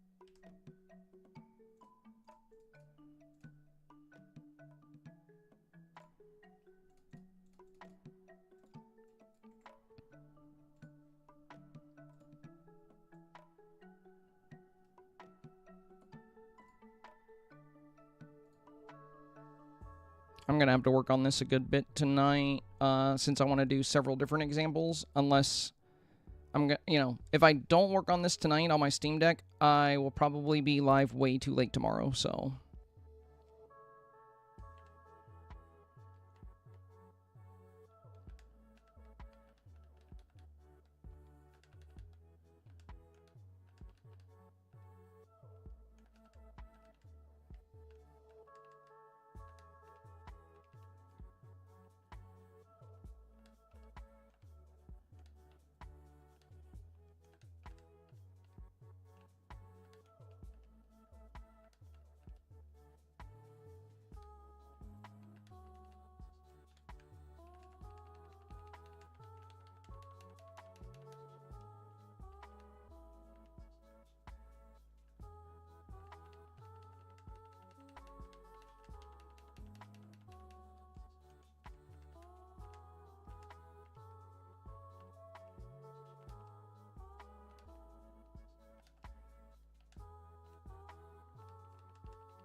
Might still swap that building out for more of the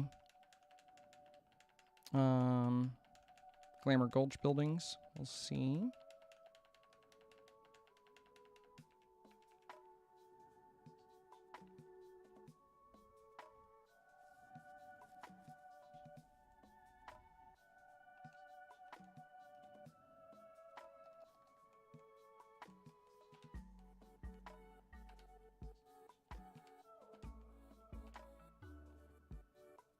Poor little sadness.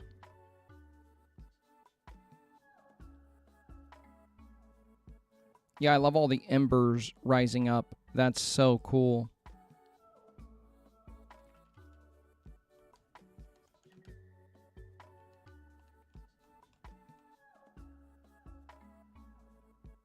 No way. Oh my god, I had no idea we could do that. That's sick. New tech, new tech. If you're lurking, look, you can put these fire rugs right on top of the freaking fire. New tech discovered. Look at that. That's awesome. Dude. Sick.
Let's see how we're looking with our lava build.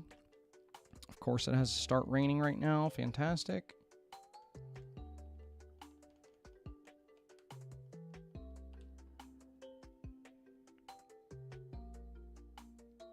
Okay, looking pretty cool.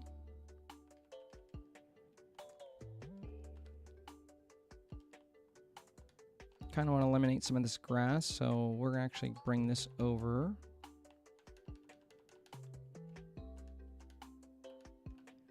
I mean, honestly, as I look at it, I feel like we should just pave the whole thing because,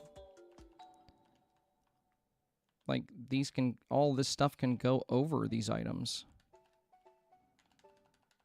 Yeah, let's just pave it all.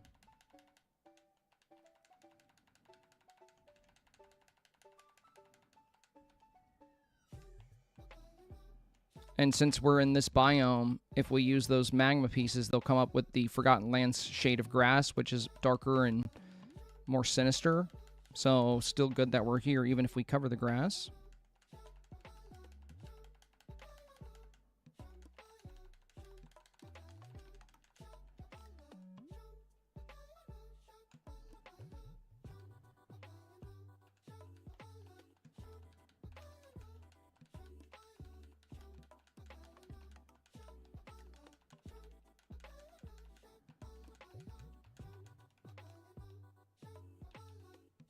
Yeah, I'll just pave it all. And then what we would do is add magma rocks and pyro kits around here. Get more fire going. And then we would want the inside out red memory orbs.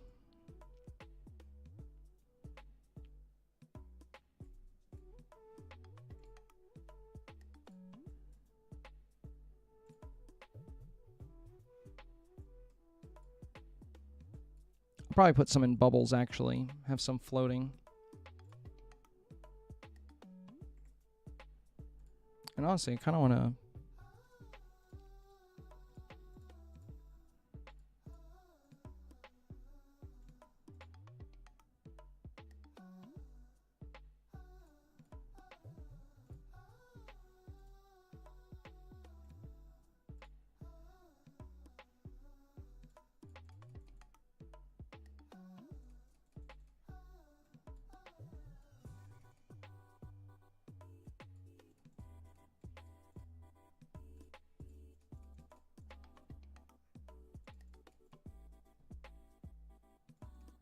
I don't like these that much. But I am going to put some... See if we can get the little orbs floating up.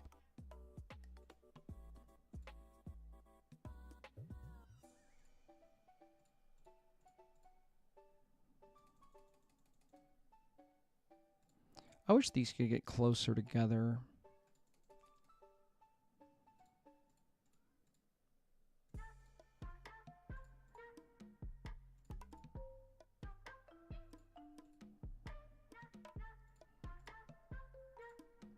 I want a lot of embers.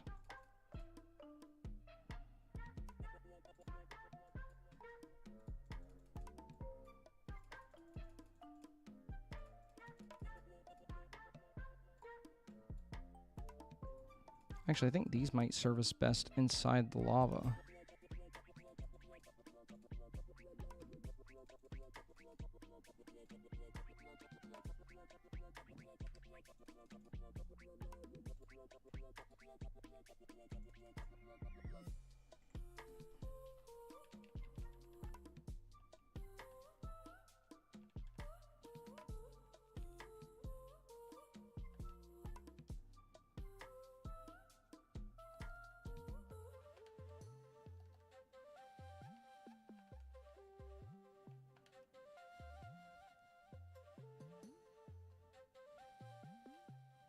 Very good. Lots of red. I kind of want to bring... Hang on, let me check that again. I need to turn these pets off for now. They're annoying me.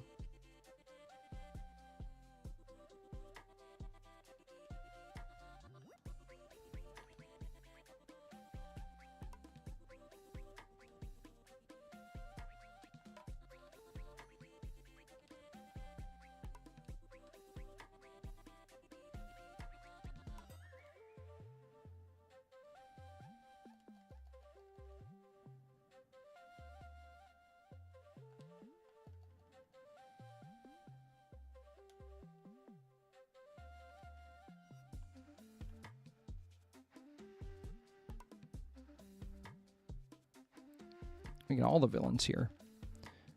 All right, Nana, you are being really stupid, just walking over and over into that item, so we're going to get rid of you.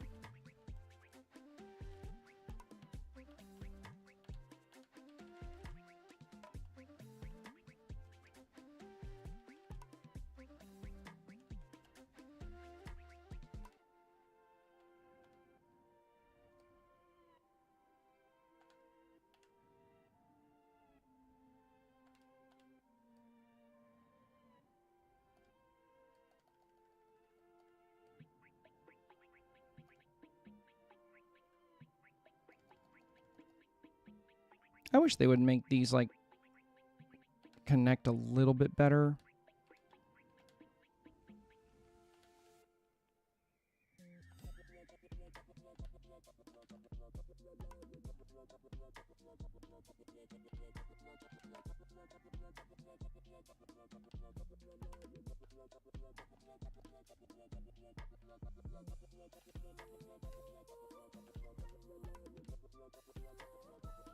Main reason we're replacing so many of those is because...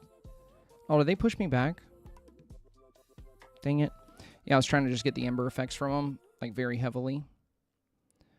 We do have really good ember play here.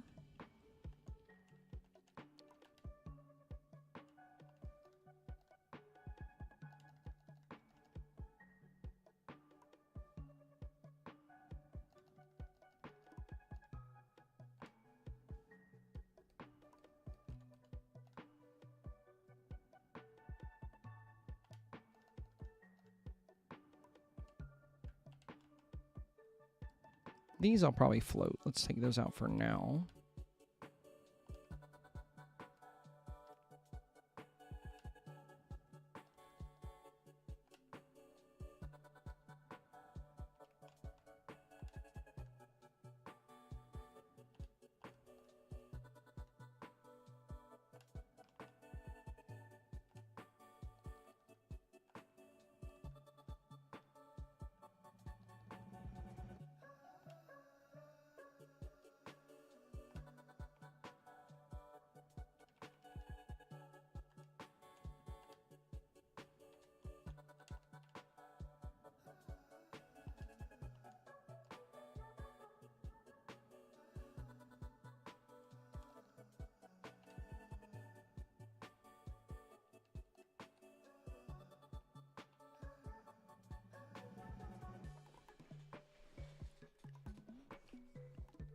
Nice. And then once we add like magma rocks and whatnot, you know, we'll get that looking pretty cool. And pyro boxes, of course. We can go ahead and throw in some pyro boxes now. I don't have the magma rocks on me, but we'll go get them. I'll probably finish that tonight. You guys can check out the build on the YouTube video tomorrow.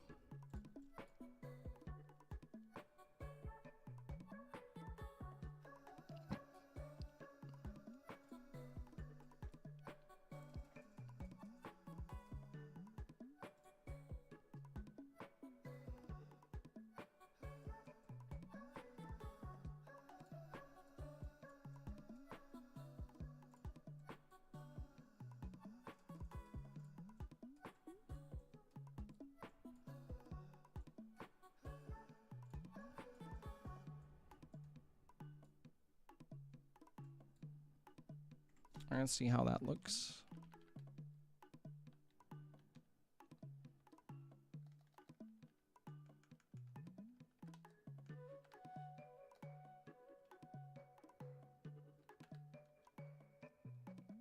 Looks like we didn't activate one on the left side. Yeah, it's not close enough. Okay.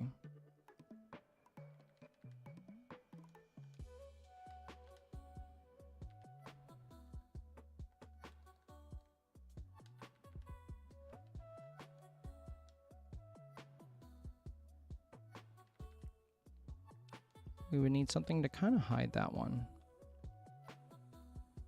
Or we can set it over here.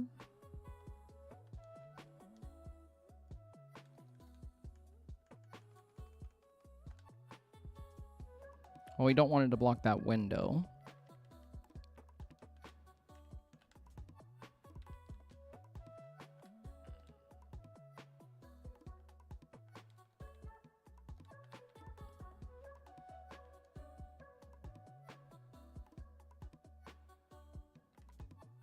A little bit more left.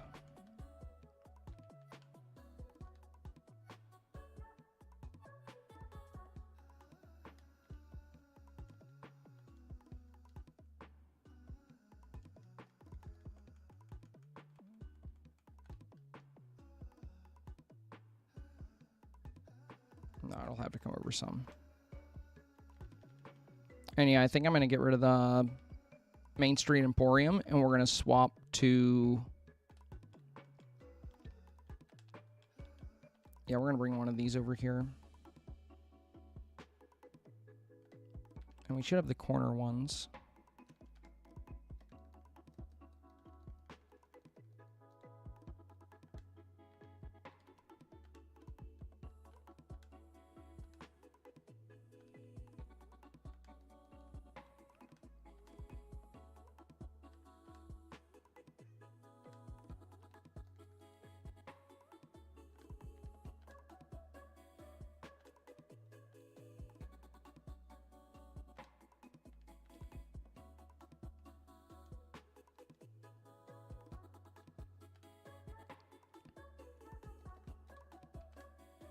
I don't know. I like the diversity of having more of a city.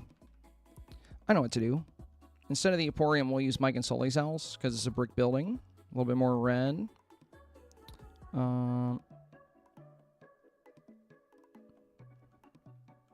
Cheshire Cat's tree also is kind of a reddish brown. I wonder if this would be cool here. Nah.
I feel like the Emporium looked better. Maybe we should have just kept that. Oh, we tried.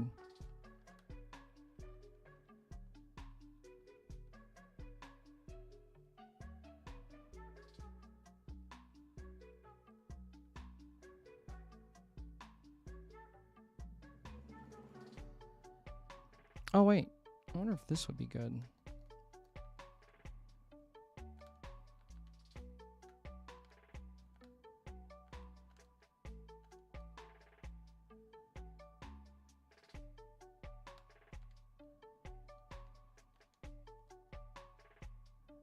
Ooh, yeah, I'm kind of feeling that.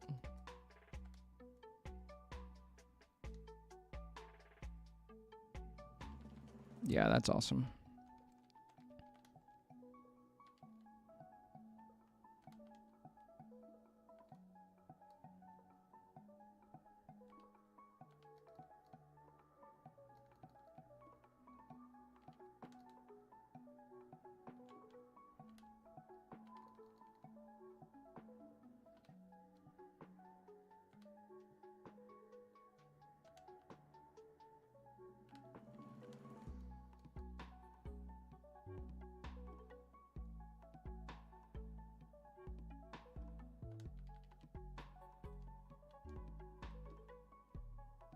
Oh, there we go.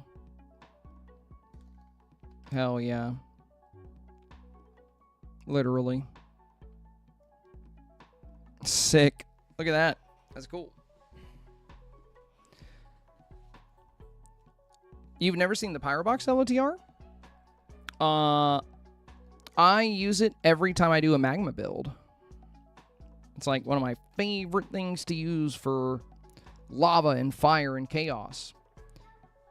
You've probably seen it when I've shown the big feels submission I did, the anger one. Because I showed this one, and also I used it in this Heaven and Hell build.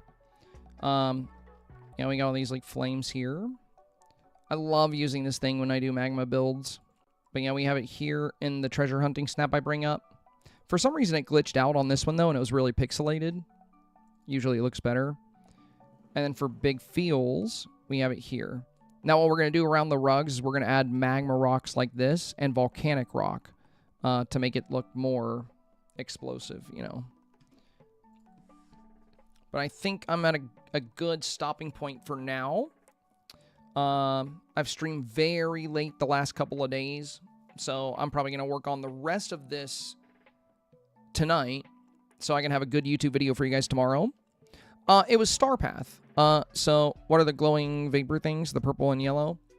Oh, Nan, that's from Pocahontas. It's the Storyteller's Fire. They change colors. It's that blue fire from the Pocahontas update. Remember when we made the Marvels of Nature? You know, these blue fires? If you interact with them, they change color. And for the Pyrobox LOTR, it was part of the Night Show STARPATH. Night Show STARPATH. Yeah, I'll probably do more spirit fires in the back. I love the way this is turning out, though. This looks so sick. Be a great example for tomorrow. But I need to do this one, and I want to do a sadness one. I feel like joy is very self-explanatory. I might make a joy one, just like a 10-minute build, because it's so easy to do sunshine and rainbows. So I'll probably do...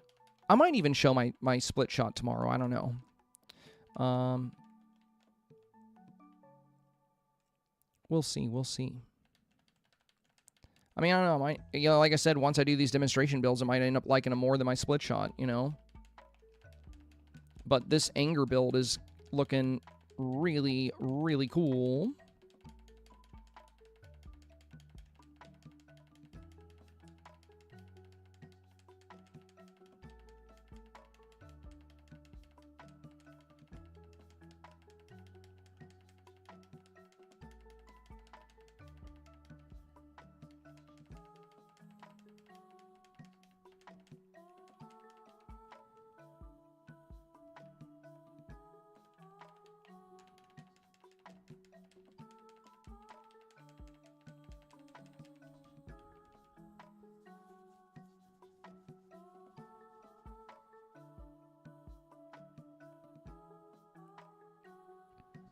All right, I think we can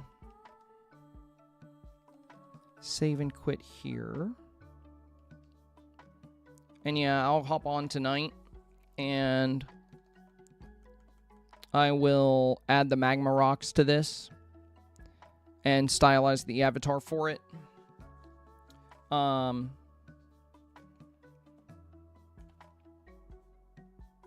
Yeah, it looks really cool with the embers and the flame, especially once you adjust the saturation to get it like really red.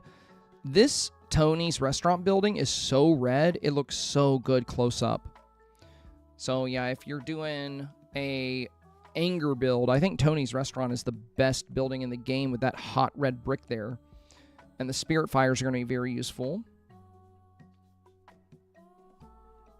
Oh, I haven't even added the other... Hang on, there's some other things we need to add first.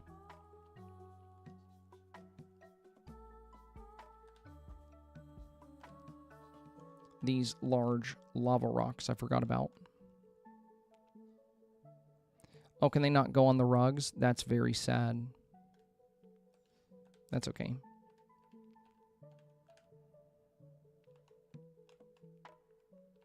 I might get rid of this rug then. Drop one of these bad boys right here.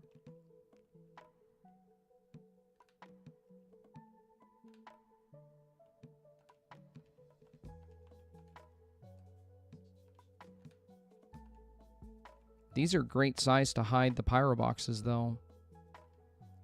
Yeah, what if we move this over a bit?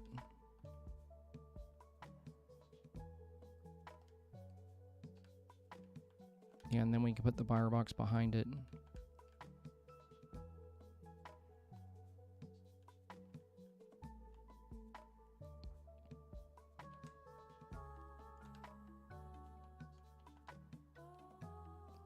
This is huge. What the heck?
Oh, I don't have any more spirit fires. Yeah, I'm going to buy a bunch of those, and then I'm going to put them in the back of the build, so there's like flame rising up behind the build too. But that's a good start. Let's slide on down to Scrooge. I better do this while I'm on my PC so I can actually type. I can't do a sadness. The memory I want to use is missing 2 pieces. Well, you don't have to use a memory, but they are really, really good to consider. Like, I probably won't use a memory for the anger build. Memories are great for Inside Out, you know? Like, on the split scene I was building, you know, we have, you know, Mufasa dying, and then I'll do a Joy build on this side. So memories are a great way to communicate emotion, and emotion plays a big role in this theme, but you don't have to. You know, you could just you could just go with sad, you know, go with lots of blue, go with rain, clouds, you know, you're still going to have a great shot of at 4K with that.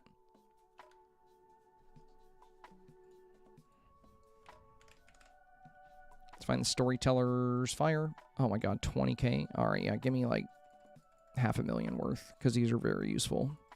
Actually, give me 600K worth. Okay. You know what? Screw it. Give me another 10. We might as well spend $1 million on them. Give me 20. Okay. 1 million star coins on Spirit Fires. I got 50 now.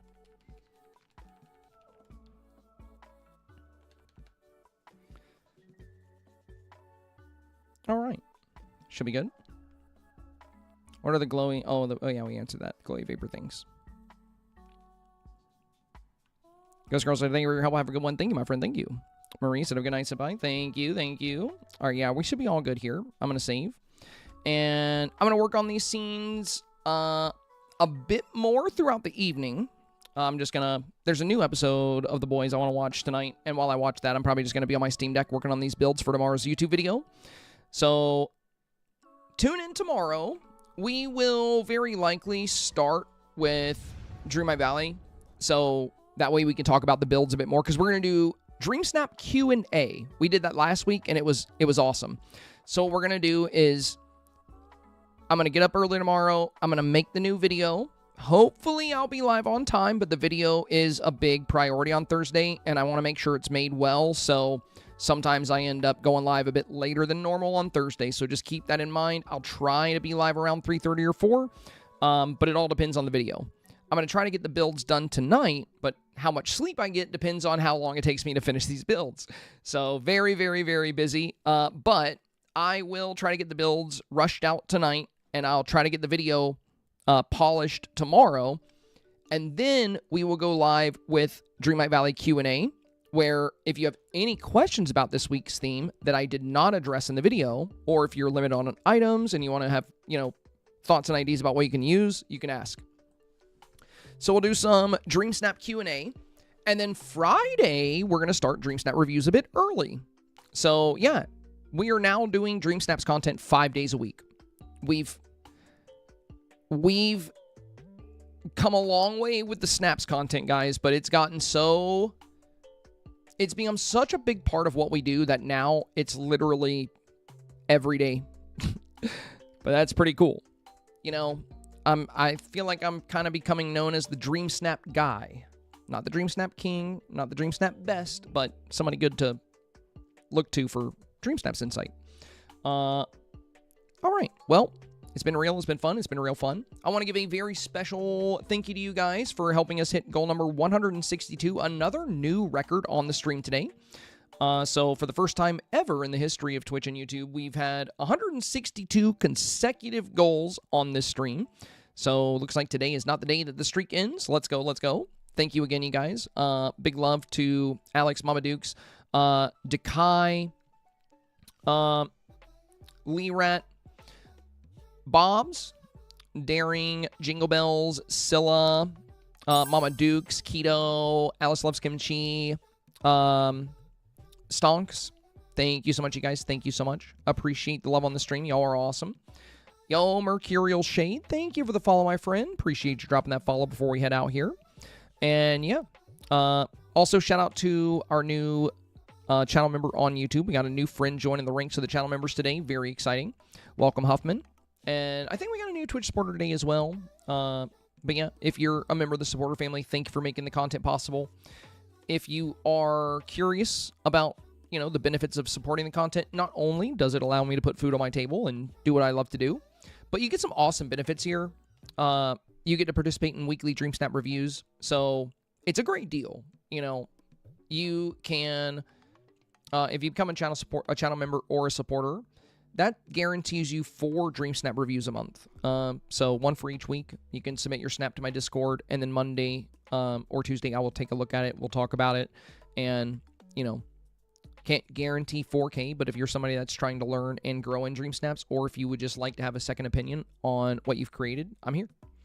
But yeah, special shout out to all those who make the content possible. You guys are the bestest. I'm going to go work on my snap and try to relax a bit. It's been a very busy week. So I'll catch you guys tomorrow. Stay tuned for the YouTube video. As always, stay safe, stay awesome, and stay healthy. And, oh, and by the way, once we get the Snaps Q&A done, we'll probably play Pocopia. I spent some time this weekend. I made an awesome build. Cannot wait to share that with you guys. All right, I'll catch you on the next one. Ta-ta, bye-bye, have a great night.